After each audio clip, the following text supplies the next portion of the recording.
What's going on, y'all? What's going on, y'all? We got chapter 2 and 3 tonight. I'm Modai J. Man, let me tell y'all something.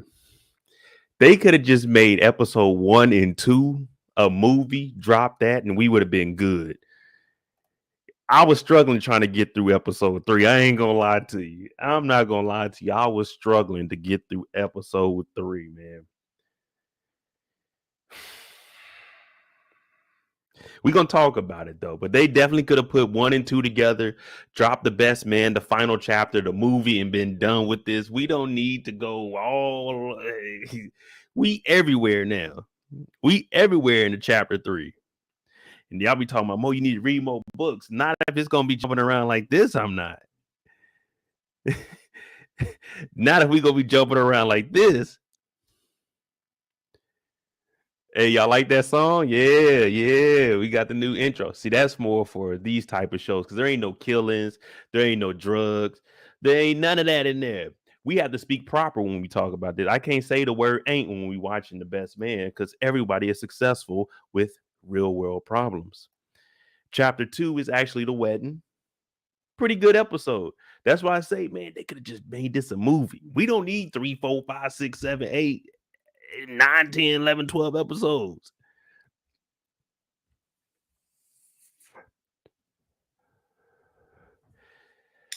All right. Now, I don't have a slideshow for chapter 3.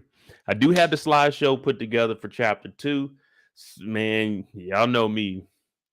I don't be taking care of my stuff. For some reason, computer want to work. The next day, it don't want to work. So I couldn't get chapter 3 in the slideshows, but we do have the steals.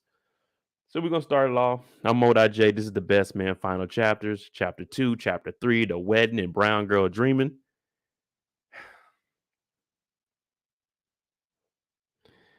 We thought our man Lance was a menace because he had 5 in 2 days. This man put up Michael Jordan numbers. He had 6 in 2 days. This man is undefeated.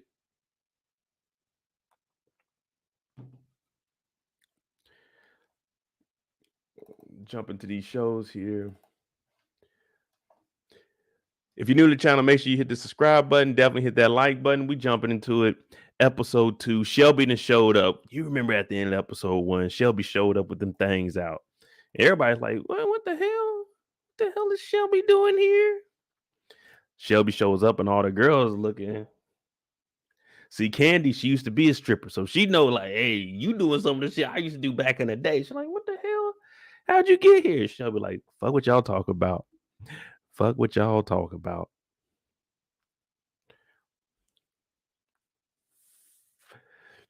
Hey, kiddo, if you watch the Power, I mean not the Power, what BMF? I did a video on BMF today with all of the women figures that are going to be into the new season. I used Intrigue in there. I was going to make sure I threw it in there. So I did use Intrigue today. It's in the video. Erica, I have steals from episode 3. I just didn't put them into a slideshow. You know how I just like you know what I'm saying, I put together a little scene and just let it slide through. I don't have a slide, so I gotta click all of them. You got screenshots for episode 1 through 7. Damn, I might have to hire you. Let you get the screenshots, and I'll, you know what I'm saying, I'll get them up off of you, and then I do a little bit talking. But Shelby showed up. All the girls are like, Shelby, what the hell you doing here? Shelby came to get her man. That's what Shelby came here to do. She was like, shit. I'm not about to let this nigga Q. Yeah, I said Q, not Quentin. Q get married.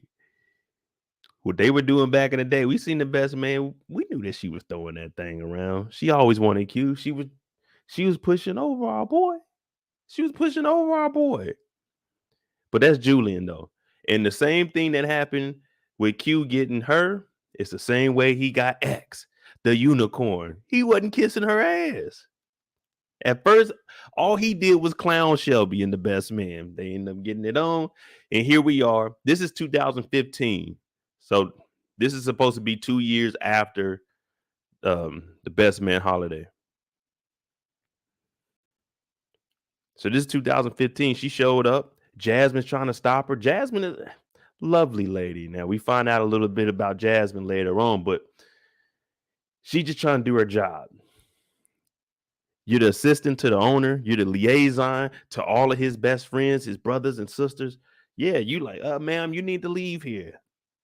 But this is Shelby, y'all. Shelby don't play by none of the rules that we play by. Shelby does whatever the hell Shelby wants to do. So Shelby's here and she's like, shut up, Jasmine. Q, what you doing? You getting married? And why ain't there no rooms here? He like, you know what?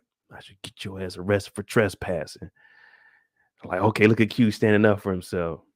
And then the unicorn comes over. When the unicorn comes over, she basically shuts it down, lets her know, hey, Shelby, what's going on? What's going on, reality star? I'm a fucking icon living. What's up? Oh, you enjoy everything. Basically saying, I got the whole world in my hand. I can do whatever the fuck I want. I'm getting married to Q. You not. Shelby ain't trying to hear that though. Y'all know how Shelby get down.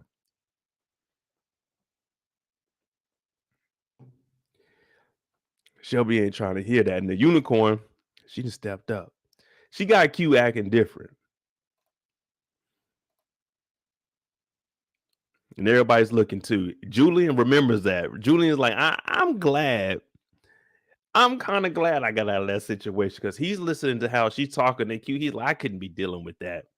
We in our 40s. Nah, that's just too much. See a nigga like Q, because we already know Q is, he gonna keep it real at all times. Except for right now, the unicorn kind of got him tied up and going down the wrong path. This ain't him. This isn't who he wants to be.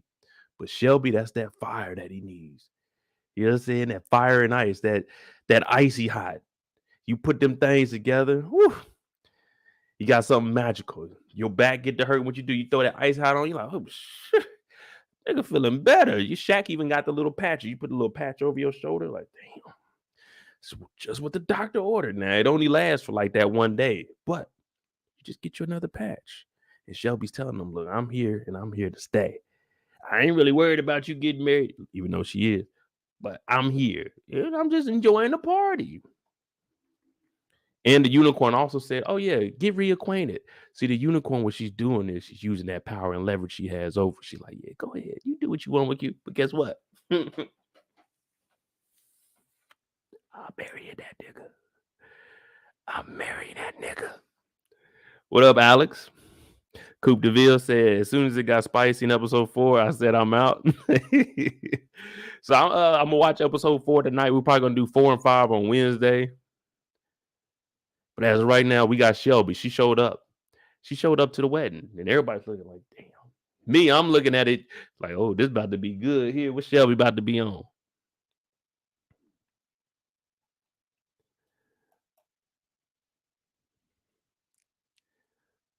And of course, you know what that leads to. It leads to them going to do adult things in the back room.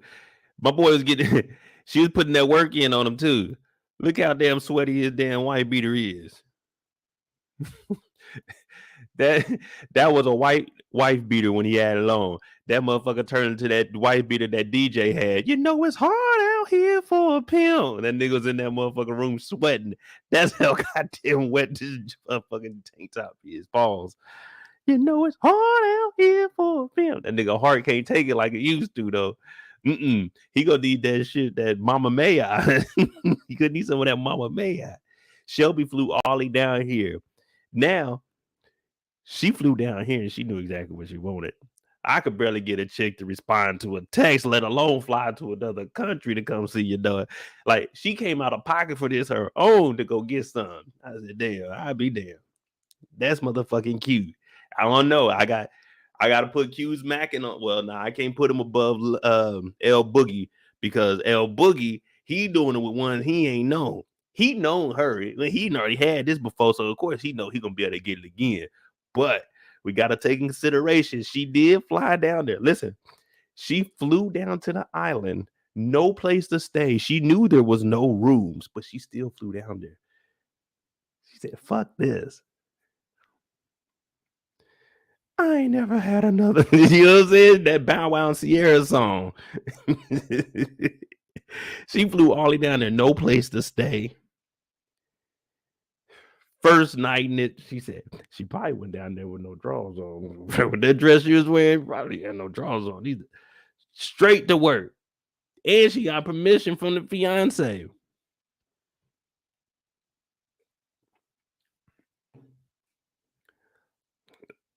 I don't know, man. I'm trying to think. Any of my exes would they have hell, let alone fly to a fucking island. They probably wouldn't even fly to California to see your boy. Yeah, I'm gonna fly to California and see you. You gonna give me half of the ticket? I thought you said you was flying out here. I'm not flying you out here. You said you was gonna come out here. You got that argument over a fucking $500, $600 ticket. I'm like, you said you want to come out and fly your ass out here. I would be just fine without company. But she flew to an island. This nigga owns the rest. She flew out here. She knew he owned everything, and he didn't even offer her a room. But he told her, we can go in the back, though. We can do what we do.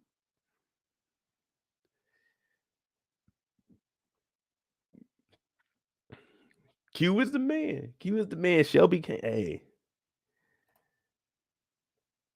he deserves it. If she gonna fly out like that, then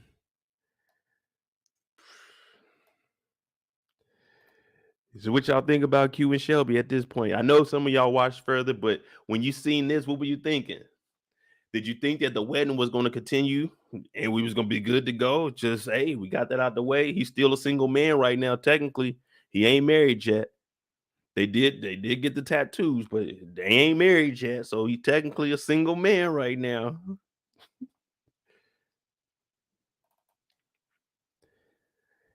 Then we got our dog L Boogie. Right now he's Lance because he's with Mia. And then he turns right back into L Boogie. Like, damn, L Boogie. So I'm thinking all he had to do was put on some decent clothes, some good smelling cologne, and talk about the moon. And now he got Jasmine. I said, damn, L Boogie is on another level, man.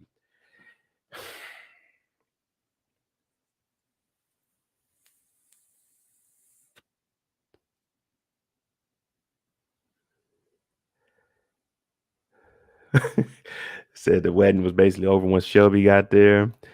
I knew he wasn't going to marry old girl. Yeah. I didn't think that he was going to marry the unicorn. I knew he was always going to have Shelby. I didn't know to. I mean, this is another thing. I don't know how y'all crews go, but like this would have never happened with none of the dudes I know.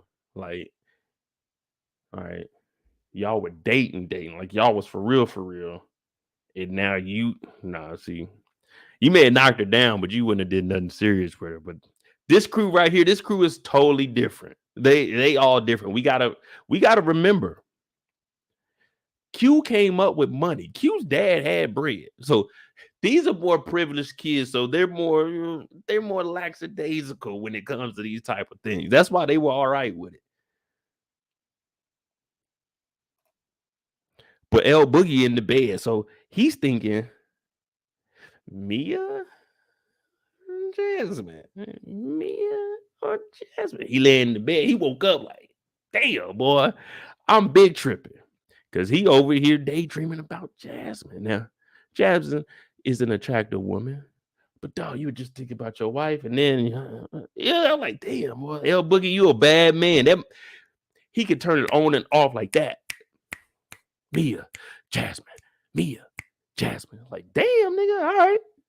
And then I was like, you know what? I was correct about the judgment of him. Because L Boogie woke up, and what did L Boogie do? He had something else in the bed. This nigga is a menace. I told y'all he had 5 in the first episode. The 2 at the house, the driver, and then the 2 he came out the room at the pool. 1, 2, 3, 4, 5. This is the next morning. This man got 6 in 24 hours. 48 total. This nigga is putting up wild numbers. And then, of course, I'm jumping ahead a little bit, but then we want to wonder, well, we don't even need to wonder why that thing ain't working later on in the episode. Nigga, you drained out. It's 48 hours. You got to chill. You got to chill.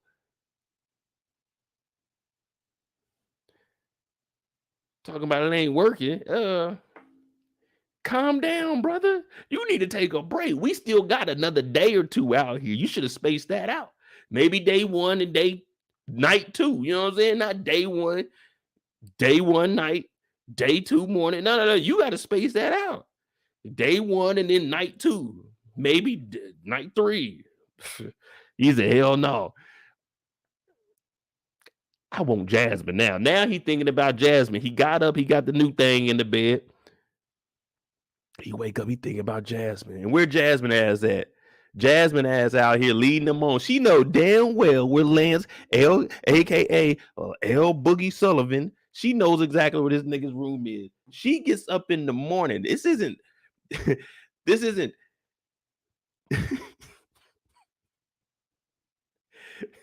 let me rephrase that. This isn't day, like this isn't 6 in the morning, 6, 7 in the morning. This is midday where you know a nigga got enough time to sleep and get up. She's seen L Boogie go home with something, but now she want to jog by the house. Now we don't know all the information about her, but everything's looking like, oh, she's interested in L Boogie. So she just happens to be jogging by his house in the morning. She ain't sprinting or nothing. She doing a little slow jog so to give a nigga time to look out the window. Like, who is that? Oh, Jasmine. So I'm like, all right, L Boogie, he on the prowl. So he looking out the window. He already been dreaming about her. So when you see something like that, like next time I see her, I gotta go up and talk to her. I gotta do it. You know what I'm saying? Do it. You gotta at least go up there and try at this point. Because she just jogging the whole island, the whole resort. unless she's staying at the resort, like they give her like a little bungalow for the workers during the summer, during the peak hours, she had to go home. She said, and if she going home, that means she planned to run by old Boogie's room. That means she came to work with her workout clothes just to jog by this nigga room so she can talk to him outside of uniform. You know, you don't really want to talk to him when they're in uniform like that. They boss might say, hey, get your ass back to work. So she ran over here, and I'm thinking, damn, she giving him all the signs. She already been talking to him, telling him he needs to explore the island, get into the culture a little bit. So I'm thinking, damn, okay, Jasmine's feeling El Boogie. But she ain't like the other ones. She ain't like the other ones. The other ones, they groupies, they fans. You see how they were going crazy over El Boogie? Jasmine ain't like that. Jasmine got a job. She's interested, but she's on the professional side. Now she might do, you know what I'm saying? She might do what she do on the first night, but overall, she probably not. You got to wait till night 2, like I was telling you earlier. But Jasmine's out here. And she just leaving them breadcrumbs like, Lance, come and get me. And El Boogie, he already dreamed about her. So that nigga woke up. He had something in the bed. He ain't even care. That nigga kept looking out the window. Okay, I see you, El Boogie.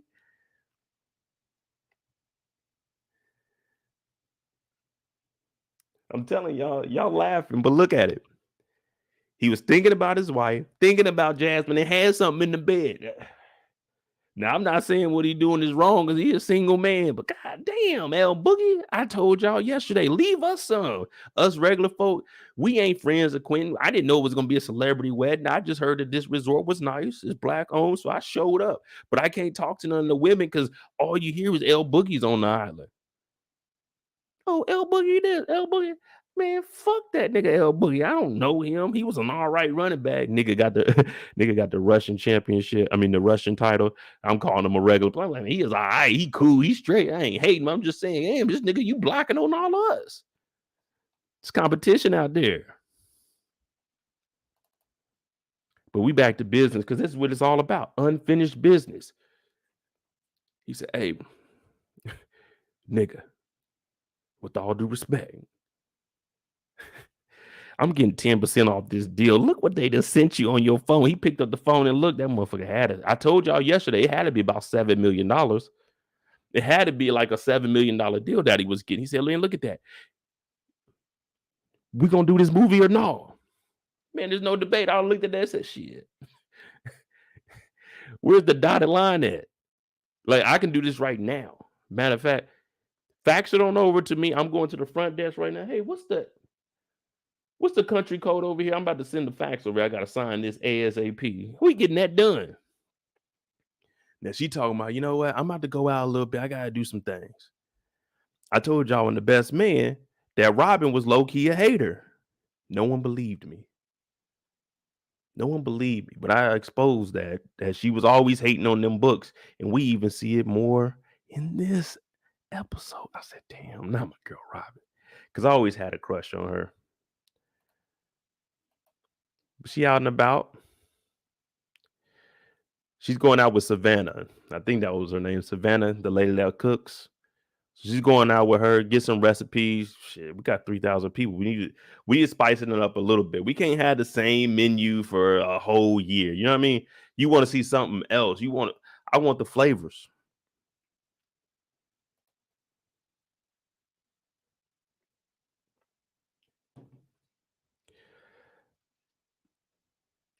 Low key, he heard the movie deal. First thing he thought and he said was, nigga, I'm buying a motherfucking brownstone $1 million. He said a couple M's. Shit. My man was trying to upgrade his life. Now we got Julian, and we already know how Julian is. It seems like they made Julian a little lamer than what he initially was. Now he came and sit down because they on this island. Remember, they never went back to the spot. They never went back to the spot. They came to the island, they got some drinks. Julian messed it up. He ain't got none yet. Everybody got some except for Julian.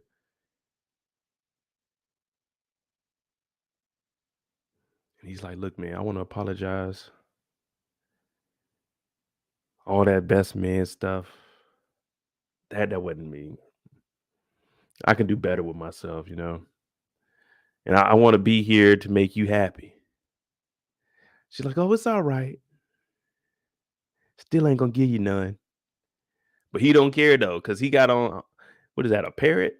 I don't know what kind of polo he got on. But guess what? He gets upgraded to assistant best man. Hey man, look, I gotta do some shit. So I need you to get the scribbles, get this shit going. Should have kept some of that weed that y'all got the other night. But I got this, baby. Hey, Candace, whatever you want me to call you right now. I got work to do. I gotta make that call, baby. This is best man duty. So even though he said he downplayed it, that nigga was still hype about that. Robin knew in part one that Harp had feelings for Jordan and still fell back. Yeah. I mean, it's some wild stuff that happens in this. I was gonna say, well, yeah, and we could just say in this series because Robin flew out to the wedding too to find out that Jordan was about to throw that thing on him the night before. Like, damn, bro. I ain't never had none down like that. I ain't never had none down for me like how Shelby's down for Q. Robin, she down for our boy Harp, but sometimes she like, fuck that nigga Harp. But yeah, she held it down, man. And then they were all still friends. You know, I made a mistake trying to get your dude some pussy last night, but let's just be friends. Oh, you owned up to it. And you got fucking Harper over there with his arms crossed like Billy Baker. Like, yeah, good job, ladies. Shut up, nigga.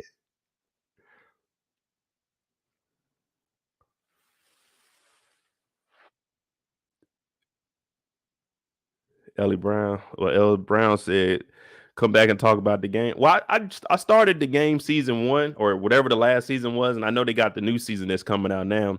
I got a homegirl I grew up with. She's in the episode. I think she's like a massage therapist. I don't know. I ain't watched the game in a while.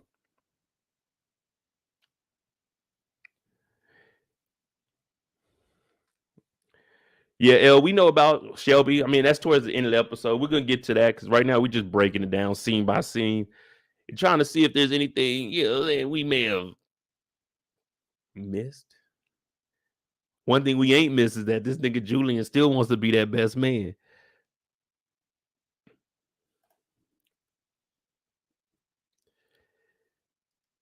OT said you can't cheat on your fiance before the wedding in real life.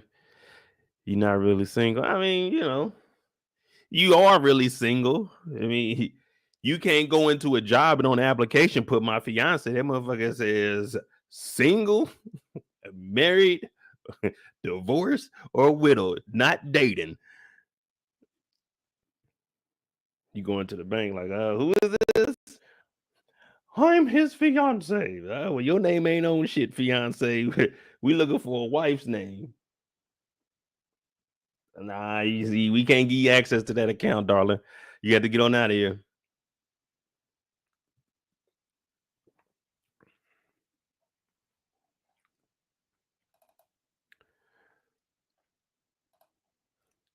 Now look at our boy Will. Will been spitting that game. They out here, they about to go golfing early in the morning. He sees her. She's like, well, what you doing later on? I want to get up with you. He like, oh shit, I'm gonna be busy the rest of the day. You know what I'm saying? I'm gonna holler at you later though. And she got mad at it because this dude had plans. He didn't come out here for no wedding. He came out with his homeboys. They going golfing. When he was trying to get at you, you was playing my dog off. But that's the same way Q got Shelby.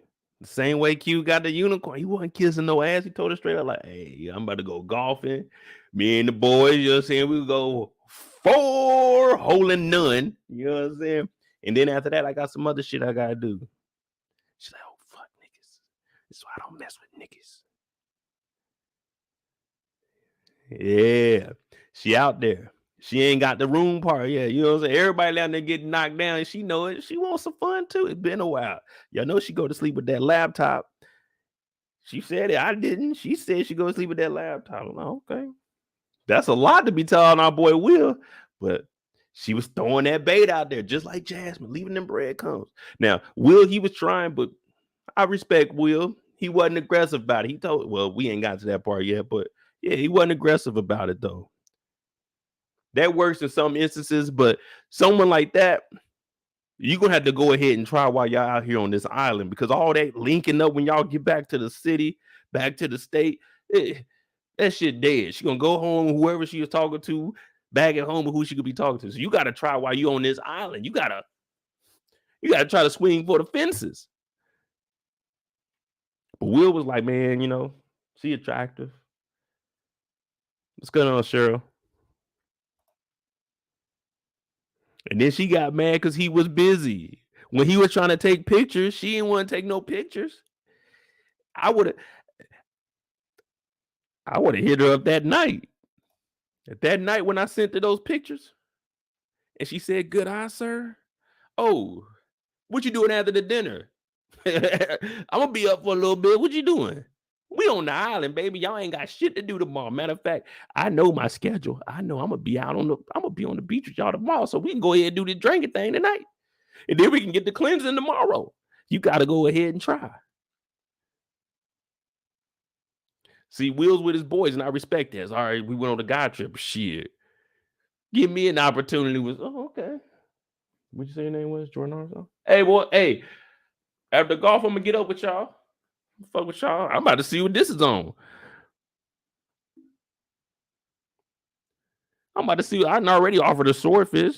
She eating food off my plate, and I'm taking pictures. Man, nigga, fuck what y'all talking about. I'm about to go ahead and nigga. Matter of fact, how long y'all trying to be out there golfing? Man, I'm gonna meet y'all at hole 8. Yeah, you got to put in a little bit of work. Now the crew they linking up, and we gotta have the guys talk. We gotta figure out what's going on.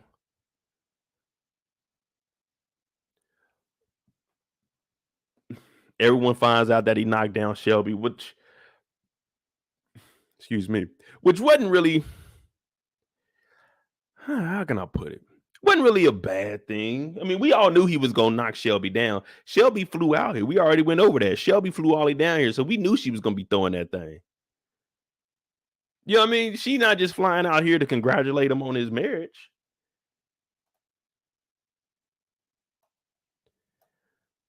So it was like, you did. See, everybody else already knew that, but who didn't know that? Julian. He said, "You did? You did?" Like, dang, Julian, you don't ever know nothing, do you?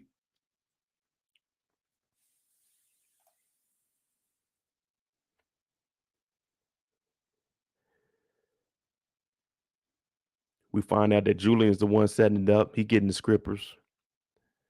So we were all thinking the same thing as Q.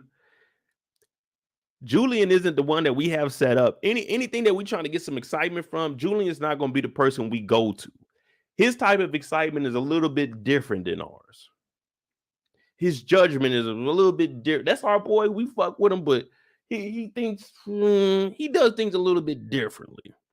So we definitely not about to have him set up as nigga. If I'm L Boogie, I'm like, man, I'ma set it up. Matter of fact, Julian, whoever you gotta call, let me be there to assist. You know what I'm saying? I can tell you yay or nay on some shit. Cause all y'all married, y'all don't really know y'all doing like married fun. Y'all like we about to do this. I'm not married yet fun. You know what I'm saying? What's going on, Savannah?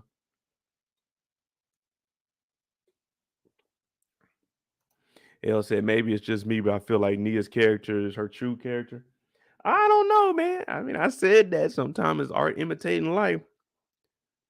I don't know. That's why, hey, it is what it is. Shout out to Nia Long, aka Jordan Armstrong.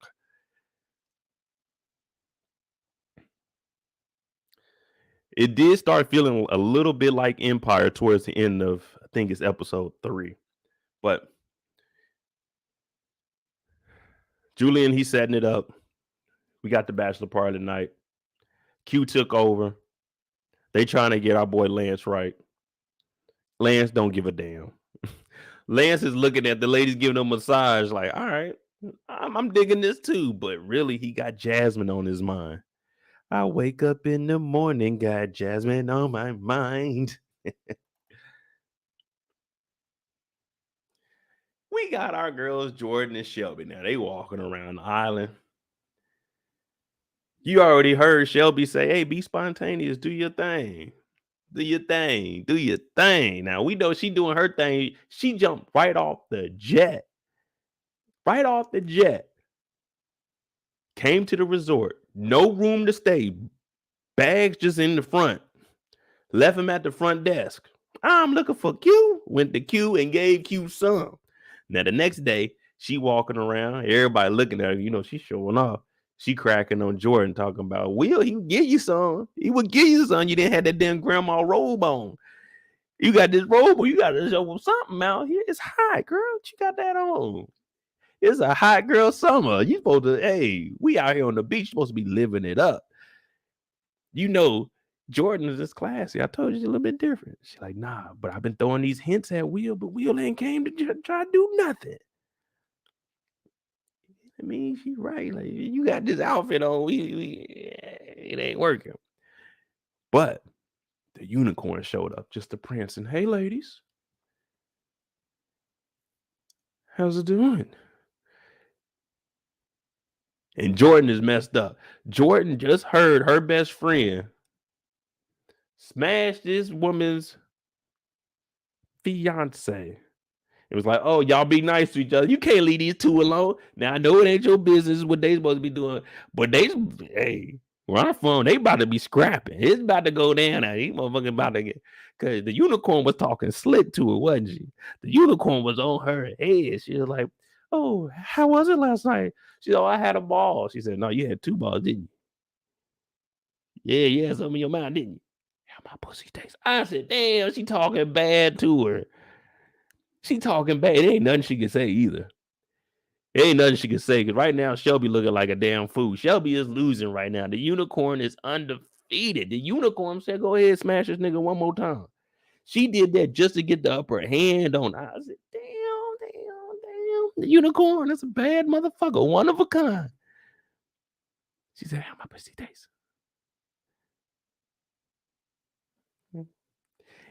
Just imagine, we always got to imagine something, because these people say the most vulgar shit in places they shouldn't be saying. She said, how my pussy tastes. Imagine if you the gardener over there, you cutting some shit. Whew. Damn, it's hot today. Let me turn this weed whacker off. Whew. How my pussy tastes. Hey, damn, who's that?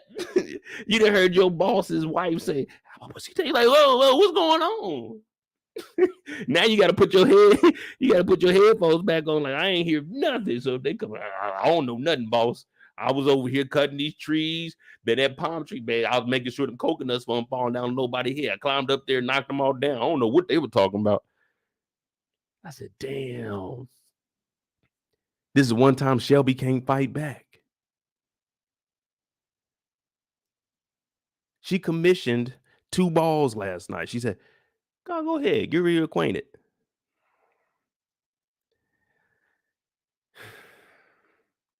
It's a dirty game out here. It's a dirty game out here, but the unicorn is playing to win. Who y'all got? As of right now? Who is winning this conversation? The unicorn or Shelby? Because right now, finding out that Shelby already knew, not Shelby, that the unicorn knew that you was about to, see, she knew what was going to happen. She allowed it to happen just so she could use it in this conversation over here. See, that's when you can't compete. You're going to need somebody. You're going to have to, when these tactics are being played by the unicorn, well, there's really nothing you can do, because this is the unicorn. If you touch the unicorn, they're going to be on your ass, regardless of who you are. But the only way that you can get back at the unicorn in this kind of a debate is if you Baby D, because Baby D ain't about to listen to this shit. Baby D, back out. But Shelby couldn't do nothing. That's when you know it's defeat. When you ain't got no kind of comebacks, it's over with. You just got to walk off. You can walk off and you can be talking to yourself like, damn, that bitch got me. You can be walking. Don't ever walk off with the head down, because that is like, damn, that shit pitiful. You definitely lost in that one. Or you could just sit there and let them motherfuckers walk off. Make them feel good about themselves, but don't lose your ground. Don't lose your footing, Shelby. Mm. They say sticks and stones may break my bones, but shit, words, they stab deeply. See, the thing about words, they hit the heart. They hit the heart. If you ain't built for it, they talk bad to you, that motherfucking heart gonna skip a beat. Like, oh shit, cause they on your ass. Sticks and stones, they bruise you up. But them words, they dig into that heart. Them words, they do something with your mental. They fuck you up, especially if you know they telling the truth about your ass. What up, Samuel? So with them words getting fired at you, you taking them all right here in that heart. Unless you built like me, it don't matter what you say to me. It's not offensive. You can't offend me. I don't give a fuck what you think.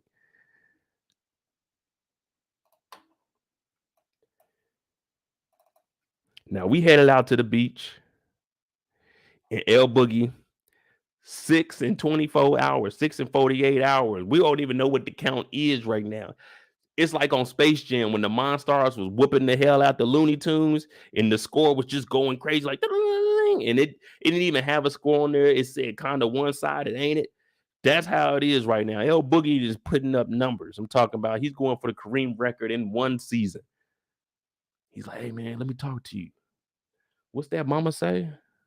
Whatever your girl talking about. He's like, oh man, some stuff is gonna get you that energy, man. Gonna get you where you need to be. He said, nigga, I need some of that tonight, nigga. Right now. He's already preparing for Jasmine. He's like, all right, Jasmine's throwing these breadcrumbs down. I'm gonna try tonight. Hey man, you got something that can help your boy. Cause they're about 45 years old. Well, at this time, they're about 40. They like 40 at this age. 38, 40, because this is 2015. They were born in 75. Yeah, they're about 40.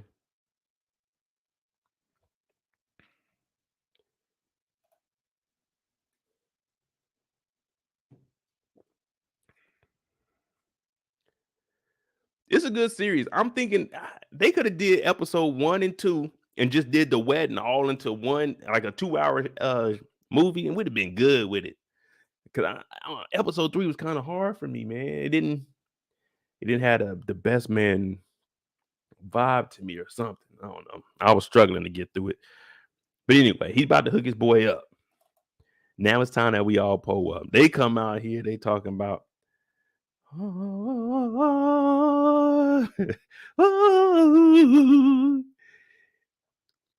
and our boy Bam, I think his name was Bamboo Wheel or something like that. Whatever his name was. This nigga came out with the goddamn sage talking about, oh, yo.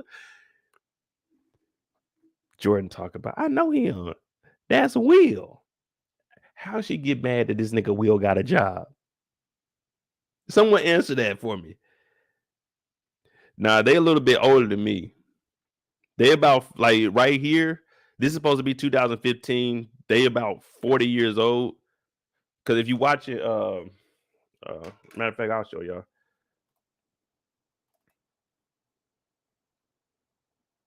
Because this is 2015, right after. Mia died in 2013, right here, and it says she was born in 75. They all went to school with each other. So they're about 40 years old in 2015. And then we are in 2022, because when you go off the little calendar that they got, well, they were showing her in the BLM protests in 2021. So right now, the wedding is in 2015. So we're back a couple of years, like 6-7 years. So yeah, they about 40. I'm 37, Savannah. So when they were graduating, I was the next year I was coming into school. But can someone answer why was she mad that this nigga Will had a job?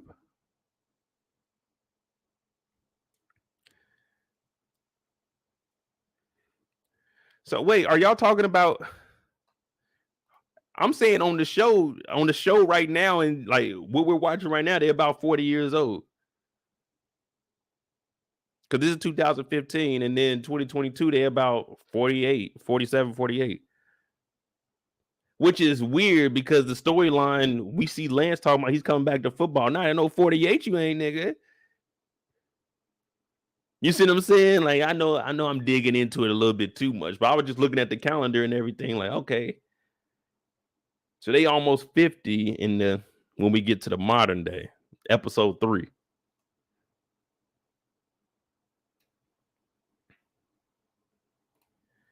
Eric said he never told her what he did. No, he did. Remember, he said, I'm a photographer. I do a little bit of this. I do a little bit of that. I do tech. Damn, I don't have to give you a play by play of what I do.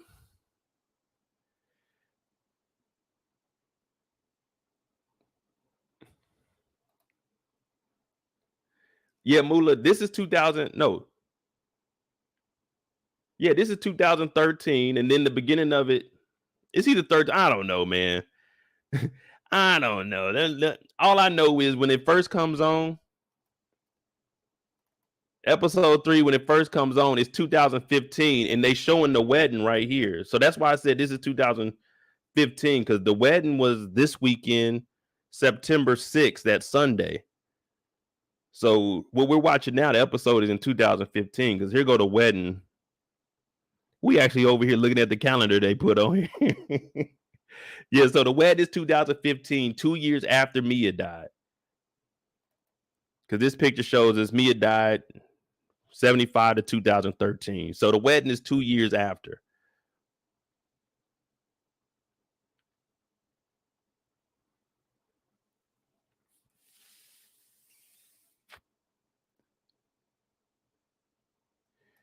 Shit, he think he could be Tom Brady. We see Tom Brady out there losing all them games, and Tom Brady a quarterback.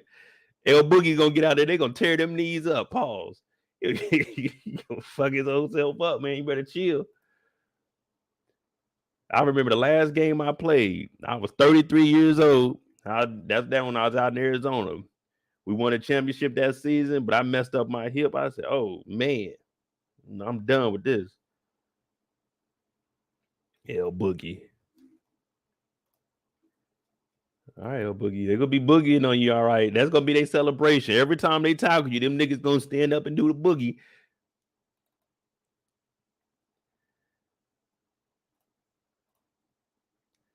But they saying she was mad because he didn't tell her that he was a spiritual healer. I mean, that's something sacred. You don't just bring that up in conversation. Yeah, I walk around with a pound of sage. You know what I'm saying? I get people's lives right. I also walk around with this this drinking to make a nigga hallucinate. Come on, man. You can't tell somebody that. Think about it. If a guy told you I give people drinks that make them hallucinate, you're gonna be like, hey nigga, that's weird.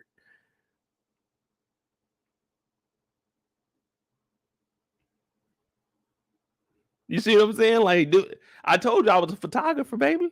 I took pictures. That's all you need to know. Like if a woman asks me what I do, I don't tell her I YouTube. I tell her I'm an entrepreneur. I'm an entrepreneur. Every now and then I get on YouTube. Hell, I'm not getting paid for YouTube, so I can't say it's a job or nothing. I'm not even getting paid. Sometimes I get on here and I talk to my people, the Moez, it's my family. If you're new to the channel, hit that subscribe button. Definitely hit that like button. This is chapters 2 and 3 of The Best Man, the final chapters on Peacock. Yeah, but I only chill. Don't nobody know. Oh, Mo, what do you do on a Monday night? I get a little bit of drink, I get some smoke, and I talk about TV shows. I talk about movies with the people. That ain't interesting. What you gonna say? Who can I watch? What you gonna do? Sit right here and watch a nigga record? You know what I'm saying? Like, you ain't gotta tell everybody. Maybe he didn't want nobody to know that. Only the people, he only wants people with that, how do they say it? The good vibration. We aren't on the same frequency level. When we're all humans, yes, we are all on the same level at all times. If not, we wouldn't be humans. But that's neither here or there. Shelby out here looking like, what the hell are we about to do? This ain't no shit that I want to do. And you don't ever want to be the person tagging along. That's why whenever my homeboys, them and their wives are going somewhere, yeah, we gotta, no, I'm not about to come out there. Oh, we got this log cabin. I'm not doing that. It's you and your wives. And I'm not about to bring like a woman that I'm dating to some shit where, you know what I'm saying? Like, first of all, I'm not even gonna come to that because I'm not married, so I don't need to be on a. I know we all cool, but you know what I'm saying. I can't be out there, man. I do ignorant shit. I do single nigga shit. I like to drink. I like to smoke. You know what I'm saying? I like to chill. Y'all can do the bear, like y'all can go out and do this. Well, I'm about to be out there hallucinating by myself, drinking that shit, like getting me tripping out. Ain't nobody looking out for me. I gotta look out for myself. Oh no, I'm good on this. I'm good on this.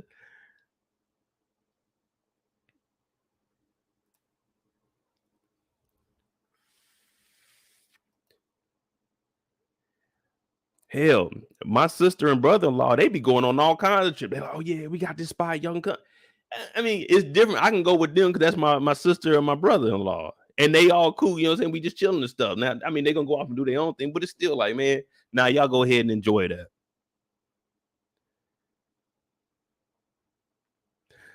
Look, you see, El Boogie ain't show up out here. You think we about to be out here by ourselves hallucinating? Hell no. El Boogie's up there. He's playing his own little trap. But anyway, they all down here. Jordan is upset. He said he ain't had no time for me. The whole time he was getting ready to try to show you something. They always say, surprise me. Surprise. Surprise. I knew I was going to run into you, so I just didn't say nothing. But hell, you ruined it now. You ruined it now. I was trying to bring you into my life, show you some things. You know what I'm saying? Surprise. But she like, oh, fuck this shit. Like, damn, Jordan, don't do that, girl. My man Will is out here working. He came out the woods. So when they walk by, ain't no one see him. His ass is in the woods like this.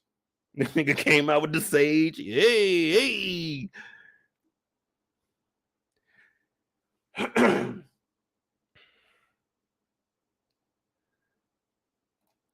Kendall said, don't surprise me like that. Well, let's be real. Let me explain it from Will's position. Pause. So Will, he's on this island. He was here before her. Will is an entrepreneur. He taking pictures. He does a little bit of tech, and he also does this. I forgot what they called him. Will Bamboo or something like that. But for him, he probably, when he got the reservation, it was probably just Quentin's party. Like, okay. I don't know who's all gonna be there. Hell, Will could have been hyped that, hey, El Boogie's about to come, man, a professional player, man. If I get in good with him, he can introduce me to more players. He wasn't thinking about me. I mean, not me. Damn, my bad, El Boogie. My bad. He wasn't thinking about Jordan. I was getting Mia mixed up with Nia. But yeah, so surprised. You surprised me, baby. I ain't know you got into this shit. You know what I'm saying? You going to sleep with your laptop. This is some different type of stuff down here, baby. We drank the drink. Drank the Kool-Aid.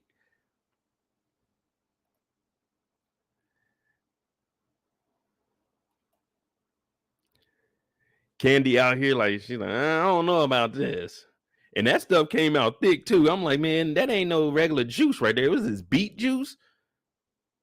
A little too thick. I don't think I probably would have did one of these. I would have dug a little hole next to me, and when nobody looking, I would have poured it in there and put the sand on top of it and did this. Oh yeah, because I got to make sure everybody I'm with it straight. Like, nah, that shit putting niggas to sleep. Nope. I knew I didn't drink that for a reason. But then they all start tripping out. He over here ringing up a cash register. She over here, she tooting and booting it. Like, come on, man. She get up jogging off with the butt. Oh, come on, man. Come on, man. It be the cute ones too. They be stinky when they go number two. Like, ooh, stinking in here, girl. Hey, you need to flush while you go. You got my fucking hallway smelling like that, girl. Flush that toilet. She getting up. I'm talking about the farts are loud. Now everybody's hallucinating, so they don't even know that she's doing this. But we heard it, and we're like, Brr. And then we get to hear the real truth from Jordan. And Will's like, man, look, I'm just trying to help you out. You know what I'm saying? Get you through some things. You know what I'm saying? And now she's really telling it all because she don't know what's going on, but she thought it was a setup at first. But then she did exactly what the drink is supposed to do. It relaxed her. Now it relaxed her a little bit too much because it knocked her out. But she was basically telling Will, hey, You should have applied that pressure last night, Negro. You should have did that last night. But Will had a big day ahead of himself. So we got to give Will some credit for being a responsible black man. He went to sleep on time. He got up, got his daily exercise in, went golfing, showed up here and helped the young lady out.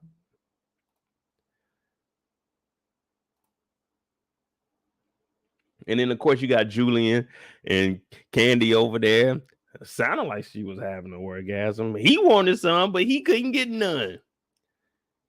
Whole time, they got the same room together. They sleep in the same bed. He ain't even touched her. Ain't even got a kiss from her. Nigga apologized this morning over brunch. Ain't even get a hug or a kiss. He went right back to work to being the assistant best man. I said, Julian, what are you doing? Julian, what are you doing?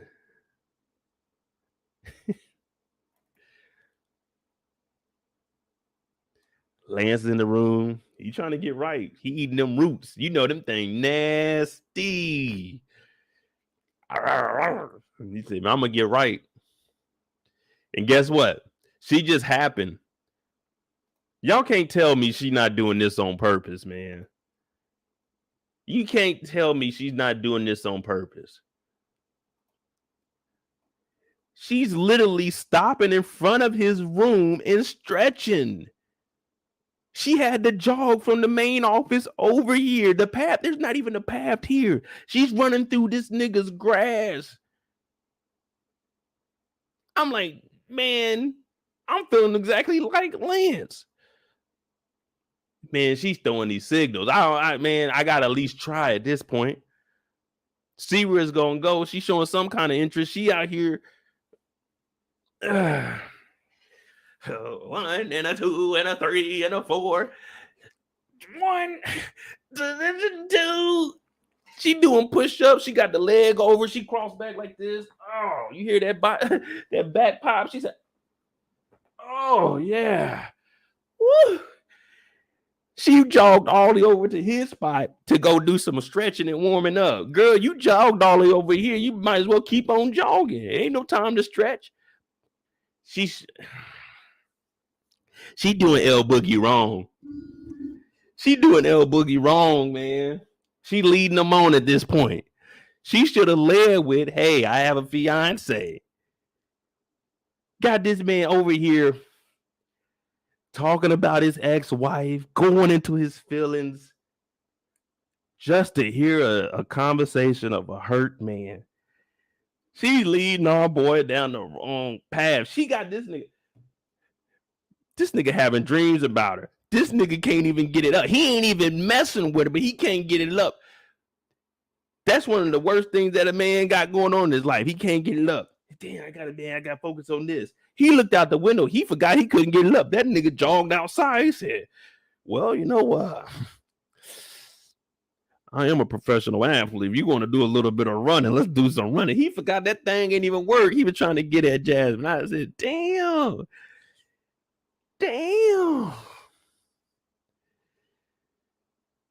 Nah, I ain't saying she hurt nobody, but I'm saying, look what this nigga's room is at. The water is touching. How did she even get in his backyard?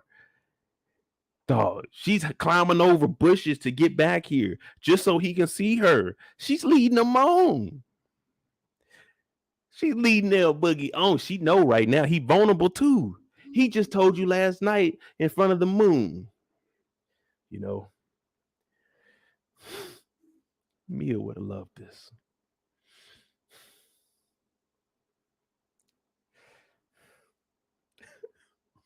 Why, Mia? You had to leave me.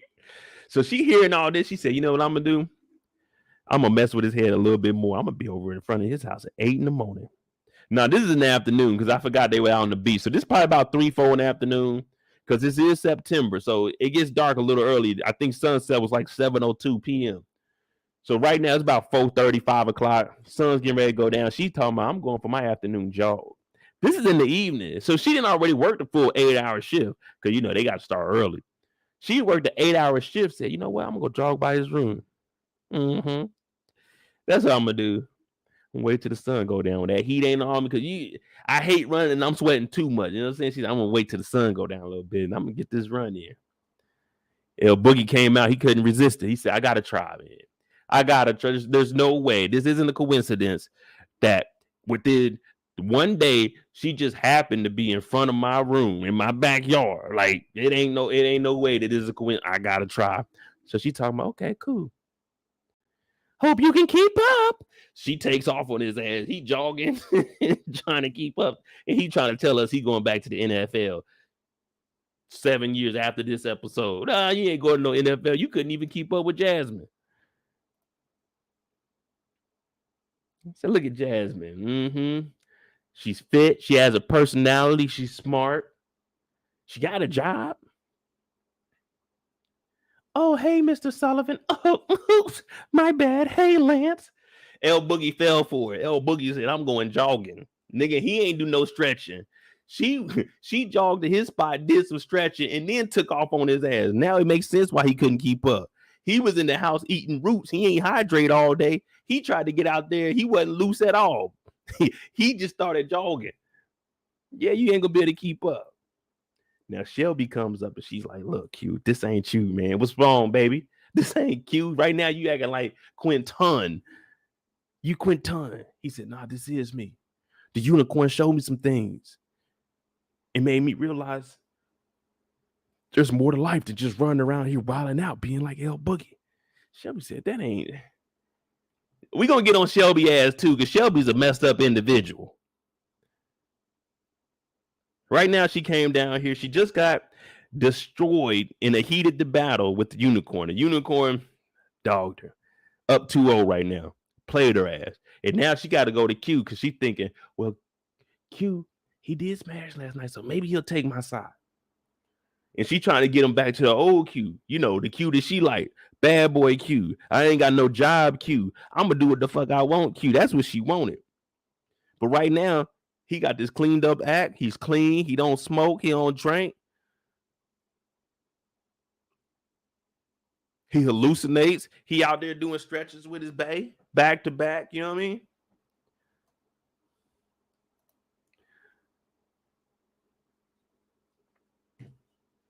So basically, she's like, Q, what we did last night, that wasn't special. Nah, man. It wasn't special. I shouldn't have did that. I need to get right. Being a unicorn, we got places to go.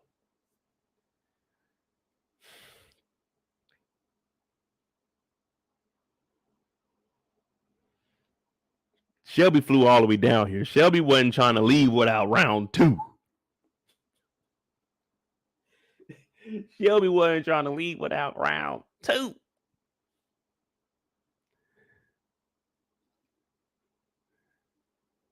I can't even get somebody to order some Uber Eats. They come through. Oh, you gonna pay for the Uber Eats? I'm like, damn, you can't pay for one motherfucking thing. It's only gonna be about a 60 piece. I ain't ordering too much. Damn. If I'd have known now, I would have just ordered the shit myself. Shelby flew down there. I can't even get a $62. Just something to eat. Yo, just we both gotta eat. Why I gotta pay for it every single time? But she flew all the way down here, and our man Q, he ain't even thinking about it. He got it. And it kind of had him thinking, man, Shelby is a wild motherfucker. I don't know if I can deal with that no more. I don't know if I can deal with that no more. It was good, and I ain't denying it was good, but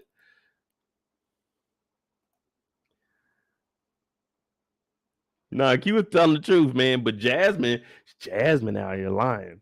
Jasmine is, she's opening up El Boogie. El Boogie's really thinking he has a chance at this point.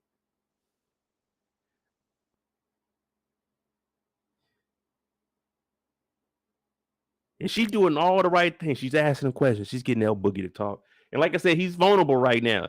But he also is interested in Jasmine. We've seen him dream. This nigga 40 years old daydreaming about Jasmine.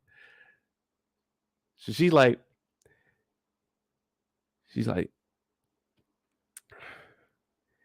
Mia will want you to move on.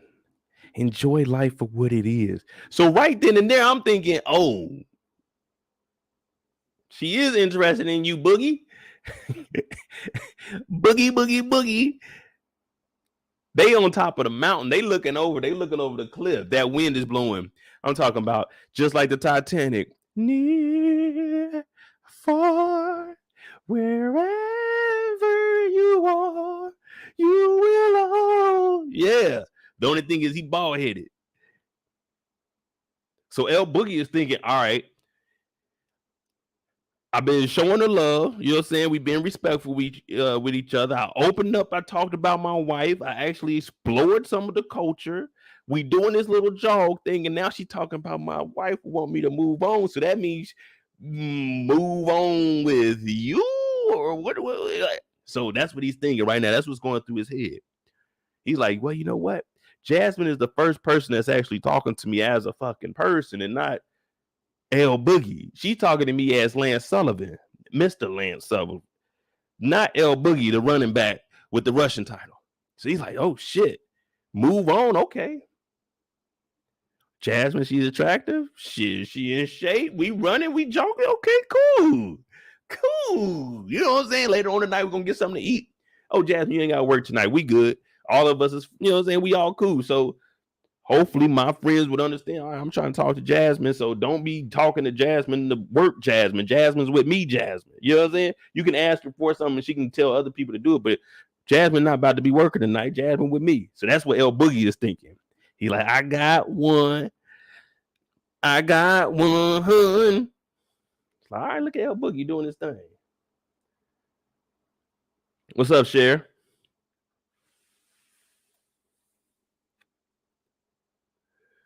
Hey, Eric, you know what I'm talking about? Just a little 60 piece.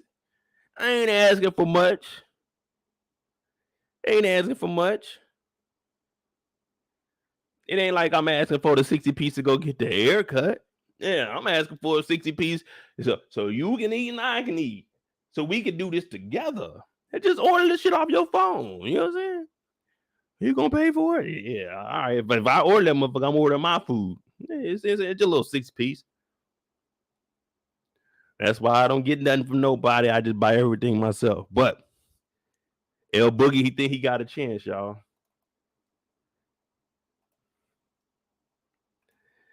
Kendall said, niggas play with females' hearts all the time. What are you talking about? I mean, so I just gotta make something clear. When you say nigga, are you talking about black women also? Because we all niggas. We all, it ain't no separate, ain't no man nigga. We all niggas. If you go say nigga, that means we all. That means you a nigga, I'm a nigga. If you doing it that way, you can't just say niggas and make it infer to guys because we all the same. So when she said niggas ain't shit, she was talking about herself too. But anyway, she talking to Will. You didn't tell me about this. He said, nah, I did tell you. I said, I do a little bit of this, I do a little bit of that. But obviously that wasn't that important in his life. That's just something I do on the side. I flew out here to chill with the boys. They asked me, could I do it? And I mean, cool people. So I was like, all right, I'll do that shit. It's nothing important. Then you would say, that's name dropping. Oh, I know Q. You know what I'm saying? Q got me down here. I do like, man, nah. You just downplaying, man. It's something I do. But she's like, man, I was trying to get you something last night. He's like, nah, man, I'm a respectful gentleman.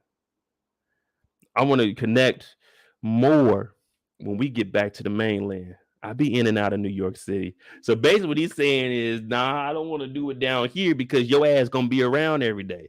Now I can go to New York and I'll see you for like a weekend and I can dip out, but I'm giving y'all too much information on how the game go. So he was like, man, look, he hopped over there. He started getting in her ear. Now, she was the one leading them on. Let's not act like she wasn't the one leading them on. We even heard her tell Shelby. She said, Shelby, I was trying to give this nigga Will some of that coochie. And now she over here talking about, yeah, I wanted you last night. So when he get over there, he started telling her what he was going to do. He said, I might be a little bit too much for you. Then he continued to tell her, she said, oh, no, you go back over there.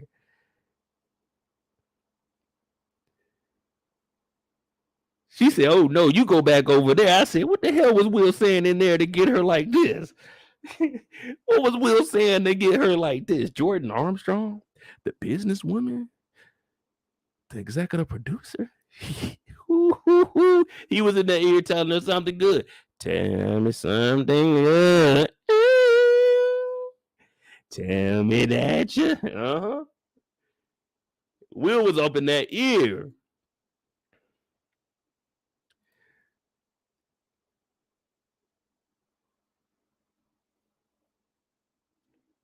Mula said he wasted Jordan's time.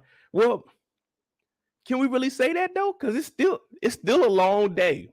All right, I admit, I even said Will dropped the ball the first night when they ran into each other. You got to send that picture. Now you got the information. You got to follow up. The evening is because you remember the reception was all messed up. So the evening is still young. You gotta throw that hook out there.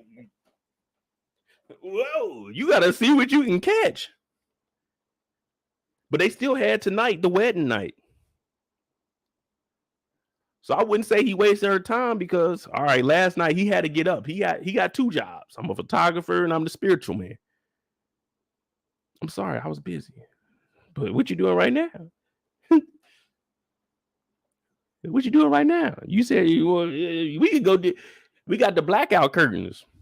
But she told him to get back over there. Excuse me.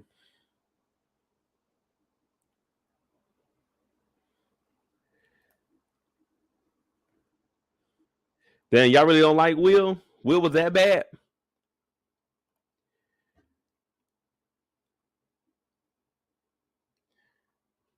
Yeah, Will, he dropped the ball, man.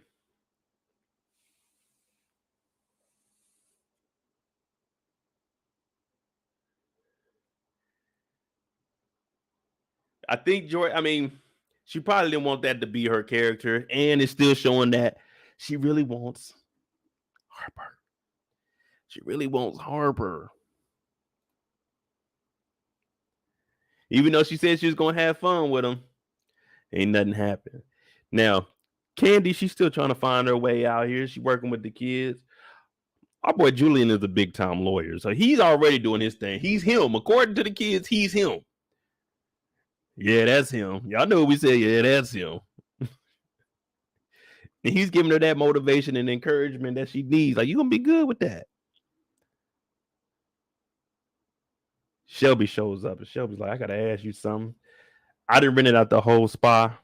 Me and you, we need to do a little bit of talking. I need you to dig down deep, go into that thought pocket, and show me some moves. I need you to go into the playbook and pull out the 99. You know what I'm saying? Hold on. Yeah, this one right here. I want Shelby said, I want this one right here. The cash money taking over for the 99 2000. I want that playbook. I got something in mind. So she like, oh, really? A spa day? Julian getting ran over by Shelby again. He said, no. Me and my wife are gonna have some us times. He still ain't did nothing with her. They in the room, man. We would at least got some kind of action in. She's already been telling you, I want you to do this when we get there. Let's do this. Ain't nothing happened. Y'all supposed to make up after that brunch, right after they came back from hallucinating. Let me take a shower and get this shit out my system. But yeah, just let's explore. But Shelby comes in, tells him to shut up, Julian. Me and her going to spa date. Cash money taking over for 99 2000. Girl, you working with some. Yeah, you bad, yeah. Make a nigga spend his cash, yeah. His last year, hoes wild when I pass, yeah. They mad, yeah. You can smoke a bite, yeah.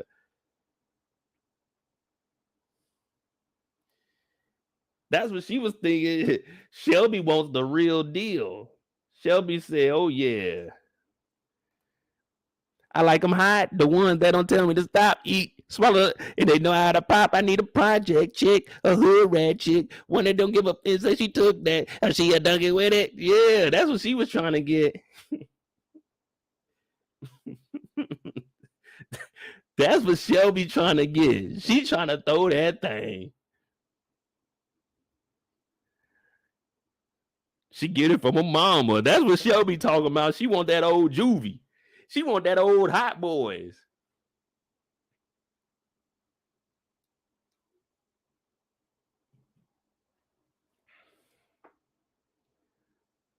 Y'all know I ain't making it up. I'm just telling y'all the truth. I'm just telling y'all the truth.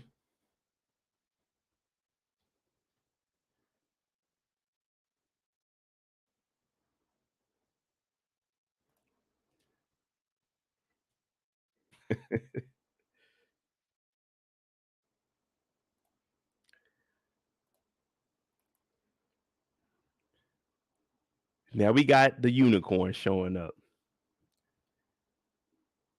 Pops, he over here. Pops is working fast too. Pops is doing his thing because he's building an empire and he wants the unicorn to be the face of it. They went out, took pictures, got it printed up, and put up in glass. Same day she comes in, hair's just blowing in the wind. Hey, baby, how's it going? You see me? You see me? Yeah, you see me? He looking like, damn, dad working motherfucking overtime, man. I ain't never seen dad work this hard. It's just like whenever I go home for the holidays or something, I visit my dad for some strange reason. Whenever I'm in town, my dad want to do the most egregious fucking work ever. Hey, we gotta go cut the grass. We gotta go down to the church, cut the grass. I need you to move some stuff out the shit. I'm like, nigga, I didn't come here to do that. I came over here in some sweatpants and a hoodie, dad. I came to chill. I'm gonna go put my bags. I ain't bring no work clothes. He's talking about, I got some pants and stuff down there you can wear. I'm like, no. I'm not wearing none of that. I'm not about to go out there. Hey, come with me to the shed. You go out to the shed. He got all kinds of shit in there. I'm trying to, damn, dad, I ain't, you know what I'm saying? I ain't been back here in a minute. There's a bats in here. What is that? Oh, no, it's a bird. They made a nest in there. You ain't gonna get that out of here? Oh, no, I ain't messing with nobody. Nah, dad, I ain't come here to do no work. Hey, man, we gonna go change the car tires on one of the old schools. Like, damn, nigga. You get done working. I only got regular clothes and shit. I'm over there in a white tee. I got all this shit on here. Like, damn, dad. If I call my dad this week, dad, what you do? Oh, no, it was just snowing. If I was there, it's snowing. Let's go use this snow plow. I'm like, dad, we cleaning up the driveway. We clearing off the driveway that ain't nobody even using. Like, ain't no one parking over there. No one's coming to visit with all this snow out here. No, we just been in the house all day. It's been snowing. Yeah, okay.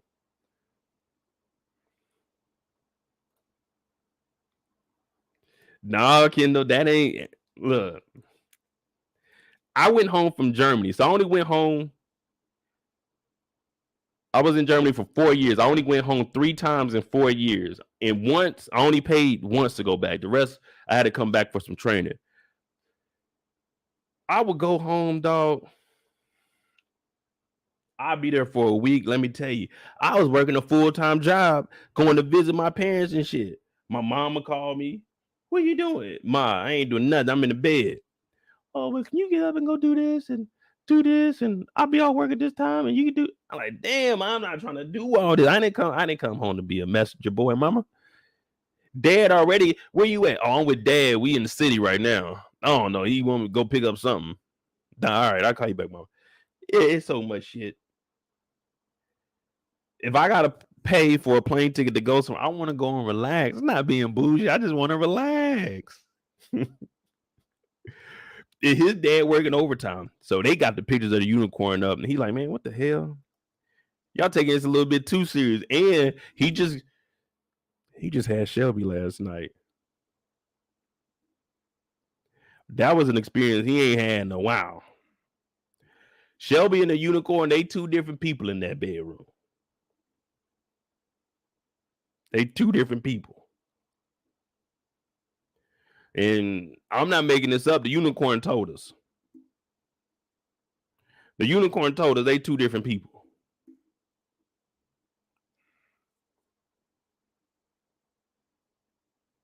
The unicorn went through everything that they were doing last night. Unicorn don't do all that. So they 2 different people. So after he got done with Shelby, he said, man, it's going to be tough giving that up.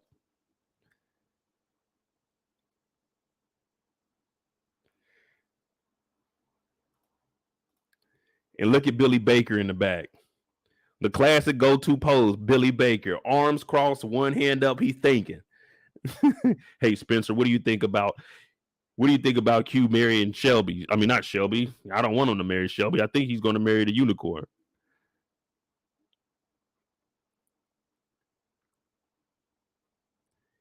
And I don't know what the hell undershirt motherfucker Q got on. That motherfucker just a wide neck, and it's the same. It's the skin complexion. The Q skin complexion line. Or is that even an undershirt? Is that an undershirt or like a necklace? What the hell is he wearing? That's a shirt, ain't it? Man, you might as well not even wear no shirt up under there if you're gonna wear the skin complexion shirt.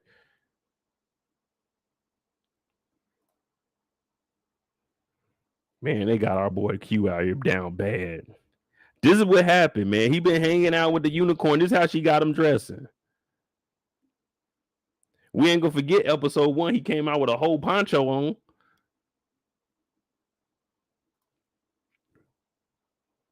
She's like, yeah, your dad wants me to be the face. We got to take care of this business right now. Oh, I love you. You're supposed to say it back. He's like, man, fuck all that. Excuse me. He said, fuck all that, man. I'm trying to get back with Shelby.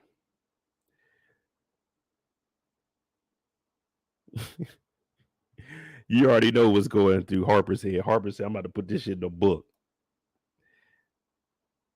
Harper sitting there like, are you sure you want to get married? And is that the finger you wanted to get married with? He got his middle finger tattoo. He said it was crazy. It wasn't crazy when they started that tattoo. They had to finish that whole tattoo. You could have looked down and said, oh shit, hey bro, not the middle finger.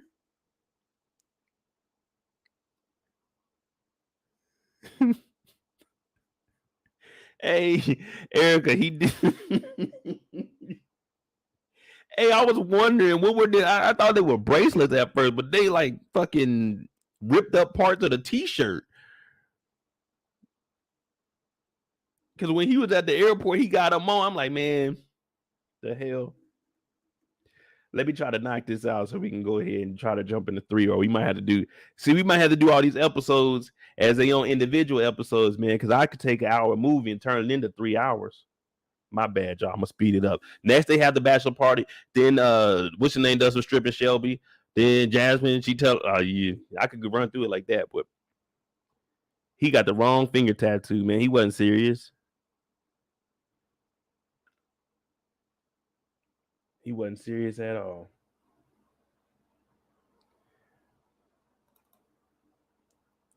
Now is the time for strippers.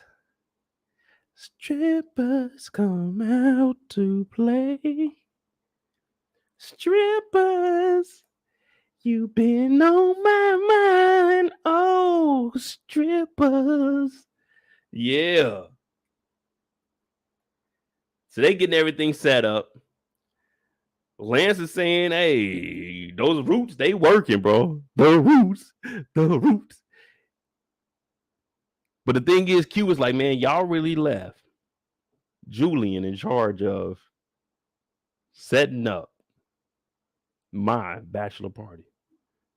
Now, y'all know what I did last night.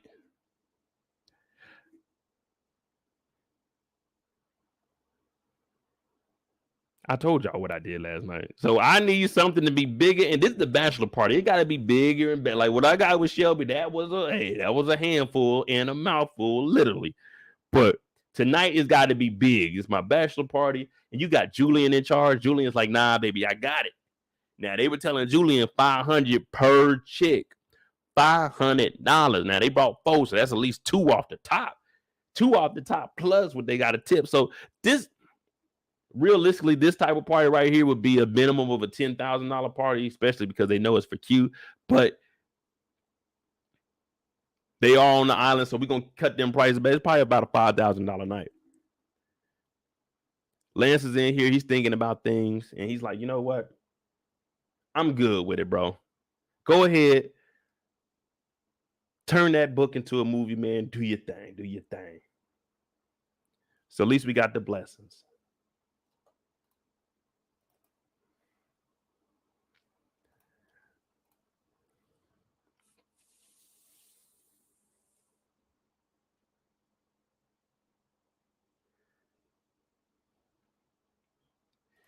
Erica said, I keep telling people this is not a series. It was an 8-hour movie. Exactly. That's what I was saying. If they would have just took the whole wedding thing, they could have put this together, episode 1 and 2, and just dropped the movie, like an hour and a half movie, 2-hour movie. And then we could have been done with the series, honestly. But Julian got things set up. But Julian is also Julian.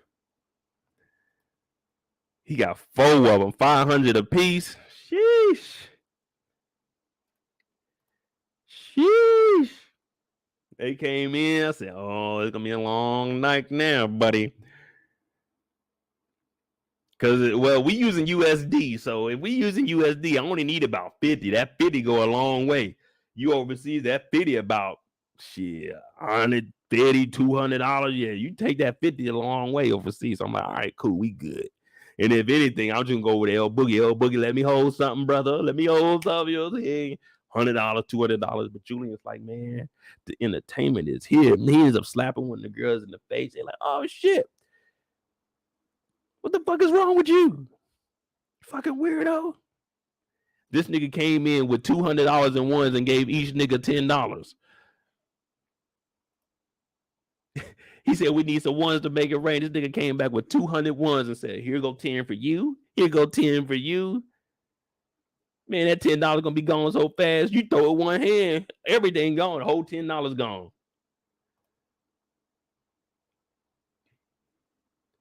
But then the entertainment begins. We see Candy come out, and I was like, I know Candy ain't about to dance for our boy Q. But nah, she's just a choreographer. And then all you hear is, I want to freak you. I want to freak you. We like, what the hell they playing? And it says, every time I close my eyes, I wake up feeling so horny. I can't get you out of my mind. Sexing you is all I see. I would give anything just to make you understand me. I don't give a damn about nothing else. Freaking you is all I need tonight. You got my time. I'm like, oh shit.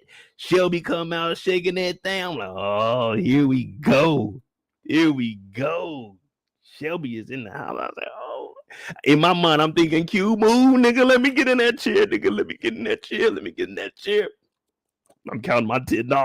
I knew I was gonna say this for a good day. Got my 10.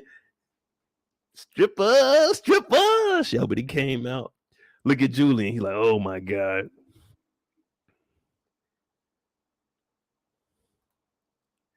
And then in the back of my head, because I ain't Julian's homeboy. I'm looking over at Candy like, hey, let me hold your 10, see what this 20 gonna do.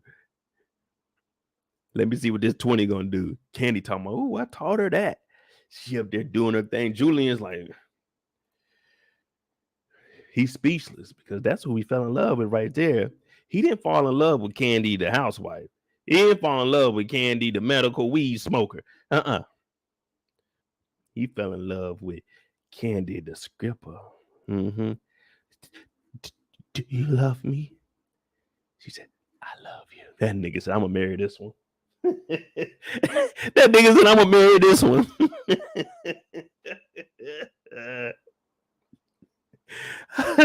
It's just, yeah. You know, that's part of the business, right? Like, I'm supposed to make you feel like I love you. And you're like, I don't give a damn how you make me feel. I want you to have my last name. Merch.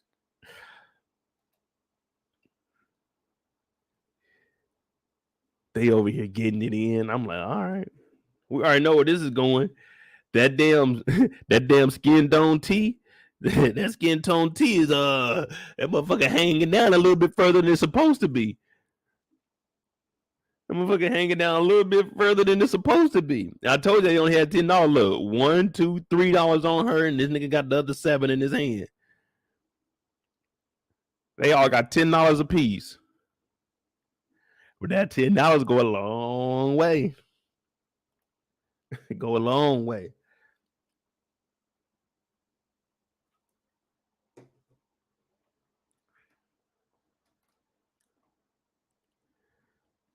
Julian, hey, it turns out Julian is him. Yeah, that's him.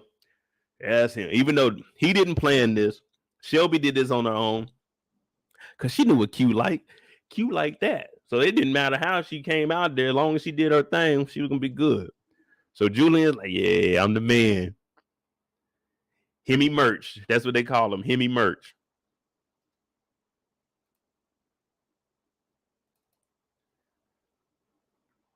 She sent the text message.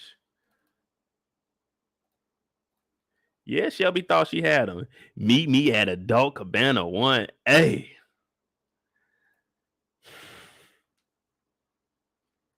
Meet me at Adult Cabana 1A.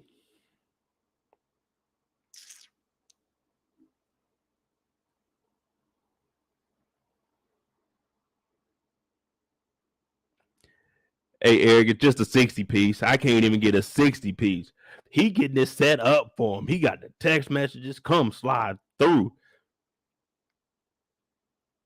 The whole place was, this is how bad Shelby is. The whole place is sold out. She got Cabana 1A, the suite. Did I forget to mention it's adult in front of it? That got the heart-shaped bed in there. It got the big ass hot tub in there too in the middle of the living room. Yeah, that's adult Cabana 1A. That's premium. How was the whole place sold out, but she got 1A? That's how bad Shelby is. So she thinking, I got him. He about to come through, drop it off one more time. She went home and got changed too. Shelby, she went to the room and got changed. Baby girl, you ain't got to change. What I just seen you in is cool. If I pull up and you in that, that's, well, and yeah, you wasn't really sweating like that. But yeah, if you want to freshen up, okay, cool. But you ain't got to put on dress and all that. We meeting at Cabana 1A, right? Adult 1A. Okay, I'll be over there. But instead, it ain't Q Man that shows up. It's Harper the hater. Harper shows up and says, you need to leave. You're embarrassing yourself. You just need to stop. You're the only one fighting. No one is fighting back for you. You need to get the hell out of here and go. My nigga Q is about to get married. Sometimes you got to talk to him. Like, you got to tell him, hey, man, you fucking up my dog's life. Because that's what Q told us this is what he wanted.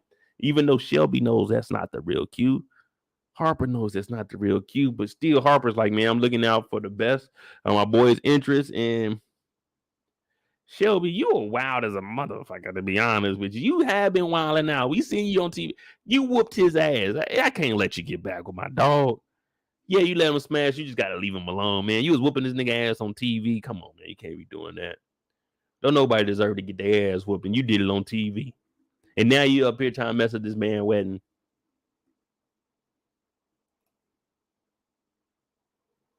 But the unicorn shows back up. And one thing about the unicorn is she is not going to lose. When it comes to the unicorn talking to Shelby, she is just slicing her up every time they talk. It's like, oh shit, throw in the towel. Shelby, get the fuck out of here. Run. Don't look back. Get on the plane. Delete his number. Unfollow him off of all socials. You got to remove yourself from this situation because the unicorn is using that motherfucker on his head and just going crazy. I said, no, not Shelby.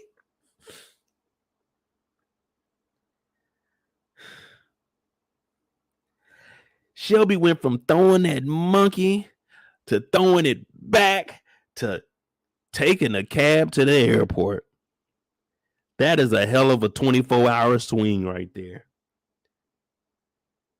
Fresh off the plane, got some, started stripping, and had to get back on a plane. That is a hell of a day right there. And the unicorn is not going to miss an opportunity to rub it in. Unicorn is 3-0 right now.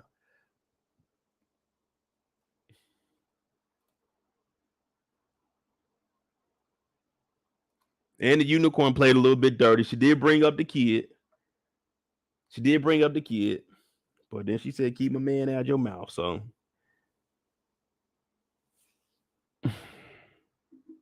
play dirty.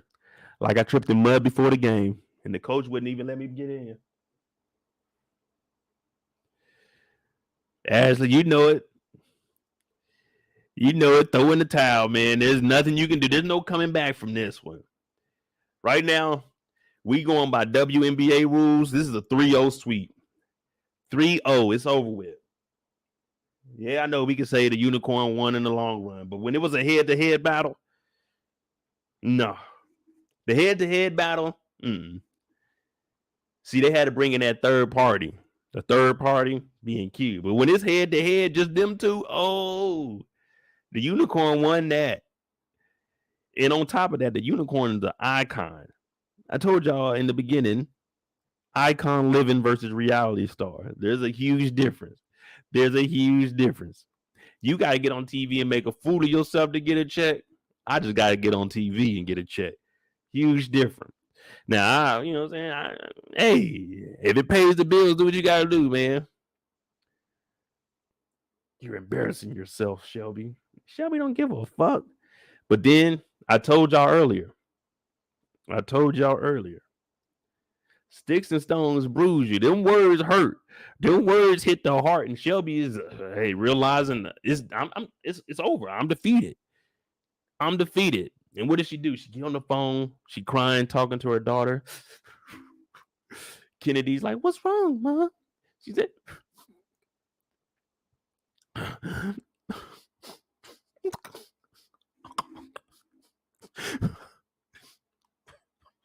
"Mom, what's wrong?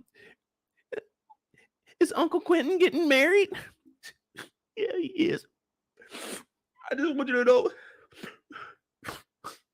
I love you." She's like, "Okay, Bob, it's cool." She's like, "Damn, what the hell my mom crying for? Supposed to be Uncle Q's wedding."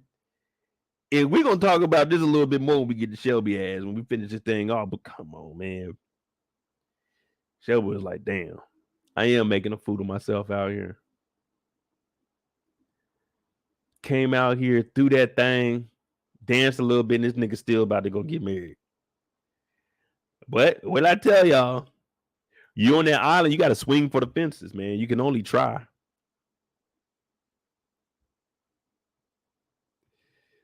You can only try. All they can do is tell you no at the end of the day. But this hurts deep down inside. I told you, man. Something about that pride, man. It hurts. You just got to lose it. Just got to live life. Can't give a damn. What's up, Sally Ann? What's going on? Chicago is here. I only been to Chicago like twice. No, I only been there once. And I told y'all when we was watching book 4. Yeah, only been there once, but I was just at the airport. Yeah, ain't never been around Chicago.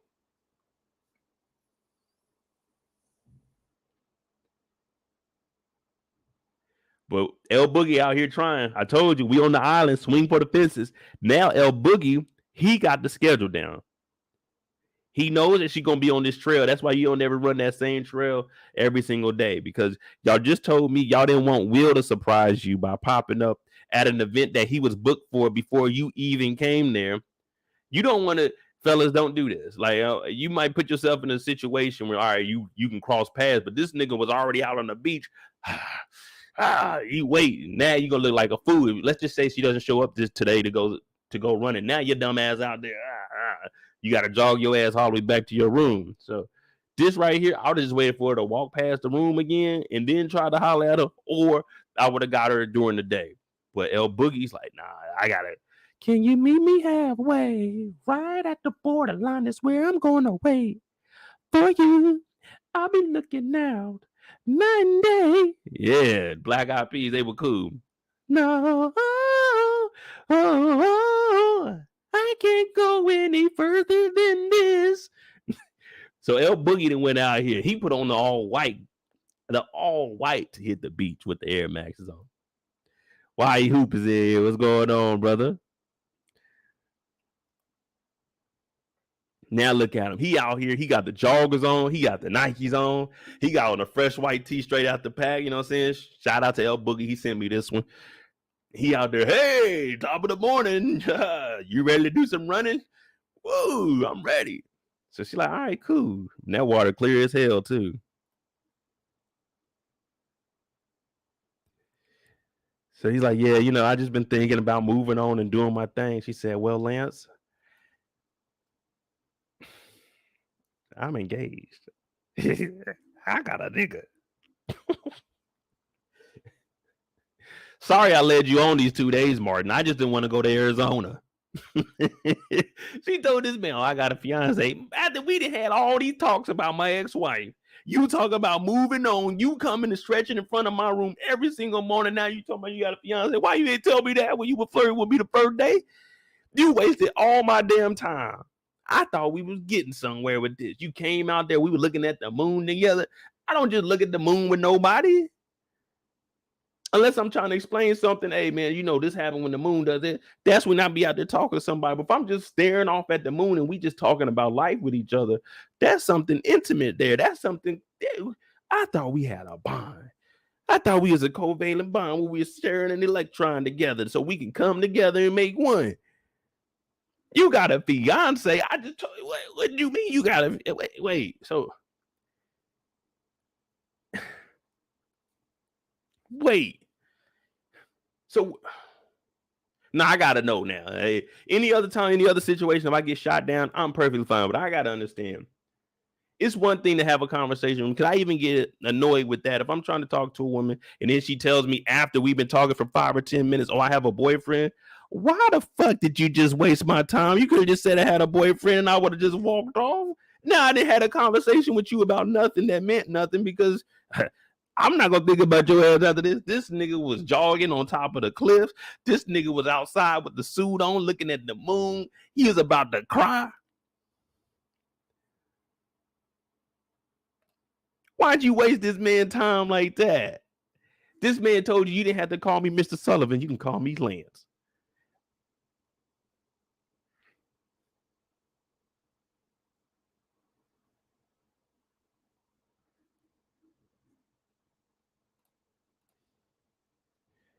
Now they would say I'd be petty if I went to Q and said, "Hey Q, hey Jasmine, she fucking with customers' hearts, man. You don't want her here." Because if there's anybody that this is El Boogie talking, if there's anybody as half as handsome as me, she gonna be eating them boys up. They ain't gonna be able to put up with her. Now I'm a player, so I kind of, you know what I'm saying, I played it all. But boy, what she gonna do? Imagine if Julian was here. Imagine if Julian came out here and Julian was single. She would have led this nigga on. She would have been able to get anything she wanted from a nigga like Julian. Julian fell in love with a stripper first night. So only imagine if he was on a beach for 3 days and someone that looks like this comes up to Julian and she's leading him on. She's like, "Oh, you ain't got no girl. You look like you ain't got no pussy in a couple years." He's like, "Oh, no, I've been really saving myself." She's about to run all over this guy. Hell, we see what Shelby do. And she's about to run game on El Boogie, but she came clean. If she didn't come clean, El Boogie would have been blinded by the beauty. I said, damn, not my dog El Boogie. I got to deduct a couple of points from his player card because he was falling for this nonsense. He was going above and beyond because of the nonsense she was spitting to him. I said, damn, El Boogie. Don't tell me that L and El Boogie mean lame. I hope that don't mean lame Boogie. I hope that ain't what that L stands for.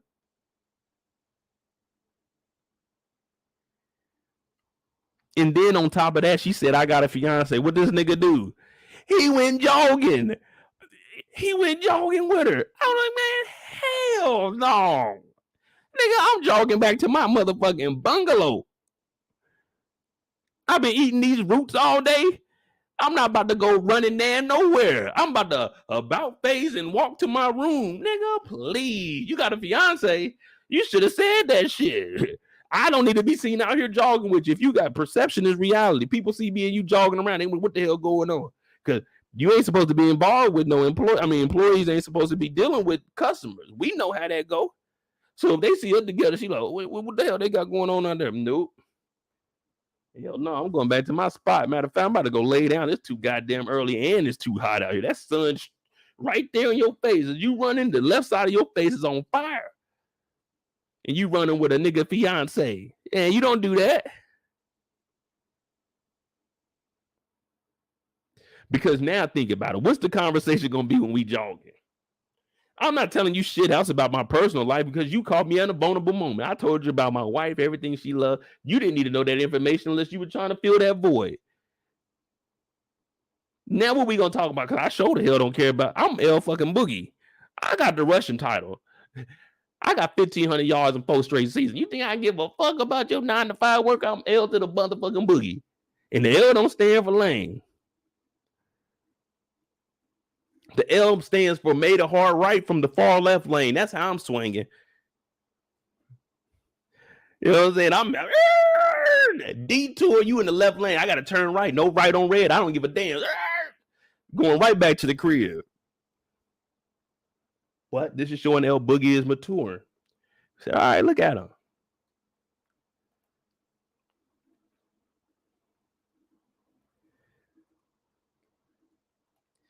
Kendall said you should have asked that out the rip if she's involved. Why I gotta ask that?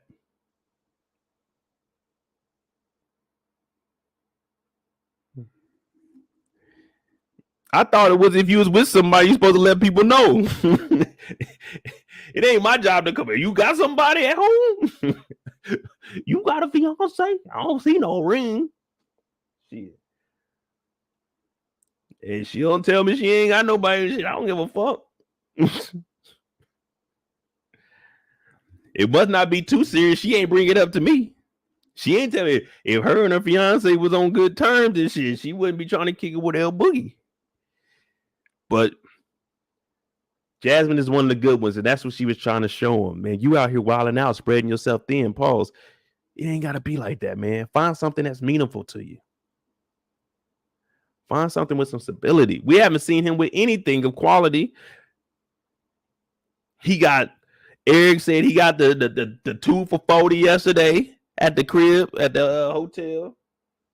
He had the chauffeur in the back of the Escalade, left and funky. He had the 2 girls from the swimming pool. He had, I don't know who that was this morning or yesterday morning in the bed. He ain't really had like nobody we know nothing about. But she just trying to say, oh, Boogie, you could do better for yourself, man. I would have told her, thanks for that advice, but I'm going back to the crib. I'm not about to jog, man. Oh, no, I'm not. No. It was cool because I was interested in you, but now I'm not intrigued anymore. You know what? I'm not intrigued anymore. I'm actually kind of sleepy. And I'm disgusted in the way that you led me on. If you would have been up front with me, I'm L Boogie. Why am I even saying that? I'm Lance Sullivan. I should be treated the best. But his ass goes and jogs. And fuck all that. I'm going back to the house, going to lay down. Pops is like, business is booming, baby. We get the cracking. We doing our thing.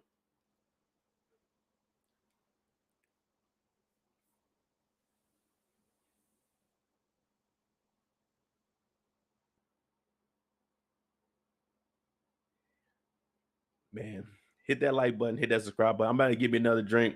We're going to be right back. This is chapter 2. Chapter 3, we're going to go a little bit faster. Like I said, I only got the stills of it. I don't have like little slideshows. So we'll probably go through chapter 3 pretty quickly. Not too quick, but quick enough. Because that episode, it was tough for me to watch, man. I couldn't really follow it. But go ahead, hit that like button. Hit that subscribe button if you're new. And we'll be right back.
Yeah, this song is pretty good, man.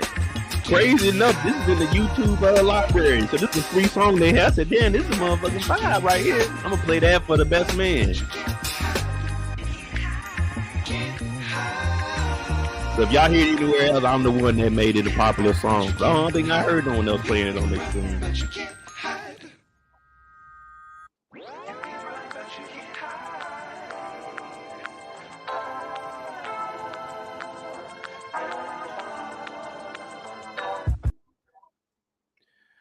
We back. All right.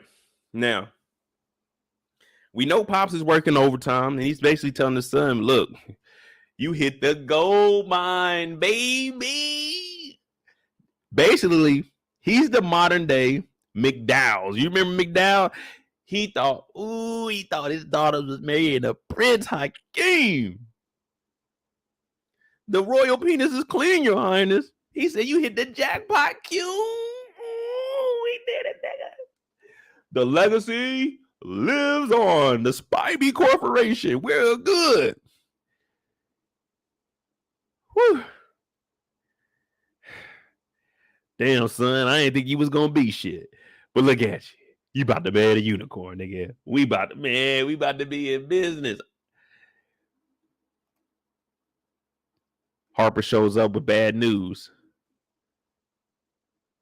Good news to us, but bad news for Q. They said Shelby is at the airport. She dipping out.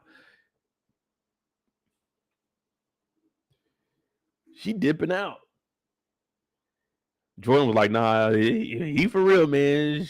She slid, bro. She gone. Jordan looking good, too, though. Look, Jordan opened it. Y'all ain't even peeped it, did y'all? Jordan opening up a little bit. You remember, she wanted. Hey, she wanted Will, but Will dropped the ball. What did Shelby say before Unicorn got on her ass? She said, you need to show some skin or something. Yeah, well, it's the day of. And she said, I'm coming out and I'm showing a little something. She's like, yeah, Shelby gone. Harper looking at him like, yeah, man, I thought that's what. Wait a minute. See, I knew something was off with my dog. Hey, man, you want to go to the airport and make sure Shelby gone? He was like, hell yeah, man. He couldn't get rid of that good thing. Wellington's a cool pops, man. He had this whole business. If Q would have went ahead and started working here when they were younger, back in 99, oh, man, shit, life would have been straight. These kids don't be understanding. Like, I wish my parents would have had something to, like a business. Well, I don't want to say really. Even if they had a business, it'd be cool to run it for my, you know what I'm saying, for the families. Especially like right around now, I'd be running it. But, and this nigga had motherfucking all kinds of property his dad owned. Man, I would have been working there. Keep the family name going. It may not have been something you wanted to do, but man, shit, it's a good starting foundation.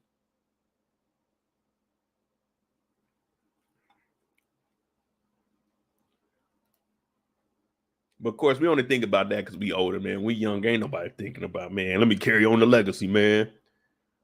They get to the airport. She said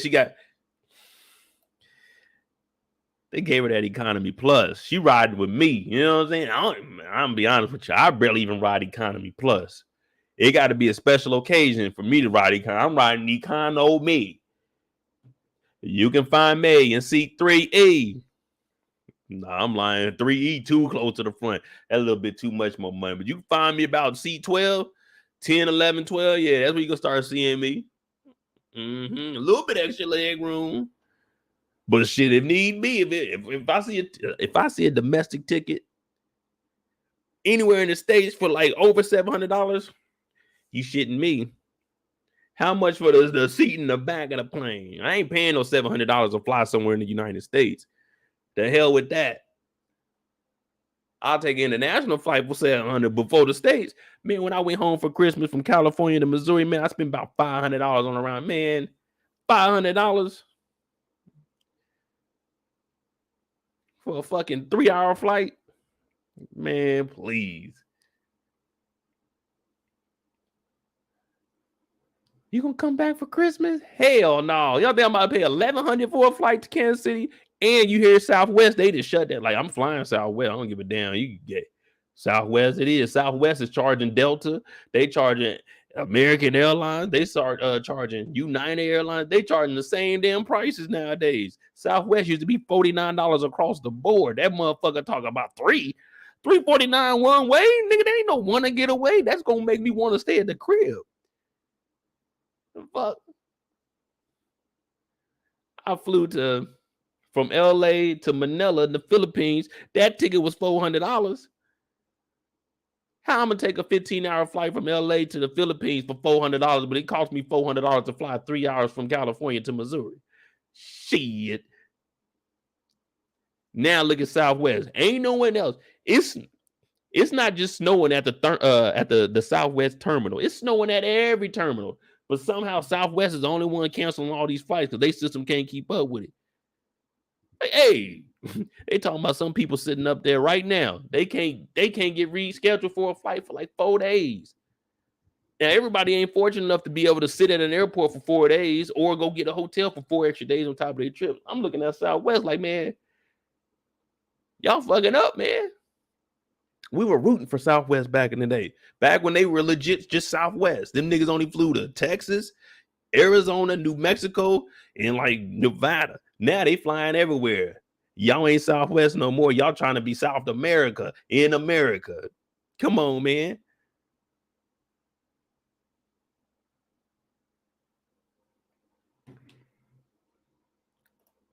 Corey, so I got a flight for $587 to Manila from LA when I went in November 3rd. But I also booked it in I booked it like August. But yeah, you can get all kinds of international flights for under $600.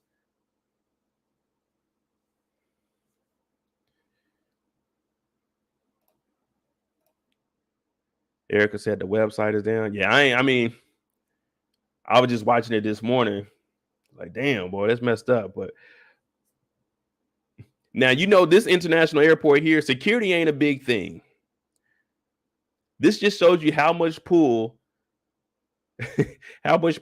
Q's family has. This nigga went inside the terminal, past ticketing, and he's sitting on the inside. Shelby's in here waiting on the flight. He like, Shelby, is that you? They right here. They departing right here. They only got one gate. He went past security. He in here. She's like, oh, you don't want to be here. Get out of my way. Everybody's looking at him.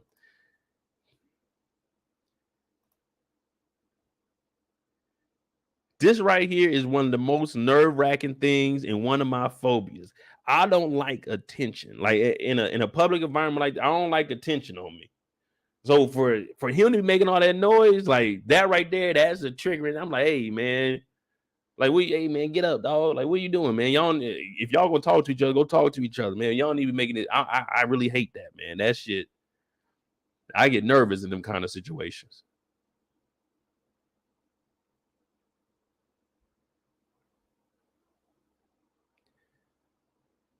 Everybody turning around like, man, what's this food talking about? Even look at this sister. She looking like.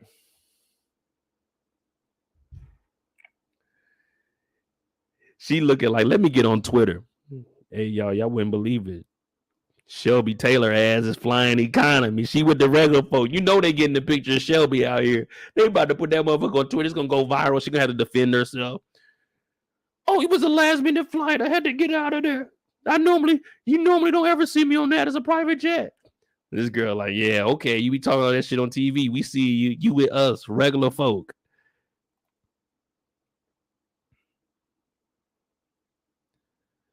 So he's like, look. All right, Shelby, do you want me to say it? I love you.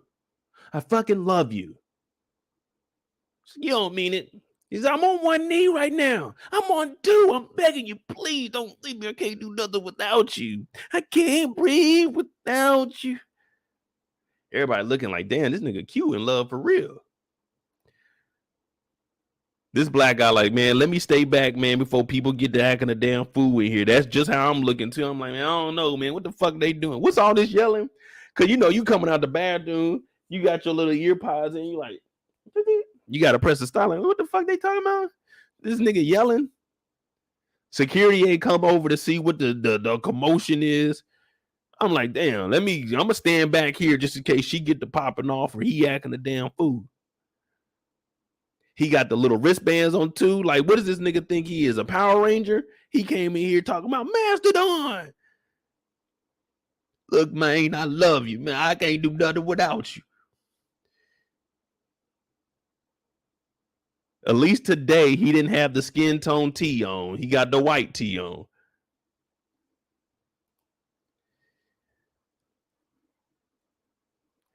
All the girls are looking. I told you, they going to be on them phones, man. You can't do shit without somebody being on their phone now. So they recording that. Oh, you was in love. Oh, Shelby, she deserves this. Shelby deserves this. After we done seen Shelby whoop this nigga ass on TV. She deserves this. We done seen Shelby throw that monkey as soon as she got off the plane to a nigga that's about to get married in less than 24. But she deserves this. He's on his knees. He just told her, fuck you. But that means I love you. Everybody's like, oh. The ladies back here like, what the hell's going on? Is that girl from the Real Housewives? Who was that? They come over here. He looking with the phone. He like, I don't know, big boy. Hey, he might not go down like that, big bro.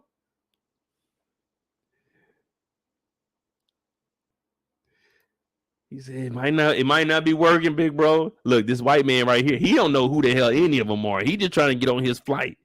He's sitting in that first seat. You know, y'all know what I'm talking about. When you get on the airlines, watch the people. Well, some of y'all ballers. I know y'all be in seat 1A, 1B, 1C, 1D.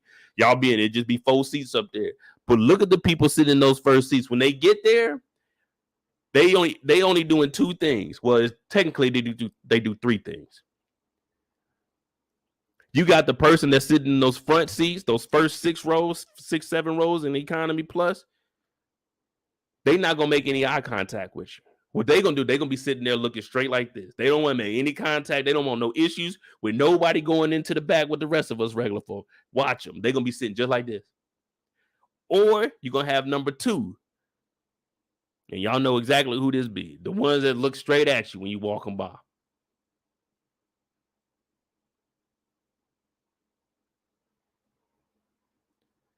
Or you're gonna have 3. That person's on there either reading a book or they typing up something. They got some shit to do. Now, occasionally you'll have 4 with one of us regular folk, you know what I'm saying, us people that are financially responsible, or we might not have it all. We just like, shit, I just got to get a flight here. I got to get the fuck from where I'm at. Occasionally we might get bumped up. Those are going to be the people, you see them, they either got the little eye thing on and they sleeping, or they on their phone playing a game or something. But that's occasionally you'll get to that 4th person. But most of the time you get those first 3. So that's what this white man is. He's one of those first 3. He's not gonna make no eye contact with you. He's gonna be sitting right there, hands in his lap, looking straight. Seatbelt already on. We still got about 20 minutes aboard, and seatbelt is on, straight up and down, looking straight, no eye contact. Occasionally, you'll see him move like this because people are bumping him.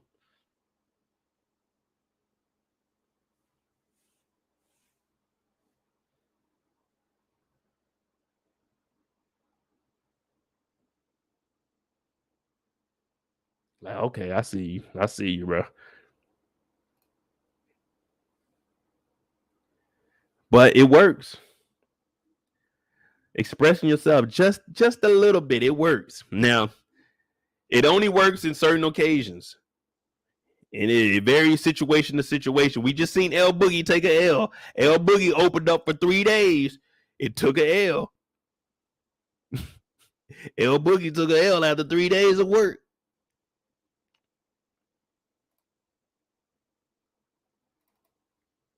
And they end up getting married. So they just tell the unicorn, hey, it's over with. Get the hell out of here. Get to getting. I'm going to marry Shelby.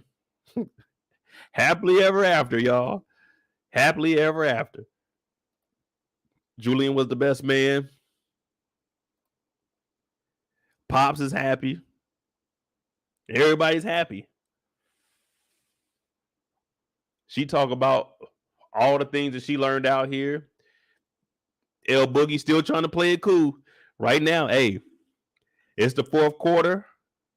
You down by 5. Nah, we're going to go ahead and put it. You down by 3. 15 seconds left. You got to play defense right now. They got to shoot the ball. 15 seconds left. 10 on the shot clock. They got to shoot the ball. You got to play good defense. You can't foul right here. You can't drop the ball. You still got to play it cool. You already invested because you went on that dumbass jog. So now you're thinking, all right, it's the last night. I gotta go full Mamba mode. I gotta shoot this shot, but it's gotta be for all the marbles here. So he sees Jasmine when he walks by and he tells her, thank you. Now he's thinking maybe she might change her mind. Maybe that I didn't see no ring. Maybe that fiance story was just to see if I was really interested and I was going to continue to pursue. he ain't got nothing else to do on the island. He can already hit up one of the 3 he already got, or technically 4. But he's like, let me just see. But unfortunately, nothing happens. He airballed this shot. They lose the game, and they end up making a movie with his wife in it who passed, who slept with his homeboy. That is a hell of an L.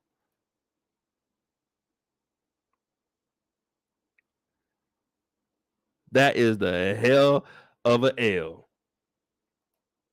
Think about it.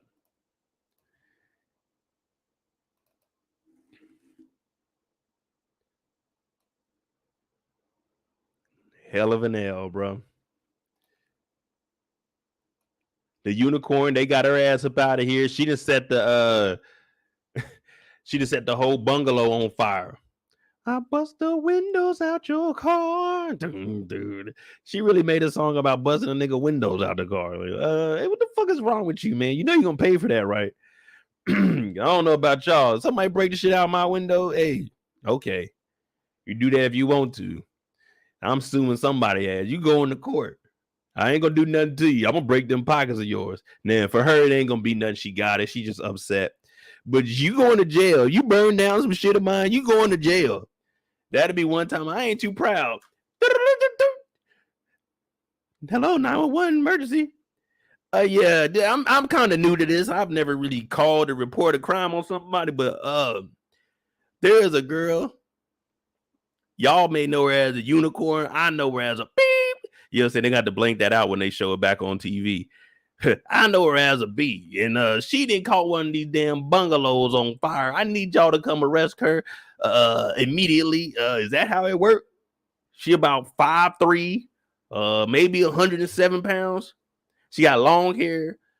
She should be in a white bathing suit. She's a little crazy, but y'all need to come get her ass right now. And how do I start the insurance? Like, are y'all gonna come out here and document it? Because I need to get this bungalow up and running. Matter of fact, it ain't even mine. It's actually my dad's shit, but I'm about to be taking over the business. Yeah, Quentin. Yeah, some people call me Q. So wait, y'all not gonna come and get her?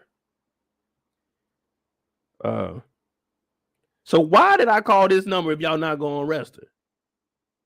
Nigga, look, I'm trying to really get this insurance policy up. Like, if I can at least get that like police report from y'all today. This is Q residence. Yeah, the new, yeah, that's me. Oh yeah, okay. Yeah, when y'all come down here, just give me your name because you did a hell of a job here on this call right here. You really did assist me. Give me your name. I'll give you like a weekend. Matter of fact, the first weekend of every month you can come on down there. But about the unicorn, are y'all gonna come pick her ass up? Because this bungalow is on fire. I need the paramedics, the EMTs, the fire department. I need everybody down here. Okay. It's adult cabin, I think 3A. Yeah, 3A. Yeah. All right, thank you. Yeah, like, I don't know how to do this call the police thing, but I'm calling the police. You burn my shit down. You bust the windows out of my car. I'm calling the police. I'm not going to Safe Life Repair, Safe Life Replace. No, I'm not going there. I'm going somewhere and I want some money. You're going to pay for these windows and the emotional stress that you just caused. I'm calling the police. You going to jail, fuck around me. I pay my taxes to get motherfuckers locked up. If you do some silly shit like that, you need to go to jail. But she burned that down. Shelby and them, they happy. We get the blessing. L Boogie said, as long as you let me pick who gonna play my wife, man, you can go ahead and put me in there. You go ahead and put me in there. And then the whole crew, they toast up. Now, things get a little interesting here. After everybody's partying, hey, we living it up. Nigga just married Shelby. They've been going back and forth for 7 years.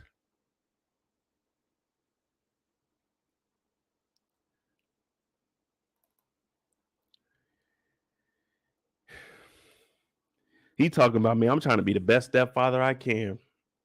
She said, that's the thing. How about just being dad? He like just being dad, so he automatically thinking adoption. I'm like, adoption?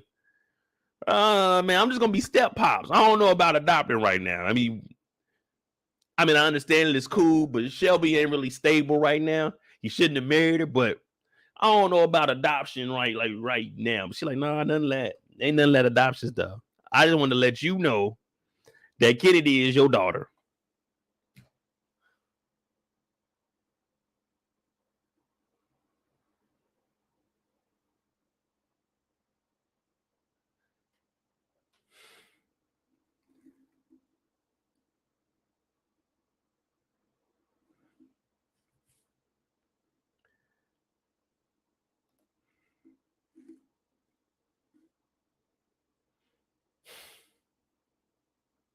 Why would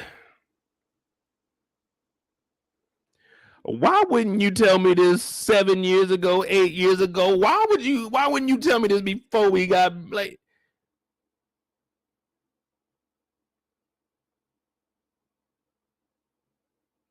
I said, damn Shelby, that's fucked up, man. That's fucked up, man. She knew this whole time that was this man's baby. Ain't never tell now they getting married and she talk about, oh, it's all good. We all happy family now. Ha ha ha.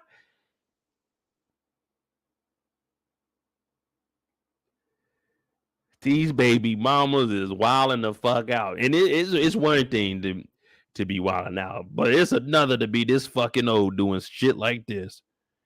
This is just downright disgusting and wrong. You don't have to be stepfather. Kennedy's yours. I'm like, what? Whoa, wait, whoa, what the fuck? Whoa. So this whole time, me and you been doing this, going back and forth. You knew that this kid was mine and never told me, but you just letting me.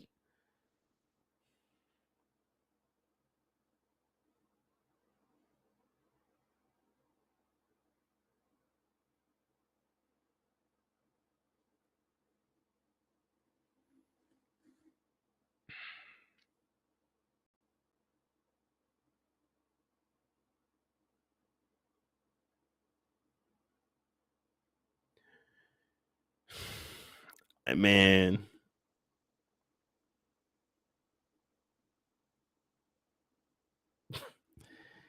dog, that's fucked up, man. That's messed up. That right there will hurt. That right there will hurt. And I remember the last two times I cried. The last time I cried was when my sister passed last year, and the time before that was Halloween of 2017. Those are the last two times I cried. But this would be a cry like, dog, you gonna fucking hate Shelby. It ain't that like, dog. I was watching, I was like, damn, that's fucked up.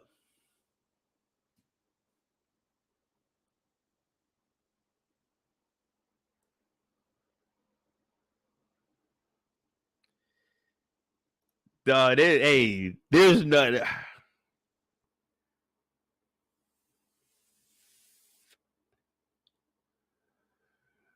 I would fucking hate Shelby.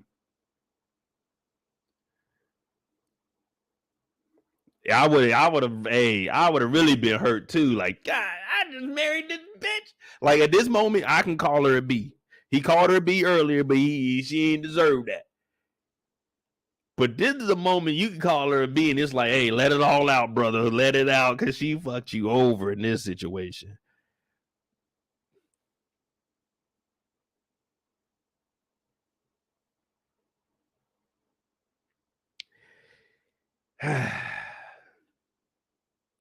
But I told y'all I'm the best man.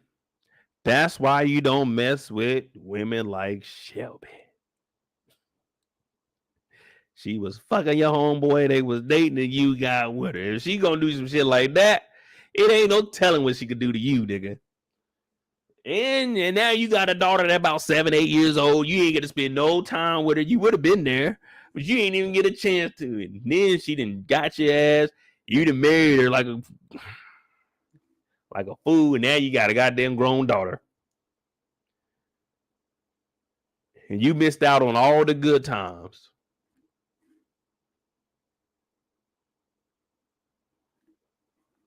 It's gonna be hard as hell to build a bond now because she think you Uncle Quentin. That's why I don't know women your kids don't call me. I'm not their kin. I ain't nothing to them. This kid is calling him Uncle Quentin. Now she got to call him dad. Think how that's gonna process through a kid's head. That shit ain't gonna go well because we over here talking about it as adults. Like, that's messed up. Uncle Quentin is my dad. Now she gonna go to school. Yeah, I just met my dad. He was my uncle. They're like, what? Yeah, my Uncle Quentin. Whoa. Wait. Now they gotta talk to the adults. And they gotta talk to the mom. They gotta say, hey, your daughter is saying things like her father is her uncle. Is everything all right at the house? And she's like, oh, don't worry about us.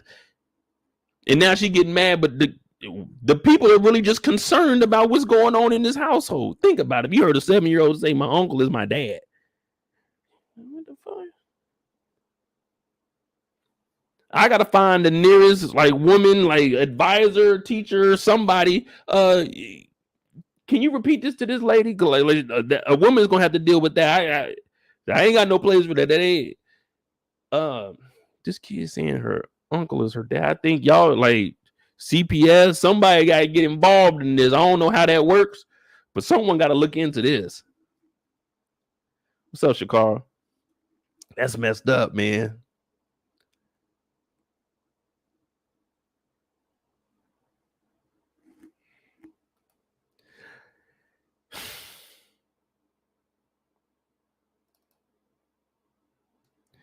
Y'all think Shelby was wrong? Was Shelby wrong or right for tricking him into marrying her to make her daughter officially have a father, not an uncle? Man, and when you think about it, every time he was coming around, he probably felt some kind of way. That's why he was cool with being an uncle, because he was close to the kid. But deep down inside, he probably knew it was his kid. Or he had a feeling, or he at least thought about having a kid with her just because he seen her daughter. Man, damn, that's fucked up. Yeah, it's fucked up.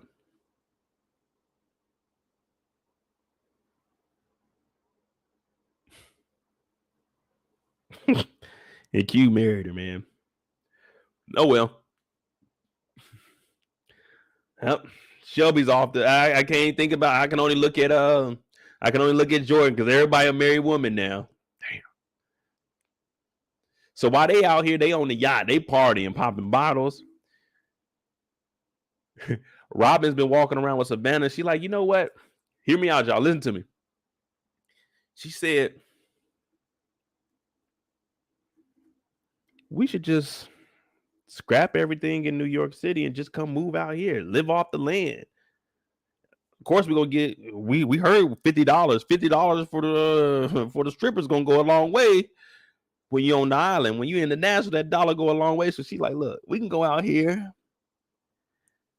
You can continue to write. We can have the beach. I think this is me. This is who I am. This is what I want to do. And he's like, nah, man, we got so much stuff going on. You got 3,000 subscribers.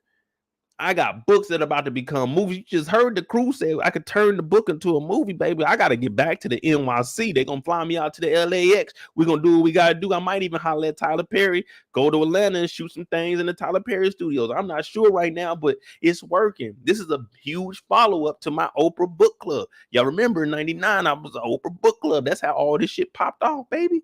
You talk about come over to this island now. I love it here. Don't get me wrong. I love the beach, but you got to understand, I can't really do what I need to do here. I don't have those resources. Everything is going to have to be a huge flight for me. Now, if I'm in New York, there could be business meetings taken care of there. My publishers and my agent, they're both up there also. It would be nice. We could have a matter of fact, look, let's do this. I dropped this film. I just heard that it's a couple M's. We buy some property down here, or we can go through Q. I'm sure him and his father got some land. We can get a little bit of land, get something developed for ourselves, and we could just come down here on our time off in between my movies. Once you get the whole, what you got? Your whole cooking thing automated, we good. My bad, no disrespect. I didn't want to just call it a cooking thing, but your bill prep. We can get that automated, then we can come back and forth. She said, nah, let's just drop everything. Let's take a risk. He's like, what do you mean? She said, nigga, let's get wet. that? She jumped off the damn yacht into this. Nah, I can't swim that good. So I'm not jumping off the top of the yacht there. Like I'll jump off the back of the yacht and I'll jump in the water so I can keep my hand near the boat in case I go a little too far up under. I can get back up there. But she jumped out there and everybody hyped for her. So she talking about listen to me. 2015. She think this is who she is. Robin is like, look, I'm finding myself. I need to be out here engulfed in the culture. I need to be one with the land. This is where I need to be. This is what I want. And the last thing we see, Jordan's waking up. She gets a phone call. Patrick is, hey, what's up? Busy? She said, no. He said, I got an opportunity for promotion vertically, meaning you going to go up the ladder, baby girl. You going to the top. You about to see some things. You about to be somebody. Can Jordan Armstrong lead the NBC Universal News Group into the 21st century? Question mark. She about to get promotion. We stepping up. Now we going to chapter 3, y'all. We going to chapter 3. It took us a little longer to get through chapter 2, but they got married. Man, make sure you hit that like button, hit that subscribe button. We're going to do chapter 3 a little bit faster than that because we already know what's going on for the most part. But we are about to fast forward a little bit. So we're going from 2015. September 6, 2015 is when they got married. The Black Enterprise.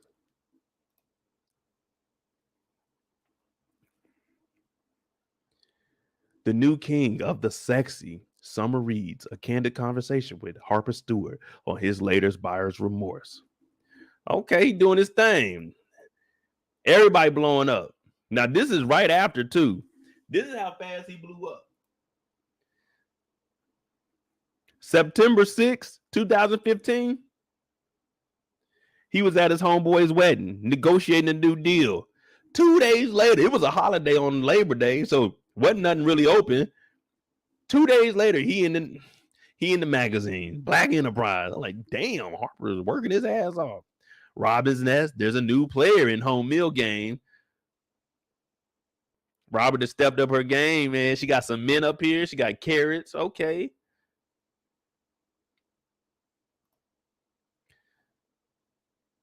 Jordan Armstrong woos Anita Roberts to MSNBC. She bringing in all the top talent over here. She bringing in all the talent. Shelby done bossed up. She went from reality star to businesswoman. Shelby Taylor graduates from Real Housewife to fashion mogul with new notorious Shelby brand. March 28, 2018. Spivey Grand Paris to close because of the pandemic. December 22nd, 2020. Man, it got ugly out here. Allure Felice. Oui.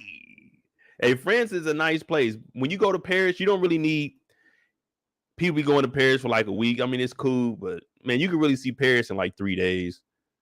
2-3 days. Everything is really centrally located, especially for what you really want to see over there. You go down by the Eiffel Tower, you straight. You know what I'm saying? You go over there, you cool. Paris, I think I've been there 3, maybe 4 times. It's straight. It's cool to see. Just watch out for the Africans and the Turks. Man, they trying to hustle your ass. There's a bridge in front of it. In front of the Eiffel Tower, they trying to hustle you. They always, you want to buy this, you want to buy. Man, be careful. They be pickpocketing too.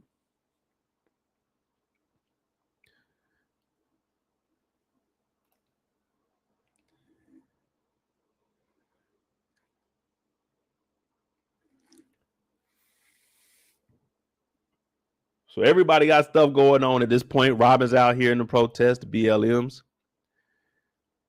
Mother's Day, L Boogie, my bad. Mr. Les Sullivan, he's out here at Mia Morgan Sullivan's grave site, 75 to 2013. And here we are, present day. He talking about getting more books from his boy, but man, at this point, Harper really wants to boss up. He wants to level up. He wants to be on a panel of speakers and actually For him, he's thinking outside of writing his books, he could have more of a voice. So he's thinking him not being himself, he needs to elevate bigger than what he is when he's already on a good path. Sometimes you get too greedy, you too ambitious, it backfires on you. Now, there's nothing wrong with being ambitious, but sometimes you got to play your lane and make it happen. You know what I'm saying? Make something shake. So he's like, man, I think this is the last book I'm gonna write like this, man. I'm gonna change it up. I'm gonna change it up. And you hear Julian say, "Oh no, man, there's some heavy hitters." Basically saying, man, their intellectual level is a little bit higher than yours. Like, you good at writing these little novels over here. These motherfuckers is good. I heard this one selling more than the last one. He's like, yeah, but I don't think I get the same amount of respect. He's like, nah, dog, you do, man. You just gotta chill. So even Julian's like, man, you doing what works. Erica said Harper's full of shit. Harper just wants to expand to the next level. He just wants to, he wants to be something he ain't never seen before. They got the dartboard up.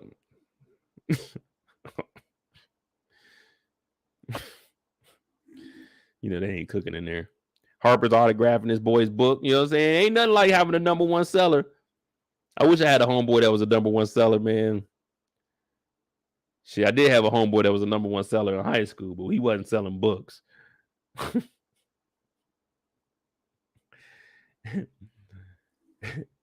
I was in computer class with his older brother. His older brother was really making it work. And then his brother was in my grade. They played football too, but they was really making it happen. Dr. Richard Temple. A Night in Harlem at the Helen P. Nayard Center of Cultural Change.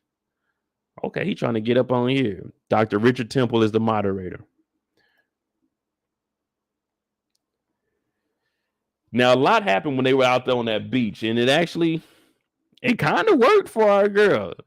So Candy, aka Candace, she's getting into medical marijuana. She's getting into medicinal purposes. She's doing all of it. She's like, yeah, man, I gotta get ready for this thing. Go holler at the doctor. Basically, it's gonna be a whole social network. I gotta go to it. He's like, okay, you do good, baby. He doesn't quite understand what she's doing. He's listening to it, but he's just like, oh, okay, cool. But what about this? And the kids talking about, Mama, I got a report. I got a project due tomorrow. A project due tomorrow. We should have started that project. What's today? Wednesday? We should have started that project Sunday night. Sunday night, an hour before we go to sleep. Oh, it's time to do homework. Anything that you didn't do over the weekend, Sunday, it's time to, 5 to 6, you got to do that homework. Especially at 7, 8 years old. You got to do that homework. You got to sit down. I hated school, but I knew Sunday we had to do whatever homework we had to finish up. Yeah, she got the disorientation she got to do. So she making it happen.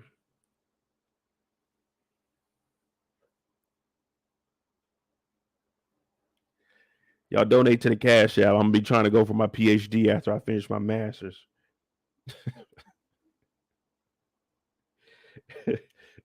Dr. Mo in the building. What you got a PhD in? TV?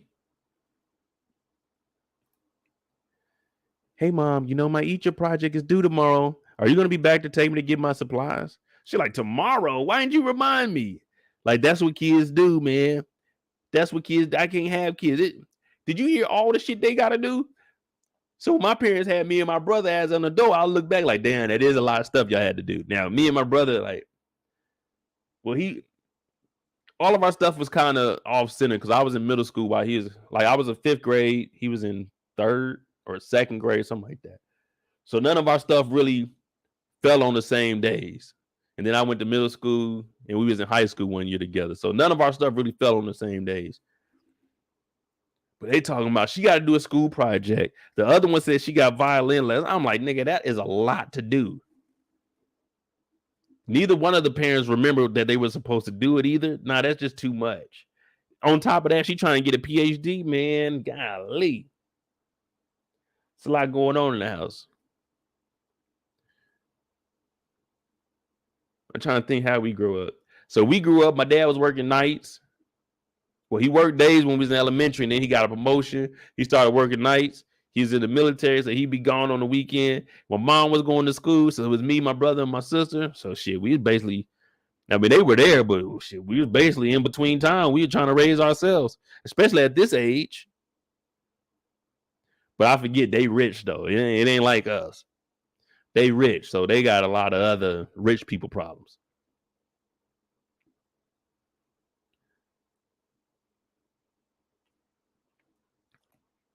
Alex said one of Merch's daughter is being played by Stephen A. Smith's daughter. Is it this one or the older one? No, I ain't got a picture of the older one. But she got violin practice. She got a damn Egyptian project together, and no one has time for the kids, man. Whole time, my dog is over here. He's doing Passion by Dior. If you want to win, put Lance in. Yeah, Passion by Dior. Now she on the back of his head. That right there is annoying to me. Like, hey man, come on now. That like we just standing around your head. Like, all right, if I'm laying down on the, you know what I'm saying, on the couch or something, you touch me. All right, that's cool. But I'm like, hey man, I don't like people just touch. Hey, yo, what you got going on? That nigga got the clone up talk about Passion by Dior. Fucking L Boogie, man. He said, man. Oh, you said the younger one? So this is his daughter then.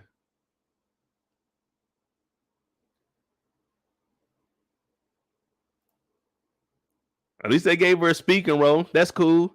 That's what's up, man. Just like we say, it's not what you know, it's who you know, man. Shit, my pops is Stephen A. I'm gonna get into acting. My daddy do some talking on some TV about some sports. Fuck that. I'm about to get into some acting. Nah, Kendo, it ain't too many rules. I just don't like randomly being touched.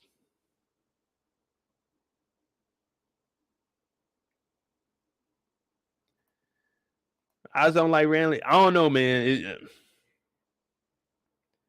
I told you I got PTSD. I used to respond to like bomb threats, fucking chemical threats. So I was in all like, man, that shit really fuck with me, man.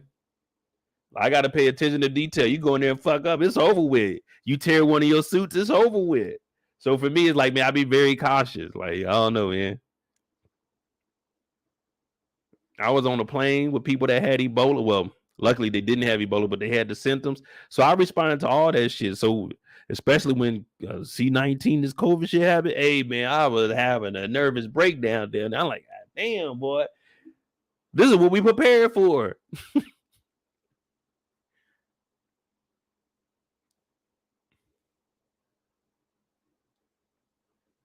But my PTSD ain't like making me trip out. I'm waking up in the middle of the night, nothing like that. It's just shit. I be very cautious of everything now, though. Then you got your homegirl clowning you. She talking about, man, acting ain't your thing, man. Acting ain't your thing. But you need to open up some, man. You need to do something. Like every time we see you, Lance, you down and out. You ain't been getting none since the beach, and I ain't getting none when we was at the beach. These two might as well see if there's anything in between them. Just see where it goes. At least we tried. It didn't work. But she's telling them, listen, you need to find your passion. Once you find your passion and you go down that passion path, you're going to find your purpose. He was like, damn, that's deep. That is deep. Now, his son, you got to remember, this is Peacock. This is Peacock, the home of Bel Air. February 22nd, it comes back out, season 2. He wearing his damn school uniform in here to be an intern. And what did I just tell y'all about Stephen A. Smith's daughter? It's not what you know, it's who you know. Just because my dad is best friends with her, I get the internship. So not only am I pursuing football, my dad is making sure that I get the corporate side behind me too, just in case football doesn't work out. And that's good for parents to try to put you in a situation that, hey, if plan A don't work, there's always a plan B. You got to always have another plan. So he put his son in the power position right here. You working for Auntie Jordan, the top. So all she gonna do is open up doors for you. Now she gonna work you a little bit. I told y'all yesterday how I felt about working for Jordan Armstrong. Jordan Armstrong, cool as hell. When we not in the office, cool as hell. But when you go to work and she turn on boss mode, it's like, oh fuck, who is this? This ain't the same person. This ain't Jordan Armstrong. This is Miss Armstrong. I don't want to work for Miss Armstrong no more. Miss Armstrong is goddamn making it hard.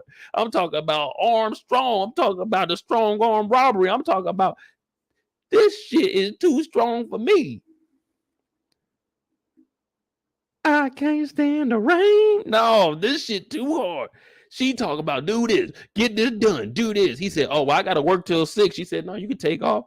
Go do that football shit. She's still going to look out for you. But when your daddy ain't around, oh, my God, she's on your ass.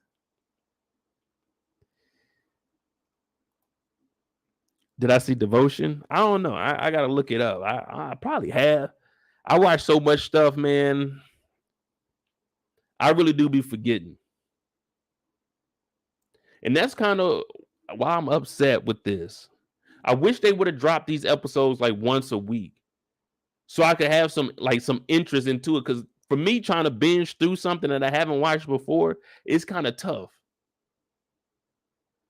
Especially if I got to talk about it. So that's why I don't want to get too far ahead, because then I got to try to remember back on an episode. But if you give me a steal, I can pretty much give you a story of what's going on. And if not, I can make up a story for you. But it's a limited series, so they just want to drop it all. They did the right thing, though, especially with all these winter storms and stuff going on. Everybody going to be at the house. Now, she gets a phone call. Let me tell you something. What you trying to do? You trying to move up the ladder? What you trying to do? We going to put you in a position to succeed. But you only get one shot. We got young L Boogie out here. See, his defensive coverage looks good because this guy ain't no good. What they need to do is bring Billy Baker over. They bring Billy Baker over. You remember when Spencer first came to where'd they go? Beverly Hills? Where they at, Beverly Hills? Whatever school they went to, when he went there, Spencer said, man, why am I on defense? I'm a receiver. He turned him into one of the best defenders in the whole state of California. So he needed to call over Uncle Billy Baker, a.k.a. Harper Stewart. Son out here, he playing against weak-ass competition, so he getting interceptions. It looked good, even though these kids are just here to help him train because they got a personal trainer. Lance is like, yeah, it looks good, but he's going to be honest with him. Son comes over there. Yeah, Dad, man, I was balling, man. He's like, nah, you got to work on that footwork. See, I used to be a DB. Some say I was the Deion Sanders of our time, our generation, but that's neither here nor there. He's like, yeah, Dad, but I was doing good last weekend. I had 2 interceptions and a touchdown. He was like, yeah, but they was cooking your ass. They was on your ass. That team was a lesser team. When you go against these real schools, them boys, they going to be getting you because you standing up when you turn. You got to plant that foot, dig, and turn. Yeah, you got to run with that. You got to be on that receiver's hip. You got to be right there so you deflect it. You pull the jersey a little bit. Ref ain't going to see it on the inside. Too much separation, but that's neither here nor there. But you did catch the ball at the apex. You always hear highest point. Highest point is a DB. That's where you want to get that ball at so the offensive player don't have a chance to get it. But he's like, man, work on your shit and go get you something to eat, all right?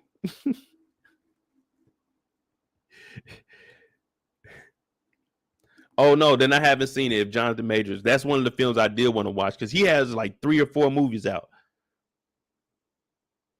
Yeah, I haven't seen that. I haven't even seen Black Panther. I haven't seen Avatar. Man, I ain't did nothing since I've been back, but be lazy.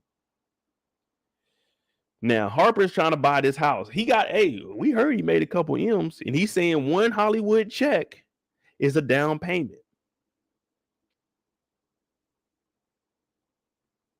She talking about, nah, I don't want to leave Harlem. He said, I got a pasta thing. I don't even know what it's called because I ain't never seen or heard of one.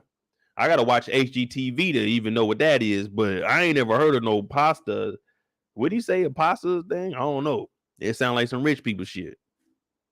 Now, this refrigerator look like something my mama. Well, now my mama ain't got the little mid freezer drawer right there. But yeah, I seen refrigerators like this. Y'all ain't balling. Y'all gonna have to up that a little bit. That thing don't even. This thing the same height as him. That's a small ass refrigerator. It gotta be at least to the top of the cabinet. It's a small ass refrigerator. But she's like, nah, I gotta think about it more than 5 seconds. I want to stay in Harlem with the people. And he's like, all right, well, you don't have to decide right now. But if you remember at the end of episode 2, she said she wanted to drop every single thing that they got and move to the island. To the island when I just told you my movie check could pay for this. But you want to move to the island. I can't get no movie check out on the island. I can just be writing now, duh. I want to move. She told me, no, I don't want to move. Mind you, the house they in is his house. It's his decision if he wants to move or not. That's the house that they was in, whipping it up when her oven broke. Remember? I said, damn, this man is trying to upgrade the lifestyle because he's making some better money. And she said, no, I want to stay in Harlem. I wanted to stay with the people. I wanted to hit the stoop. He's like, look, I'm getting you more room for the kitchen. 3,000 meals. I just asked y'all yesterday, how many meals do you make, let's just say in a week? 7 days in a week. Everybody ain't cooking 7 days. Some of us eat leftovers. Some of us is regular people. Sometimes I like to cook. I eat some leftovers the next day. She making 3,000 meals. He look, I got 2 islands in here, baby. You can cook up 5,000 meals if you want to in here. We just need that extra space, especially if the business is here. And I'm writing more books. We got 4 large rooms. We got an office. We also got a den. And then we got this big ass kitchen, a pasta faucet, a pot filler. Yeah, we ain't got nothing left. We had a sink with one faucet on it. You put it over here or you put it over here. That's all we had. Then when we moved, finally, we got a garbage disposal, but just 2 sinks, just 2 tubs. You put the water here, and you got the little thing in the back, the little sprayer. The little sprayer. Well, at my mama's house, they didn't upgrade it so much. That's what I do. My parents were getting bougie. They got the sink that detaches from the thing, and you can like, why is this sink this is a kitchen sink? Why is this sprayer so damn strong? Whoa, the motherfucker like a fire hose. I'm like, all right, look, y'all doing too much. But it looked good in the kitchen though. She said, I don't want to move. He's like, all right, well, just think about it, baby. Now, Jordan, she's over here like, look, man, I was trying to help Anita ass out. Anita was bullshitting. I brought her on the show. People wasn't feeling it, man. Fuck out of here. It ain't my fault. Now, her assistant, she's taking in the game. Okay, this is what happened. Okay, that. Okay, good. Yeah. Okay. Now, they're working on a new pilot for this show called From the Culture. They take it MSNBC. They're going to be talking about some political things, the political side, but from the culture aspect. So what they're trying to do is get a strong cast of Black women. Not none of that Fox Soul shit. This is going to be real women that are going to get on here and they actually talk about shit that's going on in the world. They not just rambling on like I be doing when we doing these recaps. They about to actually give us some facts, some numbers behind it. Every now and then I give you some facts, but they about to be on it. This is From the Culture. This is MSNBC, people. This ain't regular NBC. This ain't Peacock. This is MSNBC. This is the news. So there's got to be some kind of truth behind some of it.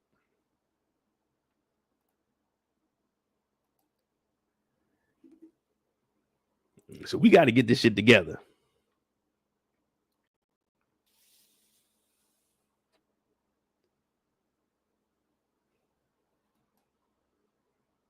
And of course, Shelby, yeah, the Shelby brand is trying to branch out to figure out how can I ease the pain. They trying to figure out what she gonna do next, but Jordan, you gotta You gotta pay attention, baby. They talking bad on you on Black Twitter. Jordan Armstrong is just another self-centered corporate token willing to sell a sister out to make her own star shine. They said it's always got to be some hating shit. No one's ever honest and no one's ever real with themselves. Now, when you're looking at the numbers behind the scenes, you got to understand when these people are making these kind of decisions, sometimes people just genuinely fucking up. Not everything is a conspiracy. I know, like, sometimes people picking on you. Sometimes when you look at it from the outside, you're like, damn, you're right. I see what you're saying. But they got rid of Anita because Anita wasn't moving numbers. It wasn't that she was selling her out. It wasn't that she was hating. We heard she gave her an opportunity. Anita couldn't reach the level that they needed her to reach.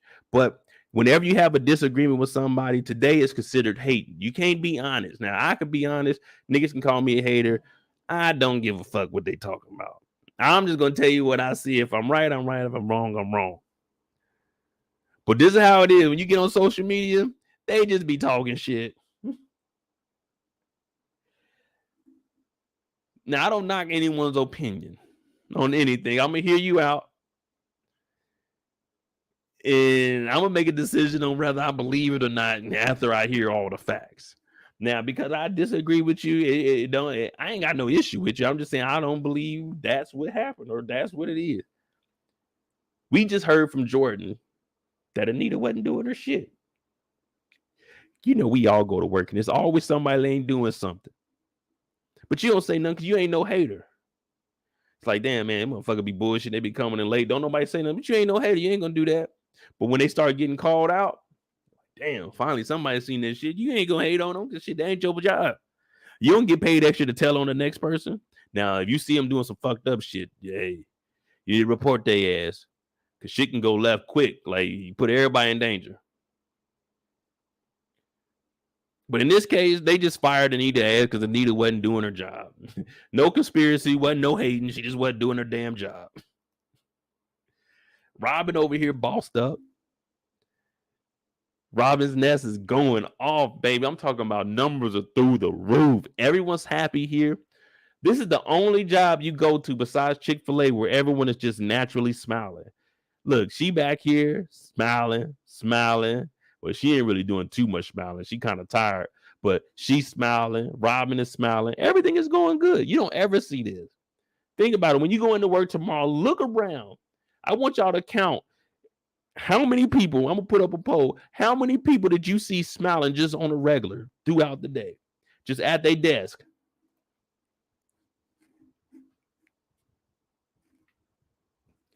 Hello? Okay. Oh, no. Thank you. No, thank you. Okay.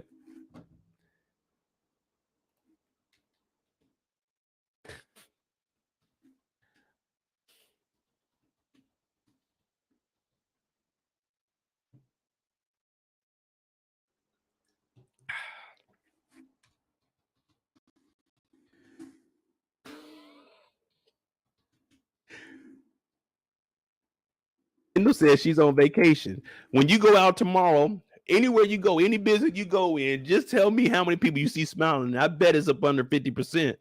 People ain't in there just smiling. They ain't here cooking too. Robin's Nest, hey, we done blowed up. We 3,000. Shit, we doing at least 15,000 orders a month. Look, she's smiling. Everybody just smiling in Robin's Nest. When you get around all that organic food, that's what it'll do to you. Organic food just make you smile. Whew. Ain't nothing like fresh carrots on a Thursday morning. He shows up. He's like, hey, what's going on, baby? Everything all right? She said, oh, thanks for showing up. Real quick.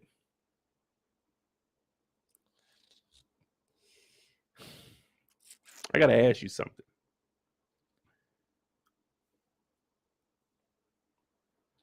Did you donate extra money to that foundation? She said, oh, yeah, I did. We making more money. We can give more money. Whoa. Wait a minute.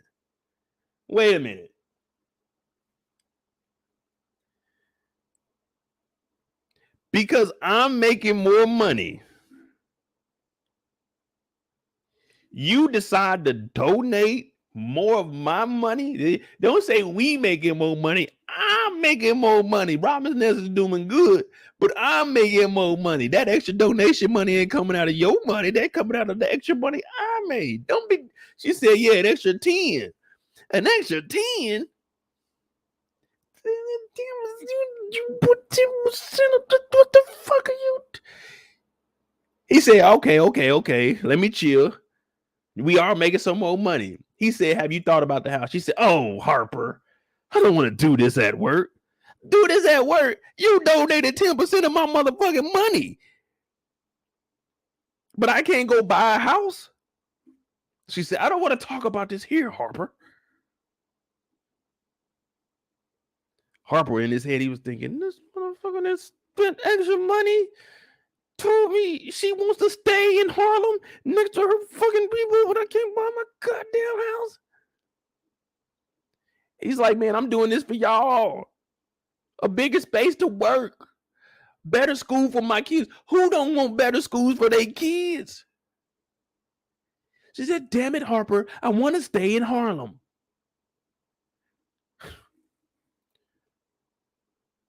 I said, damn. That's fucked up.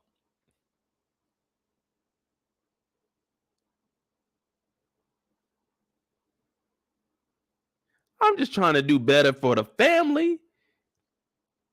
That's one reason he's talking about he want to get on the panel. He think that's going to make him a better man, provide more, but she want to stay in Harlem.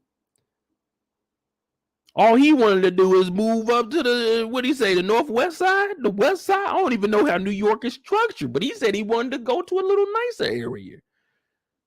She said, no, I don't want to do that shit. I got to stay in Harlem.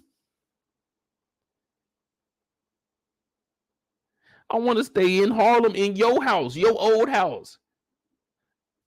He said, what? And then you donate my money, my extra money, when I just said we were trying to buy a house.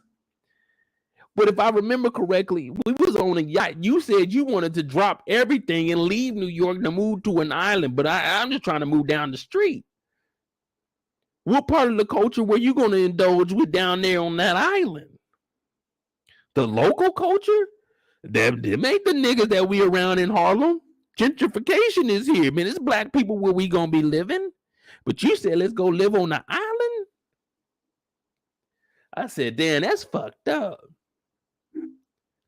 It make a nigga not even want to go to work no more. I can't even use the money for good. I can't even move. I can't even upgrade ourselves. Harper's like, damn. She said, you know what? I got things to do. I got a book club to go to. I ain't talking about that house, nigga. I said, damn. Now they didn't showed up to the book club. They showed up to the book club, but they still talking about how they going in on that girl Jordan. Jordan is sold out. Jordan had turned her back on the community. Oh no, you can't do that. Once you turn your back on us, it ain't from the culture. You ain't from the culture. Yeah. It ain't from the culture. You ain't from the culture. You turn your back on us. You know how it is on social media. They gonna get on your ass. They ain't even gonna have all the facts or evidence in them, but they gonna get on your ass about some shit. She's like, I could respond to them, but I'm not gonna give them the clout that they want. But I could talk bad about them because you know you can always get back at them. Now, you hear what Shelby's saying. She's like, oh, that's what you should do, because you remember when she went toe-to-toe with the unicorn was on her ass 3-0. So for her, it ain't nothing for her to finally try to get back at someone to feel that justification of her getting her ass whooped 3-0 out there on the island.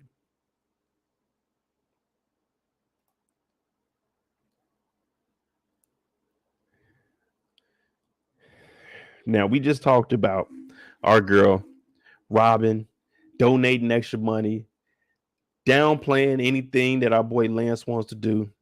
I'm not Lance, goddamn Harper. Now she talking about y'all got to read this book, The Sum of Us. Now I told y'all when it came to Harper's book, I wouldn't have read Harper's book before release. I would have read it after. Ain't no one trying to read this book. And Shelby did a good job. Some white people in there, some black people in there, some racism. Hey, we ain't getting equality. That's what that book is gonna say. It's not gonna show us how we can get past that. So everybody's like, yeah, that is pretty much what the book is about.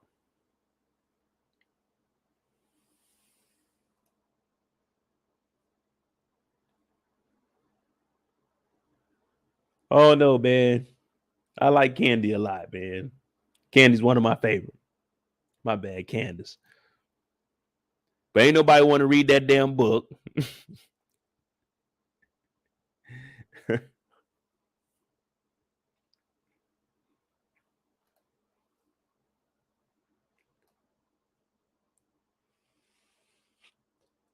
Now we got to try the ladies out. We got to try the ladies out. We're going to bring Shelby on set because we heard that Shelby got 1.3 M. 1.3 M on Twitter. That means they going to see it. They going to read it. They going to put it out. Because she a mogul now. She a fashion mogul now. From reality star to fashion mogul, she playing with some M's. So you know everybody about to see whatever. If she put up anything controversial, oh yeah, they screenshot and put it up. Yeah, hey, they're gonna be talking about it the next 2 days. Everybody gonna be talking about it. But like I said, we're doing the pilot for From the Culture. Shelby is coming on. Everybody looking at Shelby like, oh, hey man, is this appropriate for MSNBC? I know you free and liberated, but come on, man, there's a time and place. Put them things up. We in here, we about to talk about the news, people. From the Culture. It's a time and a place. Nothing wrong with wearing the leopard, but we got to be a little bit professional. I know everybody, she can wear what she want to wear. I'm not saying she can't, but that's not what this panel was here for. But Shelby, she from the culture, and we about to see what the culture talk about. She's like, I got this. Jordan said, shit, you better, motherfucker. If I got them jobbers on the line, you know, you use a referral, you get your homeboy, your homegirl, get them hired at your job. They getting, you know what I'm saying? They getting in trouble. They fucking up early. And everybody looking at you like, you vouch for this person? In reality, like I had a homeboy. And he ended up getting fired. He used to come into work late. He ended up getting fired one day because he was late. He was already late. So this fool went to Burger King, came to work with Burger King and clocked in. And when you clock in, it's a loud ass timestamp. So like boom. He clocked in probably like we had to be work 7:30. He clocked in probably like 8:05. He had Burger King. They fired him at the end of the day. They made him work a full. Well, I can't even say they made him work a full 8 because his ass was late. But he worked the whole day from like 8:05 to whenever we got 3:30 or whatever, 4:30 or whatever. Then they fired his ass. So they took him in the office like 10 minutes before we left. Everybody looking at me. Yeah, your boy got fired. I'm like, shit, I ain't got nothing to do with that. I just got the man a job. I didn't tell them to hire him. Shit. They said they were hiring. That was on HR. HR didn't do their job. You can't put that on me. I just said, hey, here's a referral tomorrow. You know what I'm saying? If my boy goes to work and fuck up, that ain't got nothing to do with me. That's HR. HR ain't good at judging people, I guess.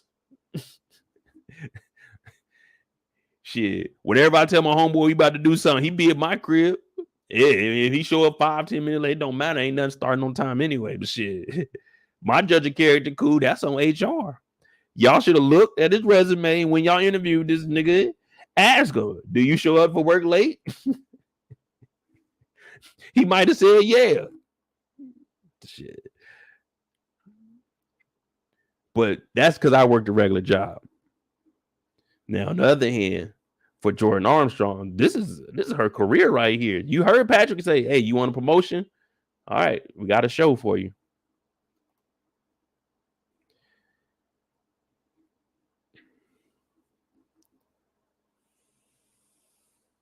Then we got all the boys together. They playing cards. They ain't really talk about shit.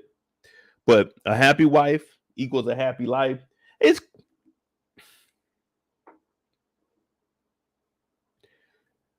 It is for the most part. It is for the most part, but shit, hey, nothing's every cookie cutter. You know what I'm saying? Just because for somebody else it don't work for everybody. But for the most part, a happy wife, a happy life. But shit, if you ain't happy, it ain't gonna be no happy life either, man. Fuck all that. You gotta worry about yourself too now. Now, here's the dilemma.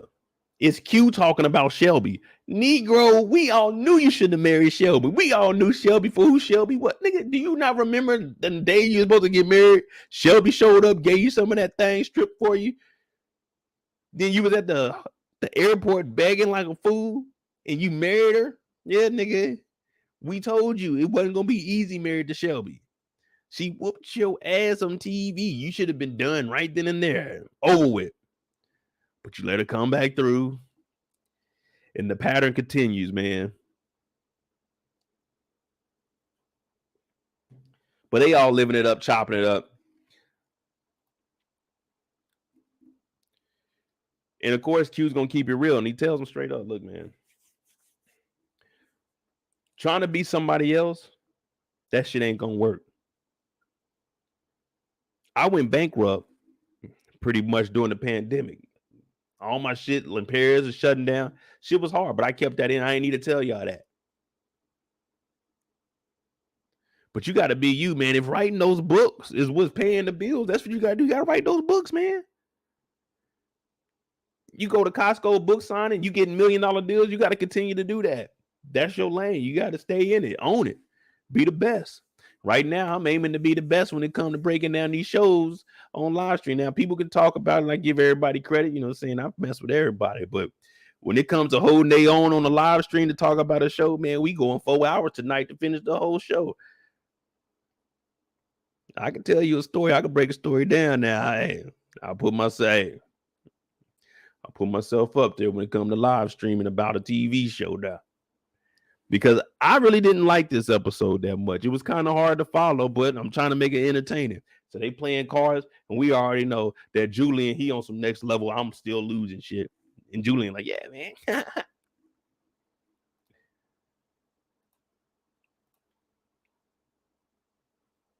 But everyone is giving Lance the, hey, bro. Just like when people say, oh, man, I don't like this job. Man, I got to do that. I'm like, hey, bro, just hold on, man. You got a couple years. You get through that, you straight. You got to do what you don't want to do to get what you want. So you just got to keep working it. And if it's paying the bills, man, shit. Save you up some money so you can afford to take some time off and then do what you want to do. But, man, always have some kind of income coming in. A lot of people can take risk, man. I'm not one to, I'll take a risk now. I'll take a risk, but shit, I got to make sure I'm at least financially stable enough that if I need to scale back on something, I can. But I live a modest lifestyle, so.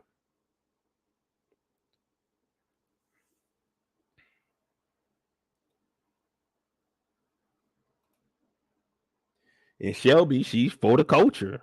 My bad, not for the culture. She's from the culture. And what I mean by that is she bringing the culture on TV, and she being Shelby. She being, I won't say she's being Shelby. She's being reality star Shelby. That's what it is. She's not actually who she is. Right now, this is just a persona that she putting on. She on here talking about, man, I paid them to zap that bug on your ass. Hey, Shelby, we talking politics, baby. What you doing? Get right. Now you on the panel, you trying to, because you always gonna look out for somebody. Hey, chill. Hey, what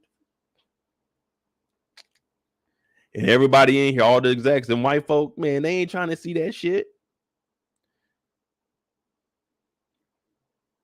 It's one thing to be embarrassing on our own networks, but come on, man. You just got to be realistic on that shit. Certain rules you got to follow, man. And I'm not saying sell your soul or nothing, but hey, you know how it is. You got to play the game, man. You got to get that check. Excuse me. You got to get that check. You got to adapt.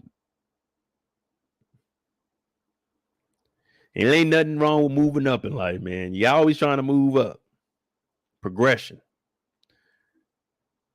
Just like your credit. Slowly progress. You climb that ladder. Chugga, chugga, chugga, chugga, chugga. Try to at least get them 700s. You're trying. You scratching and clawing your way up there. But you got to show progression. If all they see is, hey, you got loans on top of loans on top of loans, you making late payments, you ain't progressing, they taking your ass back. Certain rules you got to follow, man. You got to play the game to win. So they basically like, oh, Shelby stinks. She's like, look, if we can just get another woman up there, re-record that shit, press play, put it out, we be good to go. This white lady back here, she don't know what the hell going on. I know for sure he wasn't paying attention. This white guy's like, man, the numbers ain't adding up. This white lady was like, what the fuck did we just watch? She's younger, so she kind of understands what's going on. She's like, yeah, we need to we need to replace Shelby right now. The numbers are down across the board. I'm talking about Shelby is losing big time. Now, Real Housewives Shelby, oh, they love it, but this shit, don't nobody want to watch her act a damn fool up here when they talking about politics. And now Jordan she kind of hurt because she vouched for her. She brought her homegirl along here, and her homegirl's acting a damn fool. Now you got to pick and choose. Some people like I got a couple of my homeboys hired at my job. Let me see. One shit, both of them got fired actually. My homeboy, well, shit, he doing real good now. My homeboy got he drive trucks now. Shit, hey, dog balling. But they fired his ass on Friday. But before they could fire him, he quit, and then he came back into work on Monday, or some shit. Wait, no, he's the type of dude to quit Friday and go in Monday and get So he quit Friday before they could fire him. Came in Monday and they fired him. And they had the sheriff office up there to escort his ass out the building too. I was like, damn, that was my boy too.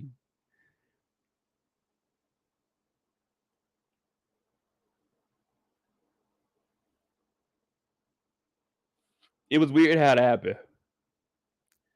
But he used to make valid points. Like we had a big clock up front.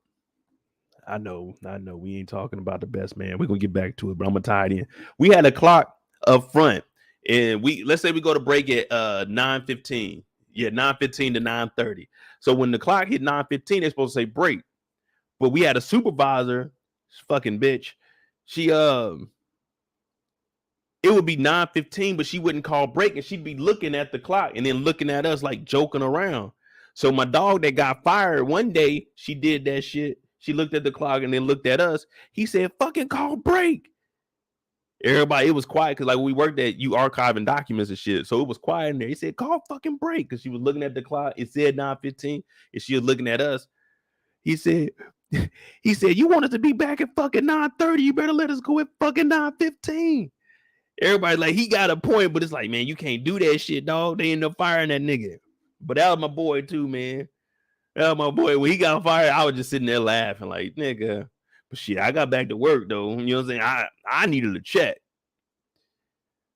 But he was right. But I just told you gotta adapt, man. So in this situation, you know she wanted to say something. You know she wanted to say, but you gotta keep it professional because you worked your ass off to get to this position. It's like, all right, you know what? I'm gonna bounce back then. Cause I'm gonna look out. Like in that situation, I couldn't look out for my boy. But when we was on the road, I made sure I got him on my team. So when we travel to the reservations, it's like, hey, you're gonna be working up under me. You're gonna be straight. Not necessarily like working directly up under me. I did eventually get the manager position, but I didn't have the title of manager. I got the manager pay, which was cool. But I was like second in command. We go out to the reservations. I was pretty much the liaison between the reservation in our company because we had a white boss, but the Native Americans didn't take on too well to her. So they would talk to me if they needed anything. And I would basically relay the message to her. So that's how I ended up getting the manager position. I got a job offer in Portland. She wanted me to come work at the federal building, but I was like 21 and I was traveling. So I'm thinking, man, I'm getting too much bread on the road. In hindsight, I probably would have took that federal job because that was 2006. No, that was 2008. 2008, man, I would have been retired by now. I should have been on top of the world. I would have been straight too, but it is what it is. But you got to be professional, man. So right now she's hearing it and it sucks. She's like, man, these motherfuckers. Let me go talk to my homegirl, get her ass straight. Now he talking about, all right.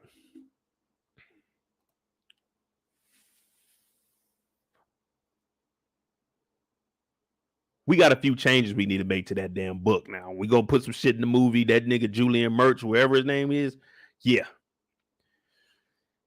We're gonna have to change that around. That ain't working. Nope, not gonna work. Ain't no one interested in watching Julian on the big screen. We already said he's the worst friend in the worst position.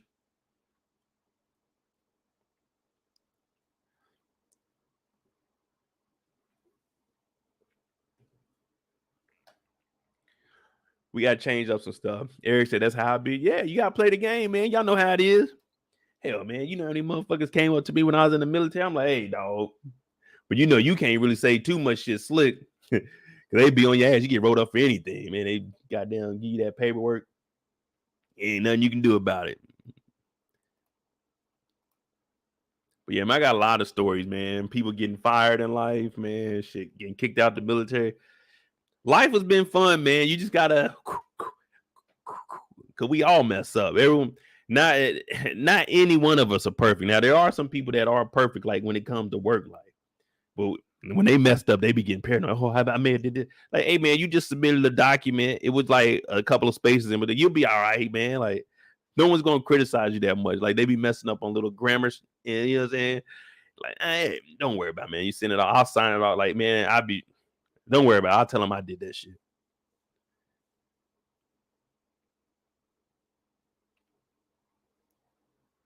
But that's one thing. Like, I don't like taking credit for nothing. If we do something, they're like, oh, more did this. No, no, no, no. I give someone else a credit. I don't like that kind of attention. You know what I mean? I don't like all right, cool. I did my job, but I did my job because I was supposed to do my job. I don't need here goes an award. Like I used to win awards at the government job when my homeboy got fired. I used to win awards there for top production. That's no lie. I probably got on some real shit in 52 weeks. I probably got top production award like 35 to 36 weeks out of the year. Man, I'd be in that motherfucker going to work.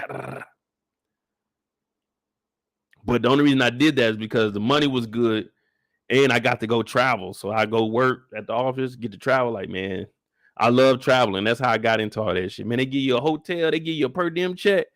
Man, what? Ain't got no rent at the crib, so everything going to my pocket. I mean, I got so many stories about that job too. I think I told y'all about the time I was overdrafting my car. I went to Walmart to buy a video game, 2007. Motherfucker said denied. I said, wait, what the fuck? Man, we're gonna get to that shit later on. We're gonna finish this up.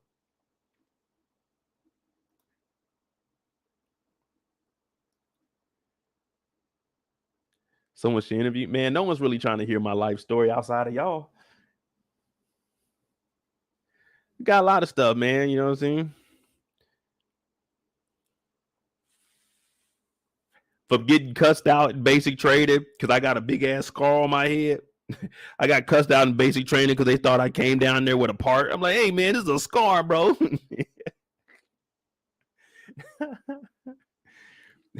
You know, that first day you go in there, you get your hair all cut off. Well, my TI didn't see my head. So the next morning when he came in there and woke us all up, I got in trouble because he thought I took a razor to the top of my head. I'm like, nigga, ain't nobody doing that silly shit. There's a scar.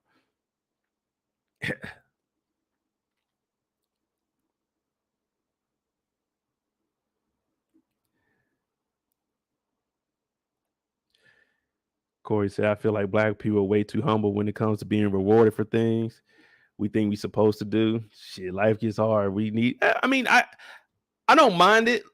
Hey, if we do it in-house, if we do it like in my shop, all right, cool.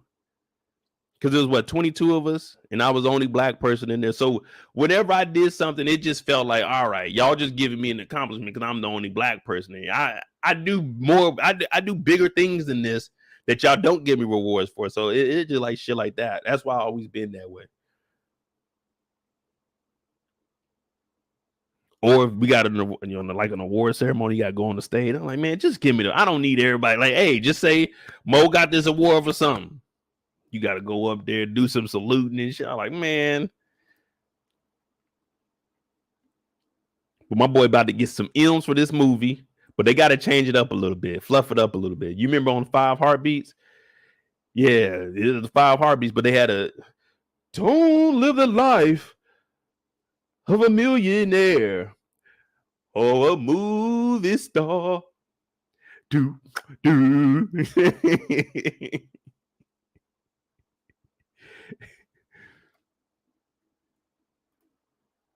But it got him thinking about it. Billy Baker mode, arms crossed, look to the side. Spencer, what do we do next?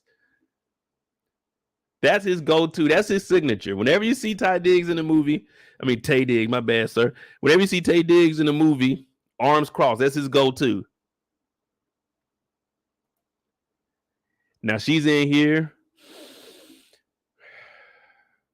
Breathe in. Breathe out. She's going through her meditation. She's trying to get right because Shelby is fucking up. Shelby is fucking up. Have I ever gave a speech after receiving an award? No. I ain't never got an award big enough that deserved a speech. I'm trying to think. Have I ever got any awards? No, I never gave a speech. I've done a lot of presentations though. Like I say, I do the presentations whenever a new commander comes to the base. I got to go up there and explain, like I'm in front of everybody. It's like 20 other motherfucking executives that come. Everybody I work with, they taking pictures and shit. Now I got to explain what bioenvironmental is and all the assets we have. Like I got to do that.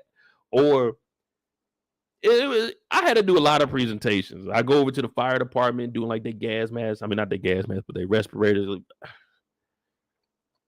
I don't mind talking in front of people, but it's like, hey, listen up and listen closely, y'all. We're going to go over this one time. Actually, we got that sheet there. If you flip over on the back, the instructions on what we're going to do will be listed there for you in case you missed something that we're going to go over briefly. Matter of fact, I got to sign this sheet. I need everyone to go ahead and sign that, send that around. We can do this however you guys like. I always try to make things simplified for them, whatever's going to be the easiest. Typically, we should go in alphabetical order, but if y'all got to do something, whoever has something important to do, y'all come up first. I go ahead and do it. Like, I'm a chill anyway. So I don't mind giving speeches as long as it's something I'm prepared for. Like, if it's a topic that I know, cool.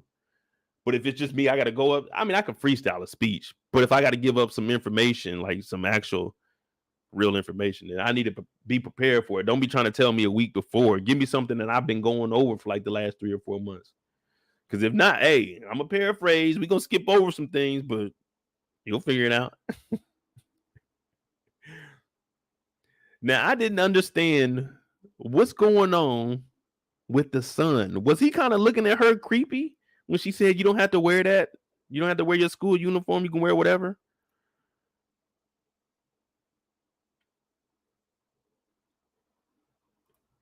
Storm X is doing a series where he interviews black YouTubers. Reach out. All right, let me write that down.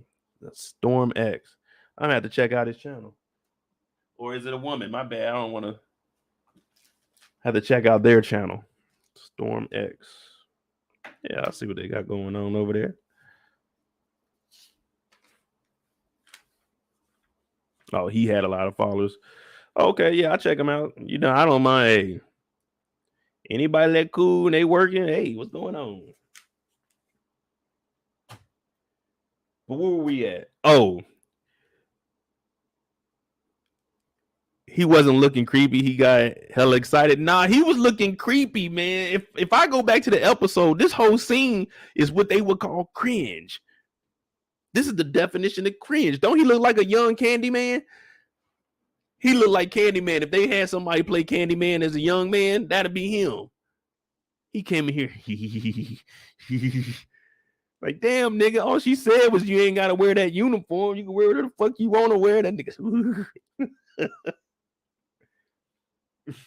Uh-oh. Is he about to be like Sean? Is he going to try to get at her? Uh-oh, Jordan Armstrong. You better watch out. Junior about to come in here.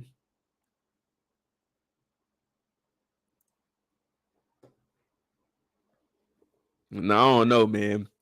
I was intrigued on why he made that face. Exactly. Look at him. He talking. Nigga, who you thought you was? The Fresh Prince? Why ain't nobody telling him on the first day when he came? You were on an internship, dog. This is for you. This ain't for the school.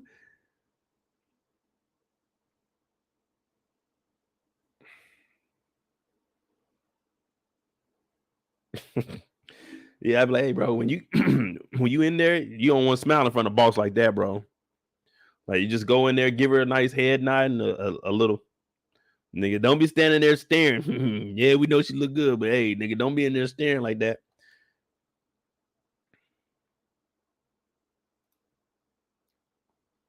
Yeah, Eric. See, I only watched up to episode 3, man. So when I seen him looking like that, I said, man, is this kid interested?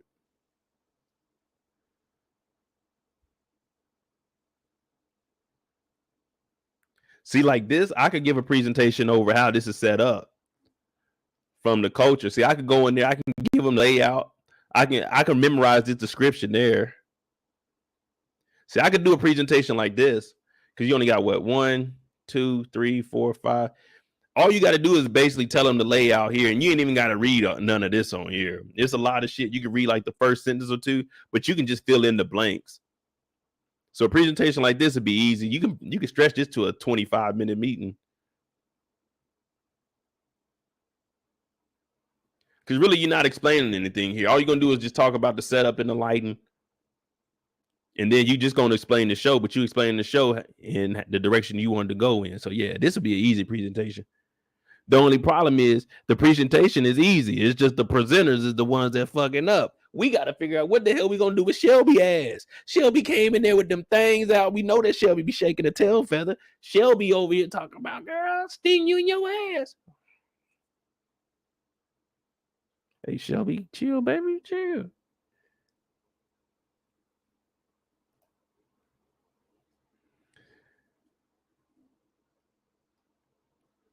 OT said this nigga supposed to be in high. Exactly. I'm like, man, this nigga think he the Fresh Prince. He didn't came up in here.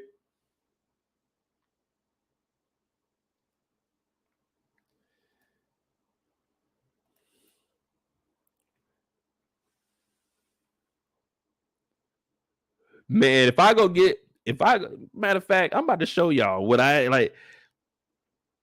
Man, I'm gonna show y'all some shit that I had to present. Well, it ain't like I can't show you nothing I presented, but I can show you some shit that we used to talk about. Like, man, this is the stuff I was doing in the military, bro. You would have never thought somebody like if y'all just listening to me now, y'all be like, man, that nigga wasn't doing that shit. Man, I got this box of bullshit that I'm about to show y'all. Hold on.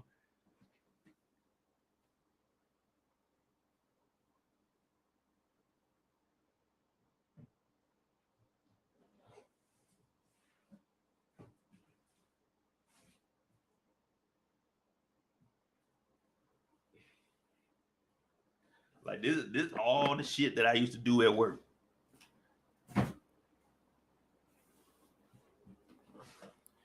So when I had to give a presentation, man, there's a lot of shit in my head.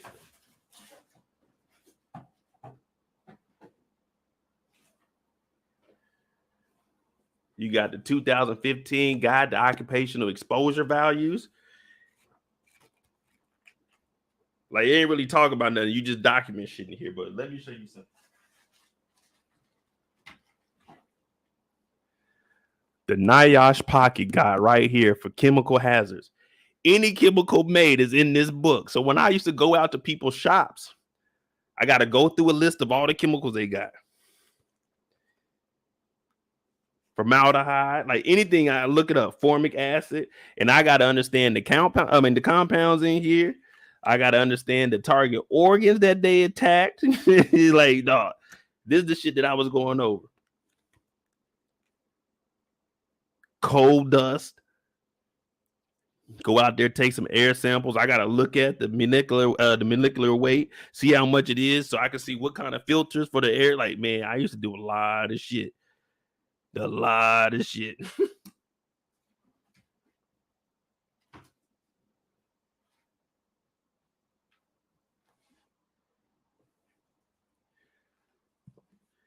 The OSHA guy right here, Occupational Safety and Health Administration. I had to read this motherfucker. People be calling me. I'm like, hold on.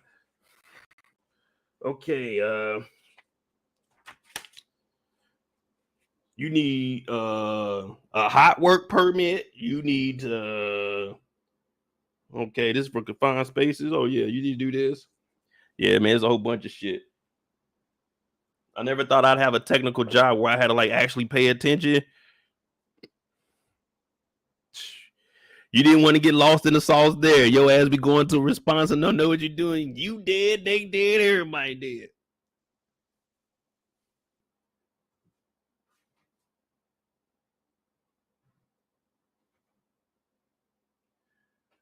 Then you got the emergency response guy right here. So this is when this book get pulled out, that means it was some real shit going down.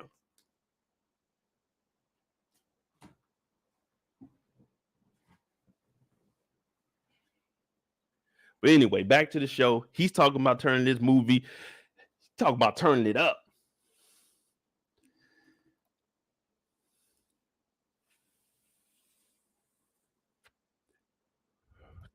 Turning it up, signature move. Oh yeah, Kendall, that was yellow highlight. So that occupational health, that was for confined spaces. There were only 2 people in Europe with the confined spaces certification from OSHA. It was me and Staff Sergeant Brzezinski. Me and her were the only 2 in Europe with the OSHA certification on confined space. Did I get an award for that? No, I just spent 2 weeks down there training. I ain't getting no award for that. So anytime that they had to go out there to the fuel tanks, go in there, clean them out, I had to be there. When they had to climb inside the jets, inside the fuel tanks, I had to be there. It was only 2 people, so I was getting calls left and right from the goddamn fire department. I'm like, man, someone else got to get trained on this, dog. It can't just be me. Y'all can't just be calling me every single time. But yeah, I had that. So when it comes to confined spaces, oh yeah, I can tell you anything you need to know about confined spaces. I can tell you what the oxygen levels need to be able to enter in there without ventilation. I can tell you all that shit because I'm out there. Wait a minute, you can't go in there. I gotta sign them off. I'm telling. Gonna, I'm gonna tell. Hey, y'all can't go in there without me signing off. Get back here. Hey, what the fuck y'all doing? I didn't care what rank you were. And that was like, I had a little bit of power there. It didn't matter what rank you were, unless I said, yeah, you ain't going in there. Okay. Okay. I ain't trying to hear that shit. Back up. Get away from there. Don't internet. All right. That's it. You in trouble.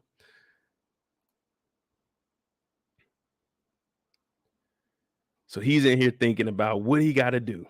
Signature move, arms crossed, Billy Baker, Spencer, what's next? She's telling him, man, you need to be you, bro. Just be you, because don't nobody think like you but you. And then he hinted at, well, and you think like me too.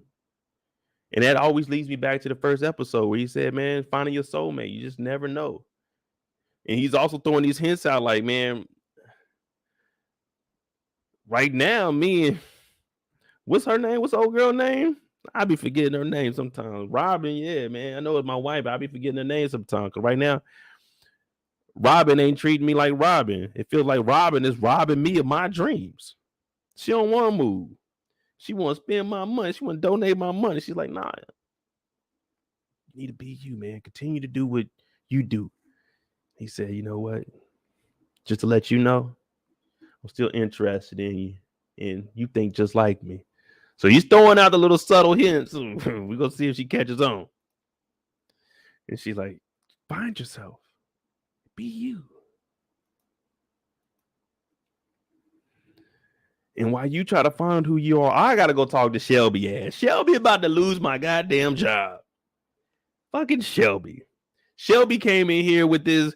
This is something that Paula Abdul, straight up now, tell me, baby, do you want to love me forever? Oh. Or is it just a hit and run? Who walks around with this? This is the shit that Batman be having. You know, Batman can't fly, but he got them gliders. He jump off a building. That's what those are.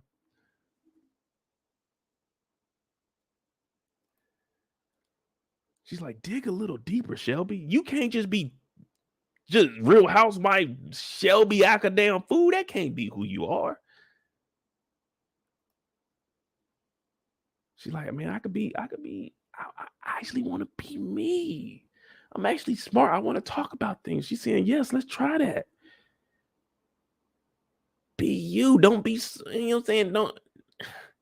Don't try to be out the box. Would you wear a bikini to the Academy Awards? She said, who's it designed by? Okay, she ain't lose it all. Shelby is still Shelby. Shelby is still Shelby, though.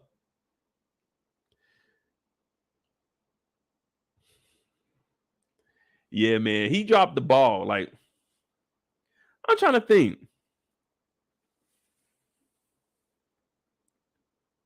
There's probably only like 2 women in life that I took a L to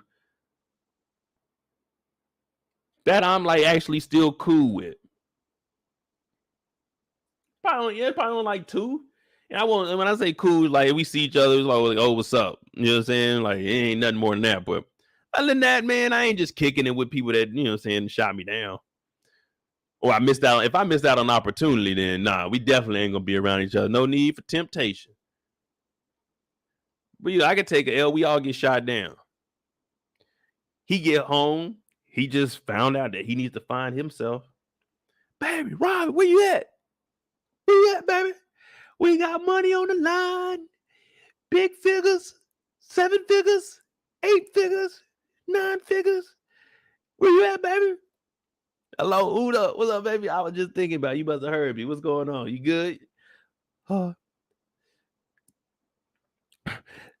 This isn't Robin. She's in jail. She's like, what the fuck is going on? He go down to the police precinct. The baby acting like, what's the little kid off Power that's about 18 years old but supposed to be a little kid? What's her name? Tariq's little sister, Jasmine. That's how this kid was talking. She said, the police, they took her and she wasn't doing nothing. They were mean. They were mean and they were doing stuff and they took mom.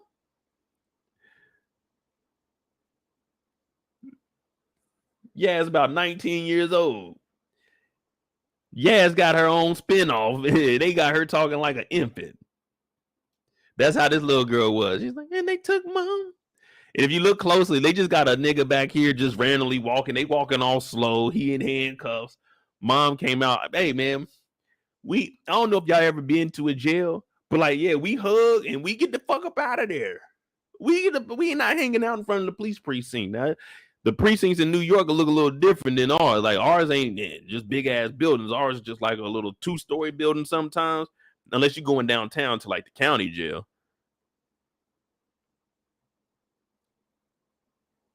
They outside, they hugging. She got her Janet Jackson Revolution uniform on.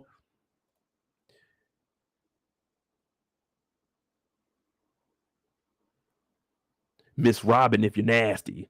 She got the big boots on, big stepping.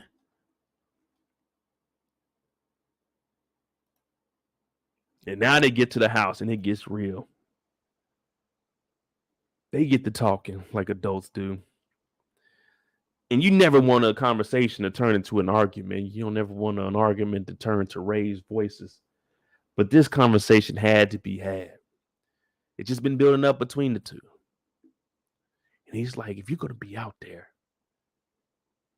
don't be taking my daughter and putting her in danger. You could have easily walked away when the cops came.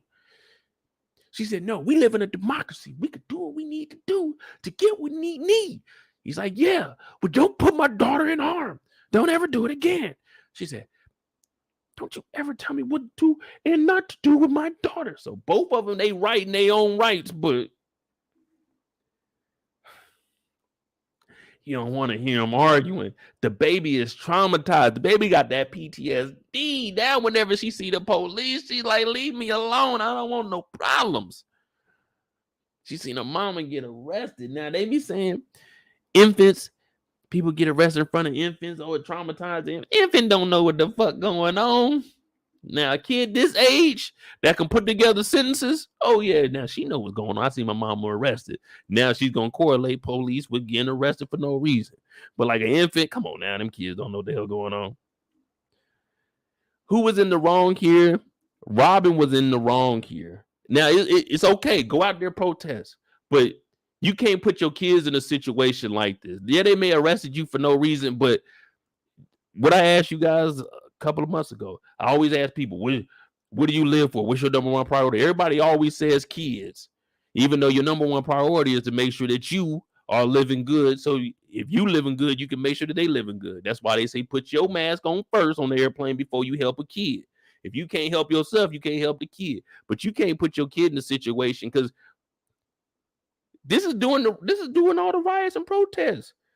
This is when shit was crazy. People getting knocked over, people getting killed in this. So you got a kid out. I understand you want your daughter to notice and stuff, but you can't have her out there and to the point where y'all on the front lines. If some shit, them niggas got them rubber bullets, boop, they hit a kid or something. Yeah, they in the wrong, but still, you putting the kids in danger.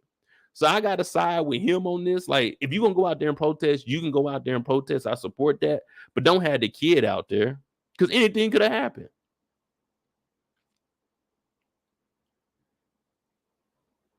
Like, she definitely is in the right to go out there, and I understand you protesting for your rights, but you can't put the kid in that kind of situation. At the end of the day, your political views, when you get inside your house, you got to make sure the household is good, and putting the kid in a situation like that, that's bad. And I mean, she had a comeback. Don't tell me what I can't do with my daughter, but in this instant, he was right. I got to agree with Harper on this one because what if she got arrested and the kid got mixed up and now where's the baby at? Oh, they arrested me and I lost the kid.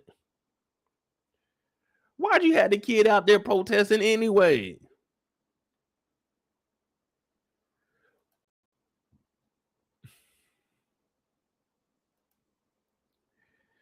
Then we had Quentin coming here. And this just reminded me so much of Empire when they was on the couch. Because she's like, oh, I just can't get this right, but I really want to. I've really been trying. I really want to prove the critics wrong. I really want this. He's saying, man, if I can see it, then I can do it. All I have to do is put my trust in me.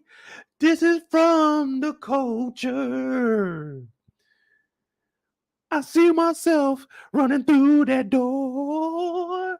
My name is Shelby from the culture. Yeah. So she really wants it. He's like, man, you believe in yourself. You're a superstar. You're no longer that reality star. You are a fashion mobile icon. You see, I didn't say mogul. I said mobile. You moving around a lot. But you gonna do this and you're gonna be all right. Sometimes you just need to hear that motivation. Now, there's a difference between this right here is motivation. Now, the motivation, like, all right, saying we were younger. If I knew my boy wanted to talk to a girl, we got to get in his ear and tell him, pause. You got to be like, hey, man, you can get her, bro. You're like, man, I seen old boys who talking, you good, bro. You go over there, man. You can get her, man. She was looking over. You got to hype him up. That's that little bit of motivation. Sometimes you already know, like, yeah, she about to shoot this nigga down. But it's like, all right, man, you got to at least try. You know what I'm saying? You got to get shot down. That's why you always go for the best looking and you work your way down. You get shot down. Now it's like, all right, cool. I can get something that I'm really supposed to be on. You know what I'm saying? I just went for that one because it was superficial and it looked good, but that really wasn't the one for me. So you got to give him that confidence, that motivation. But what he's doing is giving her that real motivation. This is the kind of motivation you need. This is the rub you on your back and let you know everything's going to be all right, even if you fail. But I know that you can actually accomplish what you're trying to do. Because with Shelby, I told you, they icy hot. They need each other. We all know that they're a good couple. But the thing is, he knows she can dial that back if needed. He's the only one that really believes in Shelby. Everybody else look at Shelby is like, man, that's Shelby. But he's like, nah, I can see the good in her. That's why I married her. She's like, all right, cool. He's supporting her. Because, hell, she stayed down. Remember, this nigga going broke. This nigga went bankrupt. Now, I know he got a little bit of money. I won't even say a little bit. He got a couple M's. But yeah, he had to go bankrupt almost in the pandemic. But she stayed down with the nigga.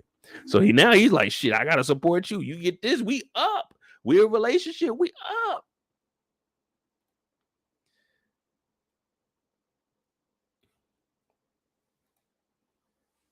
She gets up here. She got the new look from the culture. You know what I'm saying? Came in here.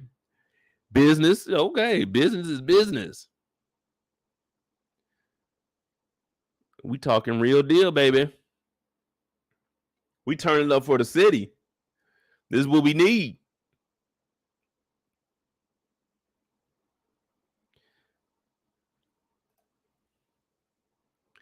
She came up here. She looked just like what's her name? That motherfucker that was in Alaska that tried to run for vice president.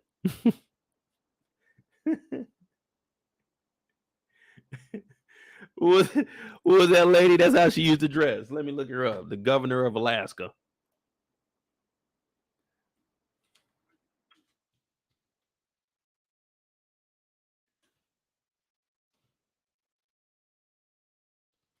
Was it Alaska? Sarah Palin. That's what she looked like. Sarah Palin. The ethnic version of Sarah Palin. That's how she would dress.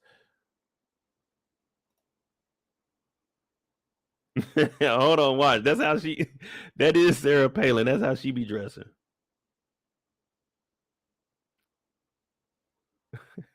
I can't even find a picture. I remember there's a picture of her with some big ass gold buttons.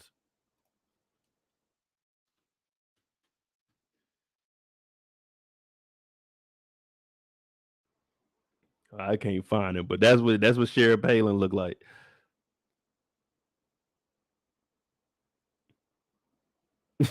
Her ass was losing everything too. Damn, Sarah. Ain't nobody vote for her ass.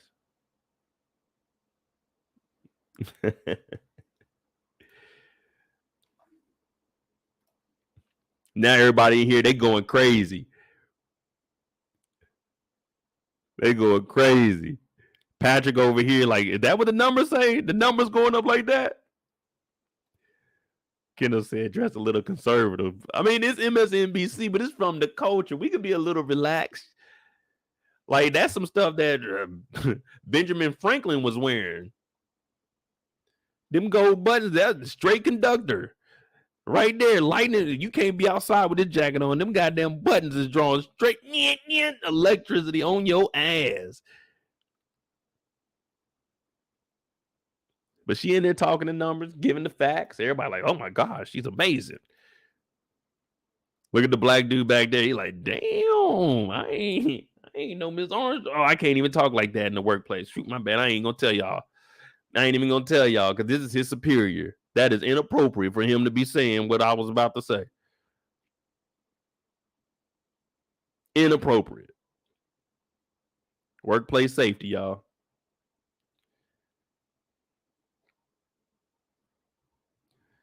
Now, as of right now, Harper did not sleep with Jordan. But this dude, like, man, they getting hype in this hallway. Oh. We got Jordan Armstrong. We got Shelby Spivey. Man, what a day. Like, you ain't gonna believe me. I seen both of them in the hallway today. See, I can say this because I don't work there. And they were looking good. They were looking good. See, I don't work there. You work there. You can't say that. Now, back at the house, things are calming down a little bit. We had that argument last night. And she's thinking, you know what? Maybe I should look in the mirror. Maybe I should start taking in consideration, because this is the same advice that they were giving Harper at the card game. Maybe you should look at her point of view and see where she's coming from. So now she's doing the same thing that they were talking about, and she reads this, and it's a man was just trying to express himself through the way he feels. It wasn't that he didn't want to go along with everything that she had. He just wanted more and better. So she's reading it. She's like, damn, this is coming from Harper's heart. Harper didn't mean no ill will. He didn't want to take me away from Harlem. Harper just wanted better for us and our daughter growing up. Just like she said, we made more money. We can give more money. We made more money. We can spend more money on living. So she's like, damn, Harper really is a good man. I shouldn't take that for granted. So Harper comes in. He's like, oh, hey, what's going on? He's a little nervous right now because, you know, you had that argument. He don't really know what to say. I apologize about everything that happened last night. She said, Harper, I was just reading this. This is amazing. I think you should write more in our brownstone. I want to hear more of these kind of books. This is you. Tell your story. Be heard. So now she's like, shit, we might as well move to that brown house. He wasn't lying.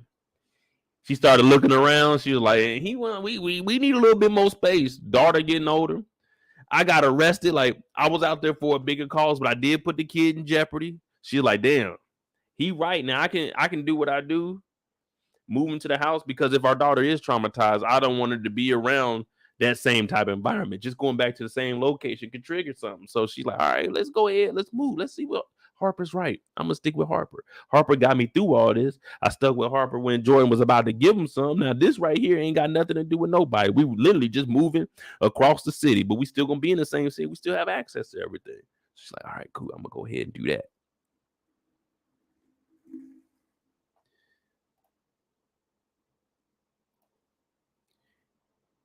He calls him up. Hey, look, we ain't changing shit. We doing the movie how I say it's gonna be done. That's how the rest of my books are gonna be done, how I want to do it. So he done bossed himself up because he got the courage from his wife supporting him. I said, damn, look at these two. As the churchgoers would say, won't he do it? He's like, oh shit, I'm getting my 10%, nigga. As long as the books is hitting, we hitting. Now we got the assistant soaking up the game because, hey, from the coach is about to take off, do his thing. And if you got a point, stick to it, man. Like when we was talking about the speeches. If you give me time to prepare for a speech, I could be good because I'm going to be able to back the information that I'm giving you. But if you just got me out here willy-nilly, I got to get back with you. Now, she said, I don't know shouldn't be in your vocabulary, especially when you're talking. Depending on what kind of meeting it is, I agree with that. You always want to say, I'm going to give, like, you don't say, I don't know. You just say, I don't have that information available right now. I'll be sure to get, you know what I'm saying? I'll be sure to get it to you in the earliest convenience or whatever. But when they used to come in with the commanders, hey, make sure y'all got a question for them. Everybody have a question. Hey, Moore, did you have a question? Nah, I don't have none. Like, I'm not about to just make up a question to ask you. I'm not, if I need something, if I need to know something, I'm going to ask.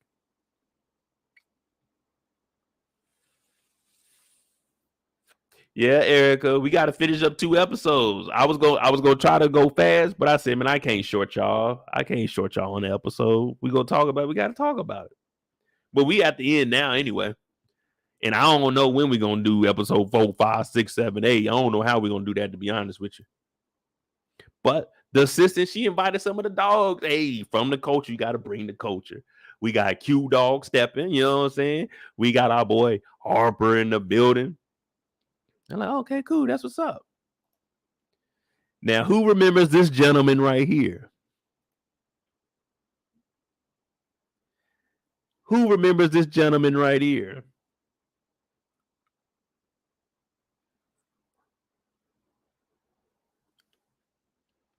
I forgot what they said this nigga name was. Like Jamarcus. I don't know what it was, but he pulled up, was like, damn, you still drinking that, huh? Uh-oh. It looked like for a little bit she wasn't using that laptop. She had an in-house bay.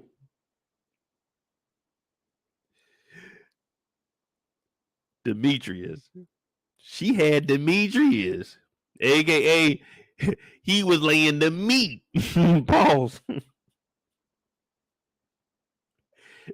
She wasn't going home to that laptop for a little bit. Remember, he was like, is it a cell phone? Is it a laptop? Nah. Demetrius was coming through. Demetrius was coming through. Demetrius said, oh, you still drinking that shit neat, huh? Yeah. Yeah. He do look like Terry Silver. Terry Silver had a peanut head, though. I didn't know. When I seen him, I thought it was Terry Silver.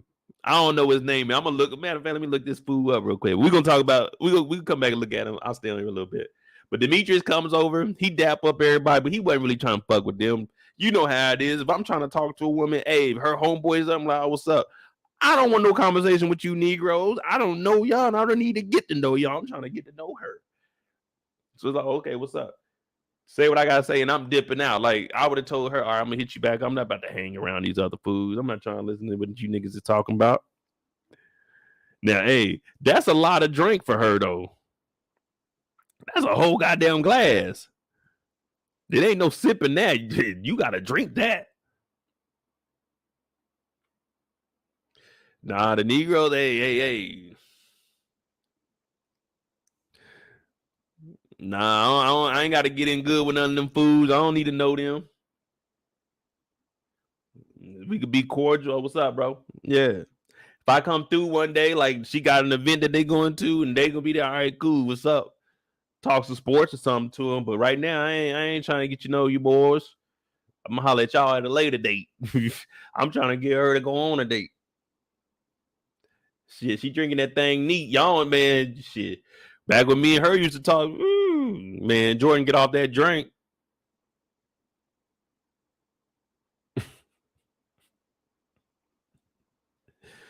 But then they find out that Demetrius, he cool. He been messing around, but Lance said, I'm returning to football. It's 2021, 2022, man. This nigga about 47, 48 years old, man. He ain't returning to no football. He ain't returning to no football, man.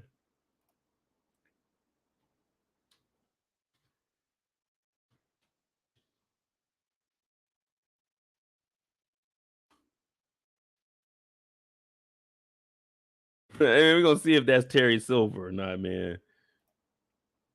Y'all said it is Terry Silver?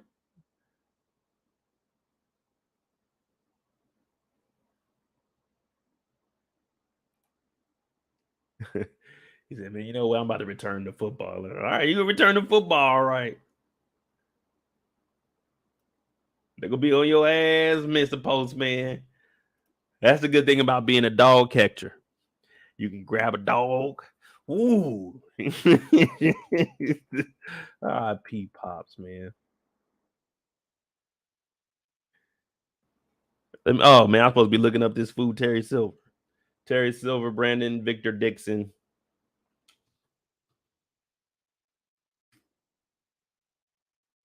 Oh, it is him. Y'all was right. My bad. I know I was looking at it, I'm like, damn, Terry, you always mess with somebody, girl. Ain't that how Terry got killed? Terry got killed messing around with Tasha ass, man. You don't know what Harper gonna do. Like, if I was to write these final chapters, hey, Harper would be tripping out after he finds out that Demetrius is trying to get in there with the love of his life. That's just fucking foul, Demetrius. You already know she was feeling me, man. She told you about me. All she can do is talk about me because she want me. Terry Silverton got killed over a girl. Come to find out, it was Harper Stewart. He didn't committed this crime, but no one knew. And then the last episode, the book came out and it said he exposed it all. He self-snitched. Like, oh no, man. And that'll be the end of the final chapters. But that's episode 3 of The Best Man, the final chapters. I don't know when we're gonna do 4 and 5. I'm probably gonna do it on Wednesday. Tomorrow I got an appointment. So we might do 4 and 5 Wednesday, 6, 7 Thursday, and I ain't got nothing Friday. We could do it that way. We could do 2 episodes a night. Yeah, I'm gonna have to get with Erica if you got the screenshots for that, because shit, that's a lot of episodes I gotta cut up in 1 week. I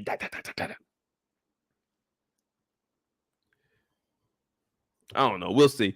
Yeah, probably Wednesdays. That'll give me time to at least watch 3 and 4, and I'll probably start 5, and I can start 6 that evening. Okay, yeah, that'll work.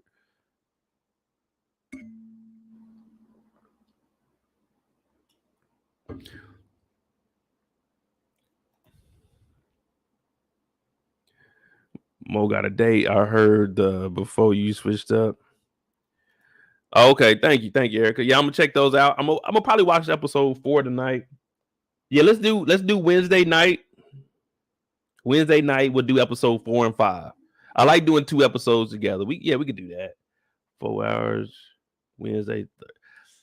Thursday. We could probably do Thursday. Wait. Whoa. It's 10 o'clock. All right. Okay. We'll figure it out. I'm gonna get it down. I might have something to do Thursday night, especially before New Year's. I ain't doing nothing for New Year's, y'all. Fuck that. It ain't even worth it this year. I'm just gonna chill in the crib, Dola. I might go live. We got BMF 11 days. Be ready for that. We're gonna be going live that Friday night. We'll probably do a first reaction Thursday night right after the episode if it comes on at midnight. We'll see how that goes. We'll figure that out. But if not, Friday night we'll definitely go live. We're gonna talk about that. Then you'll start getting the daily breakdowns of BMF. We got the video today, Who Can I Trust? It was basically a little clip on the BMF Stars Instagram post where they were talking about the women and who can they trust. You got Lucille, the mom. Of course, you got Markeisha, the new love interest. You got Monique, the baby mama, a.k.a. Meech's girl, a.k.a. Lamar held it down for a little bit. But, it is what it is. We got Special Agent, what's her name? Case. I forgot what it was. We got Veronica Jen. She's the first Asian to be on the police force. Yeah, I'm gonna do her breakdown too. So we got a lot of people coming into the show. BMF is gonna be a good one. We got to talk about Boom. I was about to say Lil Miami, Young Miami in there. I ain't really read too much on her character, but we're gonna read on that. We're gonna figure it out. And we got a lot of shows coming January, BMF, but then we got Bel Air in February. February 22nd is Bel Air. February 23rd is Snowfall. March 17th is Tariq St. Patrick. So we got 4 shows in the first 2-3 months. Like, man, it's about to be busy. So we're going to have to come up with a schedule. But you already know Sundays are power days, regardless of what comes on. Power BMF is on Sundays, except for that first Friday. And until I can figure out what's going on with my channel and this reuse stuff, I can't do 2 because I don't know if that's one of the things that's hitting on me. And I don't know, man. It's weird. So, but we'll see. And this next time if they don't prove it, man, I gotta get in touch with somebody. Somebody got to email me, man, because every video I do, it got me in it. It's my voice on every video. It's me, baby. Fuck with your boy. Don't have me going out like Demetrius.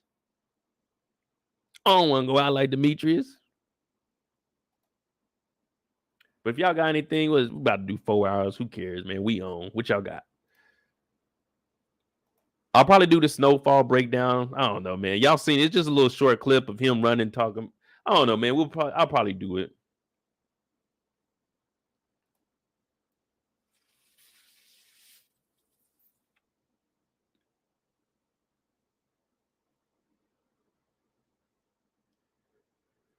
Best Man final chapter. All right, now, Kendall. Yeah, you might be right. It might be time to dip. I ain't gonna lie to you. It might take me another shower. Probably give me a little bit of drink. Go watch some TV in the living room for a bit. You know what I'm saying? Chill out. But hey, thank y'all for tuning in. That's episodes 2 and 3. 4 and 5 we're gonna do. I might move it up an hour. I don't know. We'll figure it out, man. You know how we are. We do things on the fly.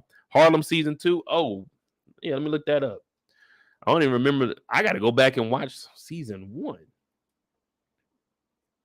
Either that, I can just read an article and I can just fill in the blanks when we get to season 2.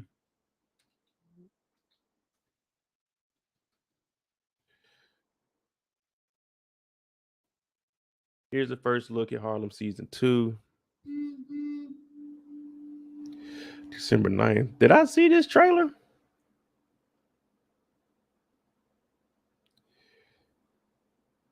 Series renewed February 2022, debuting, blah, blah, blah. Oh, Universal, Pharrell. No, I honestly, I'm gonna be honest with y'all. I barely remember any of these characters. I'm looking at this. Matter of fact, I'm gonna have to look at this when I'm sober. I don't remember none of these names. I don't remember none of this shit. Well, I mean, I know this. I remember. Oh man, this nigga in here. Well, we got Diamond. I forgot Diamond ass in here, man. Y'all know me and Diamond, we beefing. That's my dog, man. I got all respect for the actor. But I'm just saying, in the shows, me and Diamond beefing. Me and the character. Me and him, we cool. Me and him, it ain't no issues with us. No, I don't know that nigga, but it ain't no, I don't dislike him. I'm just saying, the way they be making his characters, hey, they be doing my nigga Diamond wrong, man. But yeah, me and Diamond, we beefing.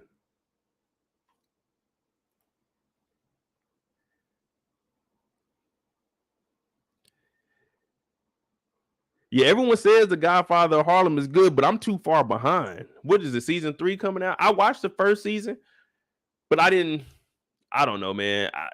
At that point, I wasn't really able to do multiple shows. Like now, I kind of got a rhythm of it, and I'm faster with it. So back then, it was like I can only do like one show and try to break that down. But now I can definitely dive into more. But you know how I feel. If there's multiple seasons out, I don't feel right trying to jump into a season without knowing what went on before it.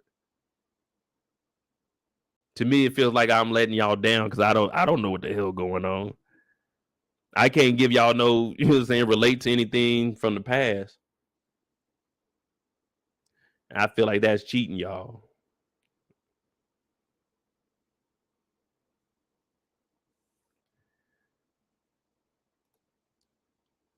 Let me see.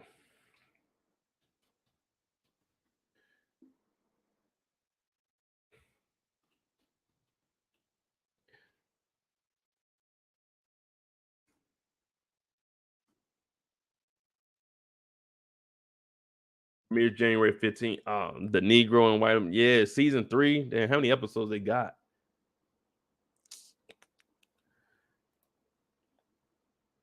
Yeah, but that's a lot of binging to do though. Before January 15th, I still gotta watch 4, 5, 6, 7, 8 of this shit. That's gonna be my whole week. Y'all know, like sometimes I like to watch some stuff that I just want to watch for me. You know that, right? Like, I mess with y'all, but it's like that's a lot of binge watching because I still got to go back on BMF and just go over the first season just to make sure I ain't miss nothing.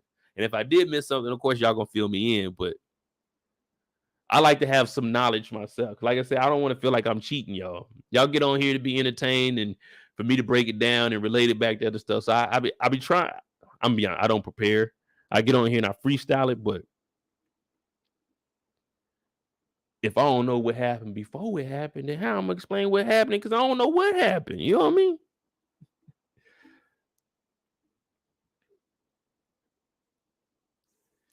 So yeah, we got. I don't know, man.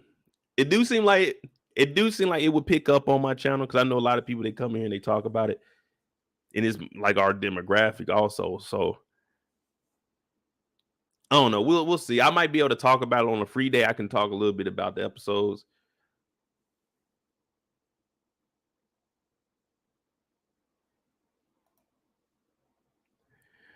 Yeah, I don't know how we're gonna do it. So I know BMF the first Friday is gonna be there. So then it's gonna go back to Sundays. Let me.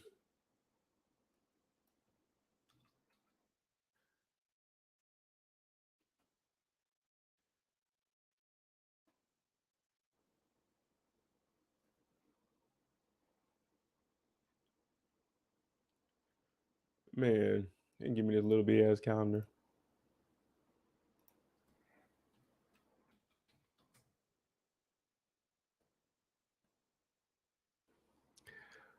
All right, so January 6th is the Friday, and that'll be coming out on Sundays. See, and then Godfather of Harlem comes out January 15th. That's a Sunday also. So that's a lot of doubling. That means Monday I ain't gonna have no chill time. I gotta get up in the morning and get to work for that stream and try to talk about that. And then that's gonna lead us into February. And all of that's gonna cross over. Not Snowfall. Bel Air drops on the 22nd.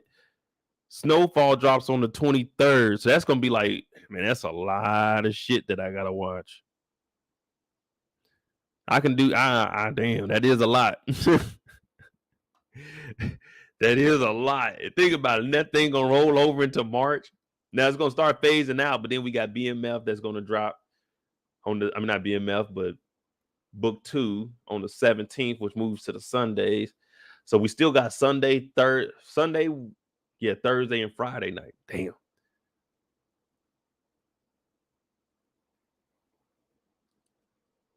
That's a lot of shows.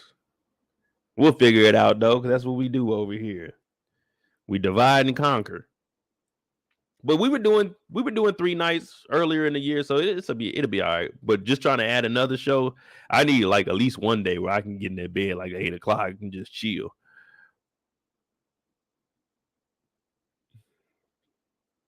You know what I'm saying? I gotta relax. Kick off your shoes and relax. That's what I'm trying to do. I do a live from the bed. I put the camera around here somewhere, and I be sitting up. Y'all see how I be going through it and shit. Like this, is how I be watching shows. Need allowed to be in the couch, knocked out. We full from January till April. Then I don't know what we doing in May, June, July. July, I'm gonna be gone. You know, I'm gonna be gone July 1st to at least the 15th. You gotta get out of here.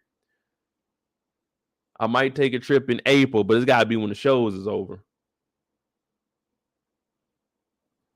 And then for sure, the first 2 weeks in November, I'll probably be in South America.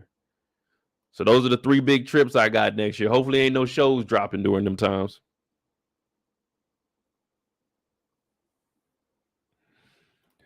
Well, the main demographic is, you know, saying it does black folk. Because I mean, my channel was built on power. Now I got, and then when I did the Who Is for the Harley Fall, that brought in a lot of black people also. So that's primarily what my channel is. But you know, I like to do action shows. But when we do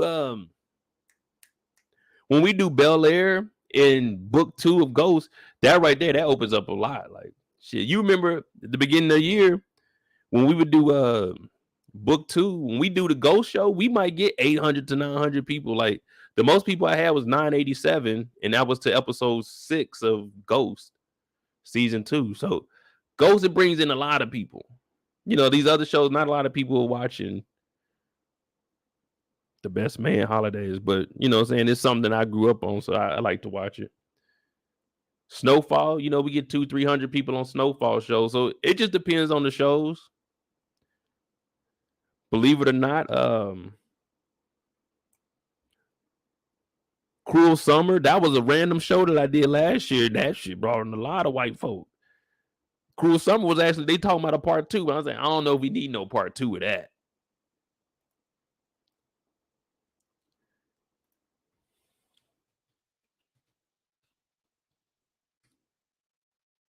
Cruel Summer season 2 began production April 21st, 2022. Season 2 would feature a different storyline that comes complete with a new cast and showrunner. I don't know, man. That Cruel Summer, the first season, hey, that was pretty good. That was pretty good. And y'all know I normally don't watch shows like that, but that was actually pretty good.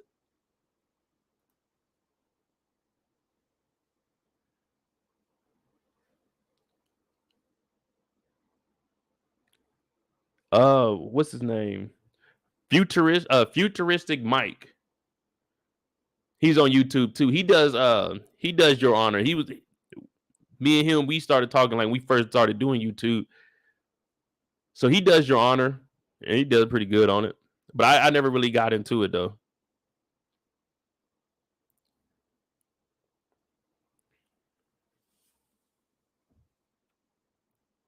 Y'all remember For Life? That 50 Cent show? I did the first season. That's when my channel, I was real small. I think I only had like 1,200. Man, wasn't nobody watching them channel. And like, man, I would put together a recap. Man, I probably get like 20 views. Man, that shit was demoralizing. But when they got into like the second season, it wasn't. what I was wanting to watch was him being in jail, going against these crimes. Like, I don't know, man. The storyline could have been better. You know what I mean? Like, he was out, he was helping out at the house. I don't know, man. I was expecting him to be in jail. Like, we're gonna see jail shit. Him fighting cases while he in there, get a few people out, then he get himself out. But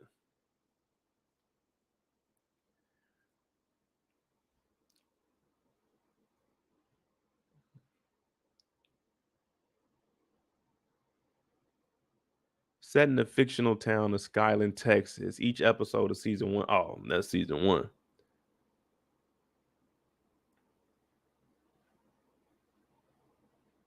Oh yeah, I don't. Hey, Sakara, I don't knock it, man. I still enjoyed it. It was just the storyline got kind of whack for me.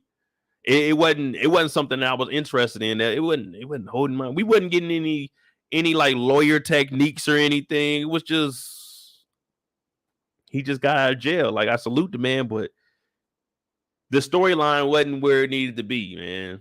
I don't know, man. It didn't draw me in. I watched Wednesday. I watched the first 3 episodes when I was back at home. I never finished it though. It was cool. I know I should have hopped on it, but I mean, I was at home,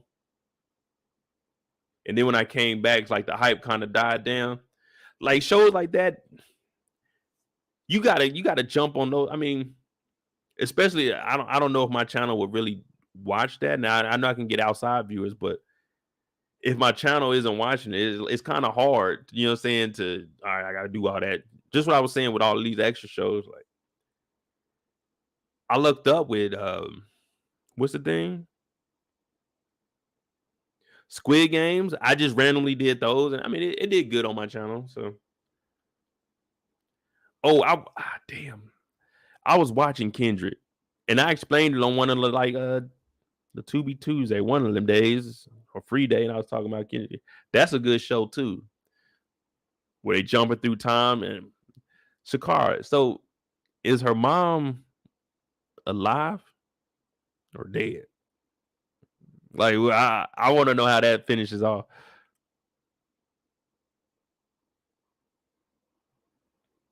But y'all know I got a short-term memory, man. Y'all tell me to watch something, I'll start watching and I'll forget about it. Am I doing a best of 2022 for anything? I'm thinking about doing it for shows. I don't know. So in that case, I'll probably go to like Pretty Girl Loves Trap Contents channel or Brillo's channel. They have a more creative mind than me. I can tell a story about a story, but they come up with, or JH Review, he does a hell of a job. He put together a whole presentation for you watching the real show with him. He green screen, he put on suits, and he be handing out awards. Like, damn, that's a lot. Oh, I think she's alive. So I mean, I don't know, man. I don't. You know what I mean? I don't know. I don't know. I don't that kind of stuff for some reason. I don't know. I can't think of that shit. I just draw a blank when it comes up being creative like that.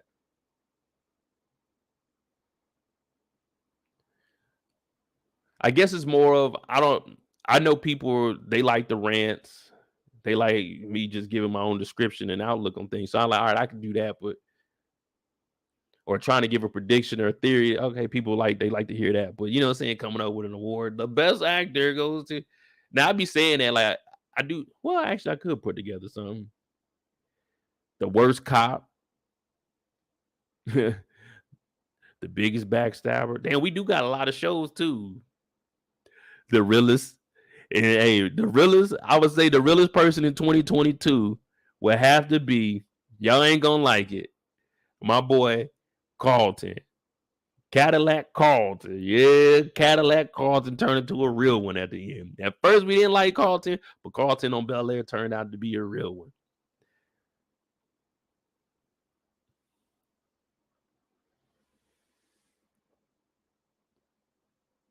The best sex scenes, the best killer. I mean, damn. But you know, it's hard for me to think back like that. All right, hold on, let me think. Oh, shit. See, it's hard because I automatically think of people like we going the best villain, the best killer. Man, Lamar won both of those. No one could compare with Lamar this year. Think about it, 2022 or what BMF came out. When we gonna go ahead and put that in 2022 because it was 21 going. All right, yeah, we're gonna go ahead. Lamar was number one in 2022, so like I can't even put no one up there to even compete with. You know what I'm saying? Now,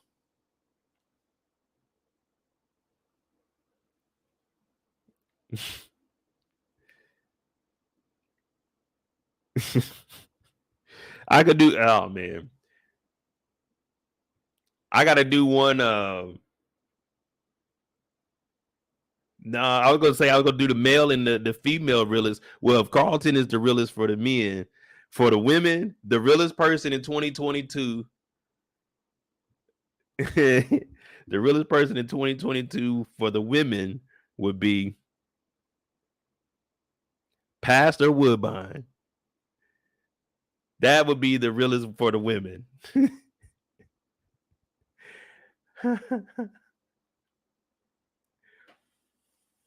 Now, Carlton wasn't on no coke. My boy was on pills. Straight fentanyl. My boy was busting down a perk.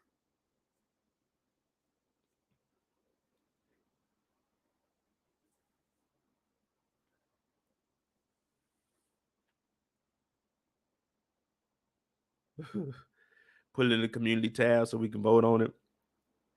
Maybe go live. Okay, yeah, we could do that. I'll probably do something. Cause I know y'all all going out New Year's and y'all kicking it. I'm gonna be in the house. I'm gonna be in the house. Matter of fact, I might board up the windows just like a hurricane coming, just so them bullets don't come through them things. Hopefully them fools don't get to shooting over here. I ain't trying to hear all that.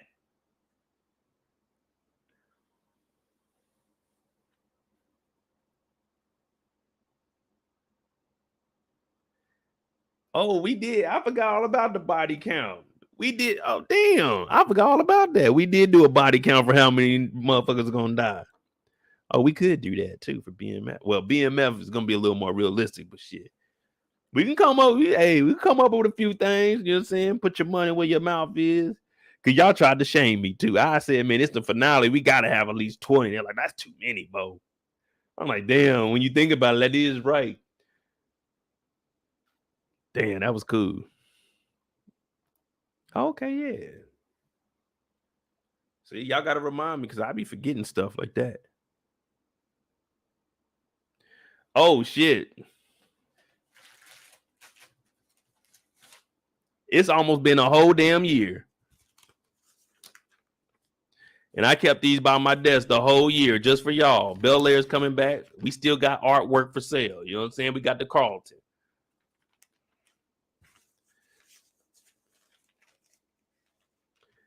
We got the D-Smoke Tour, February 25th, 2022.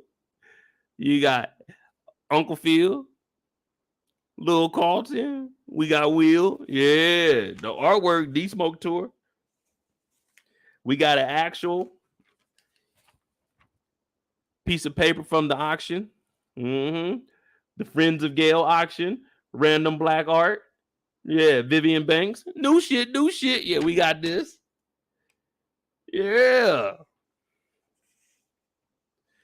We got the horrible artwork that was in Reed's art gallery. You remember Reed had that art gallery?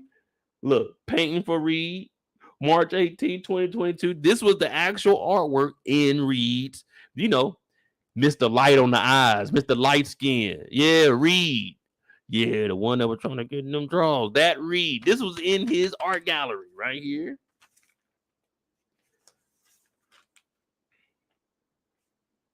I don't know what the rest of my artwork is, but that it's still going for sale. It's hot. We about to have the year anniversary. The year anniversary. Hey, get it while it's hot. Get it while it's hot. Am I still taking bids? I like the Black Family one. You know what? I can't find the Black Family one, and that was the first piece of artwork that we did. Hold on. Oh, here we go. No, I still got it. The artwork is only going to get better this season, y'all. Bel Air 2022, February 18th. Phil, Viv, Hill, of course, you know Will, Carlton, and the little sis. Yeah. So each episode for Bel Air, we draw a painting and we give it to Aunt Viv so she can put it in our art gallery because it's just so much work for her with the nanny at the house, with a butler at the house, with a maid at the house. It's just too much work for her. So we helping her out with the artwork. And of course, the auctions, hey, this started off at 99 cents last year. It's about to hit a year. February 18th, this is doubling. This is going to be $2.50. So y'all better get it now. Y'all better get it now. $2.50, and it come. You got to pay for shipping, but I put it in a frame, and I'm gonna sign it. So $2.50. I put it in a frame for you, mail it to you. Good to go. It's gonna be worth something. Well, shit, it's about to be worth $2.50. Think about it. You can just doubled your money. That's a 125 increase on the 99 cents you paid for last year. See, you missing out. My artwork appreciates.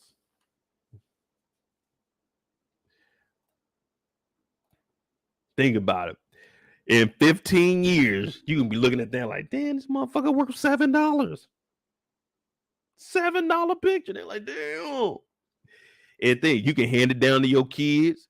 Your kids can hand it down to their kids. And now y'all like, man, Bel Air was crazy, man. We had this artwork for Mo. Ooh.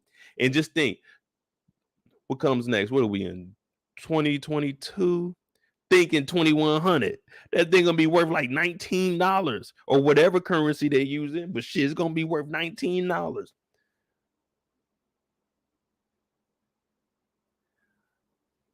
Your family, y'all gonna have that in the house. It's gonna be a family portrait, and then it's gonna be my portrait right there that I drew for y'all. Damn, that boy good.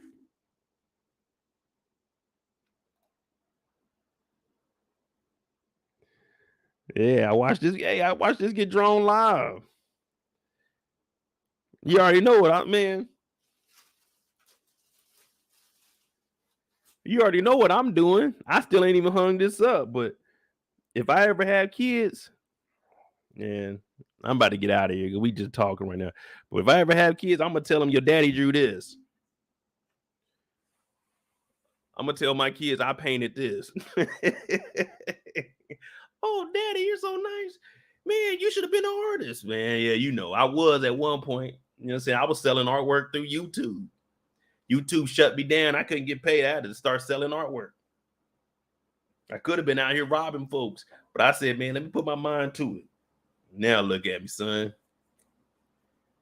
We done made it. Whole time, my child's mother's looking at me like, nigga, you ain't paint that shit. You ain't paint that shit. But the kid don't care. The kid just want me to be a hero. That's all the kid want. My dad is a real hero.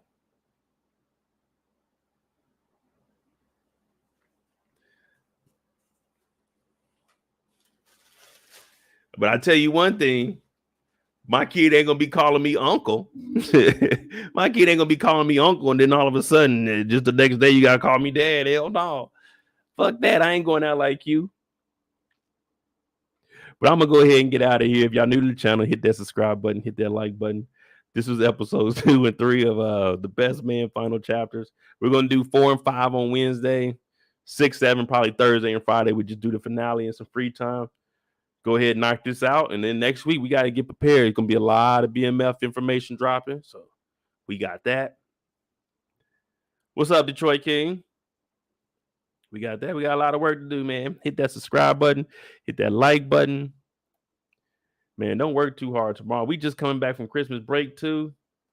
They big trip. Hey, they big tripping. They think we about to come into two. Like, we got New Year's coming up. We got New Year's coming up, man.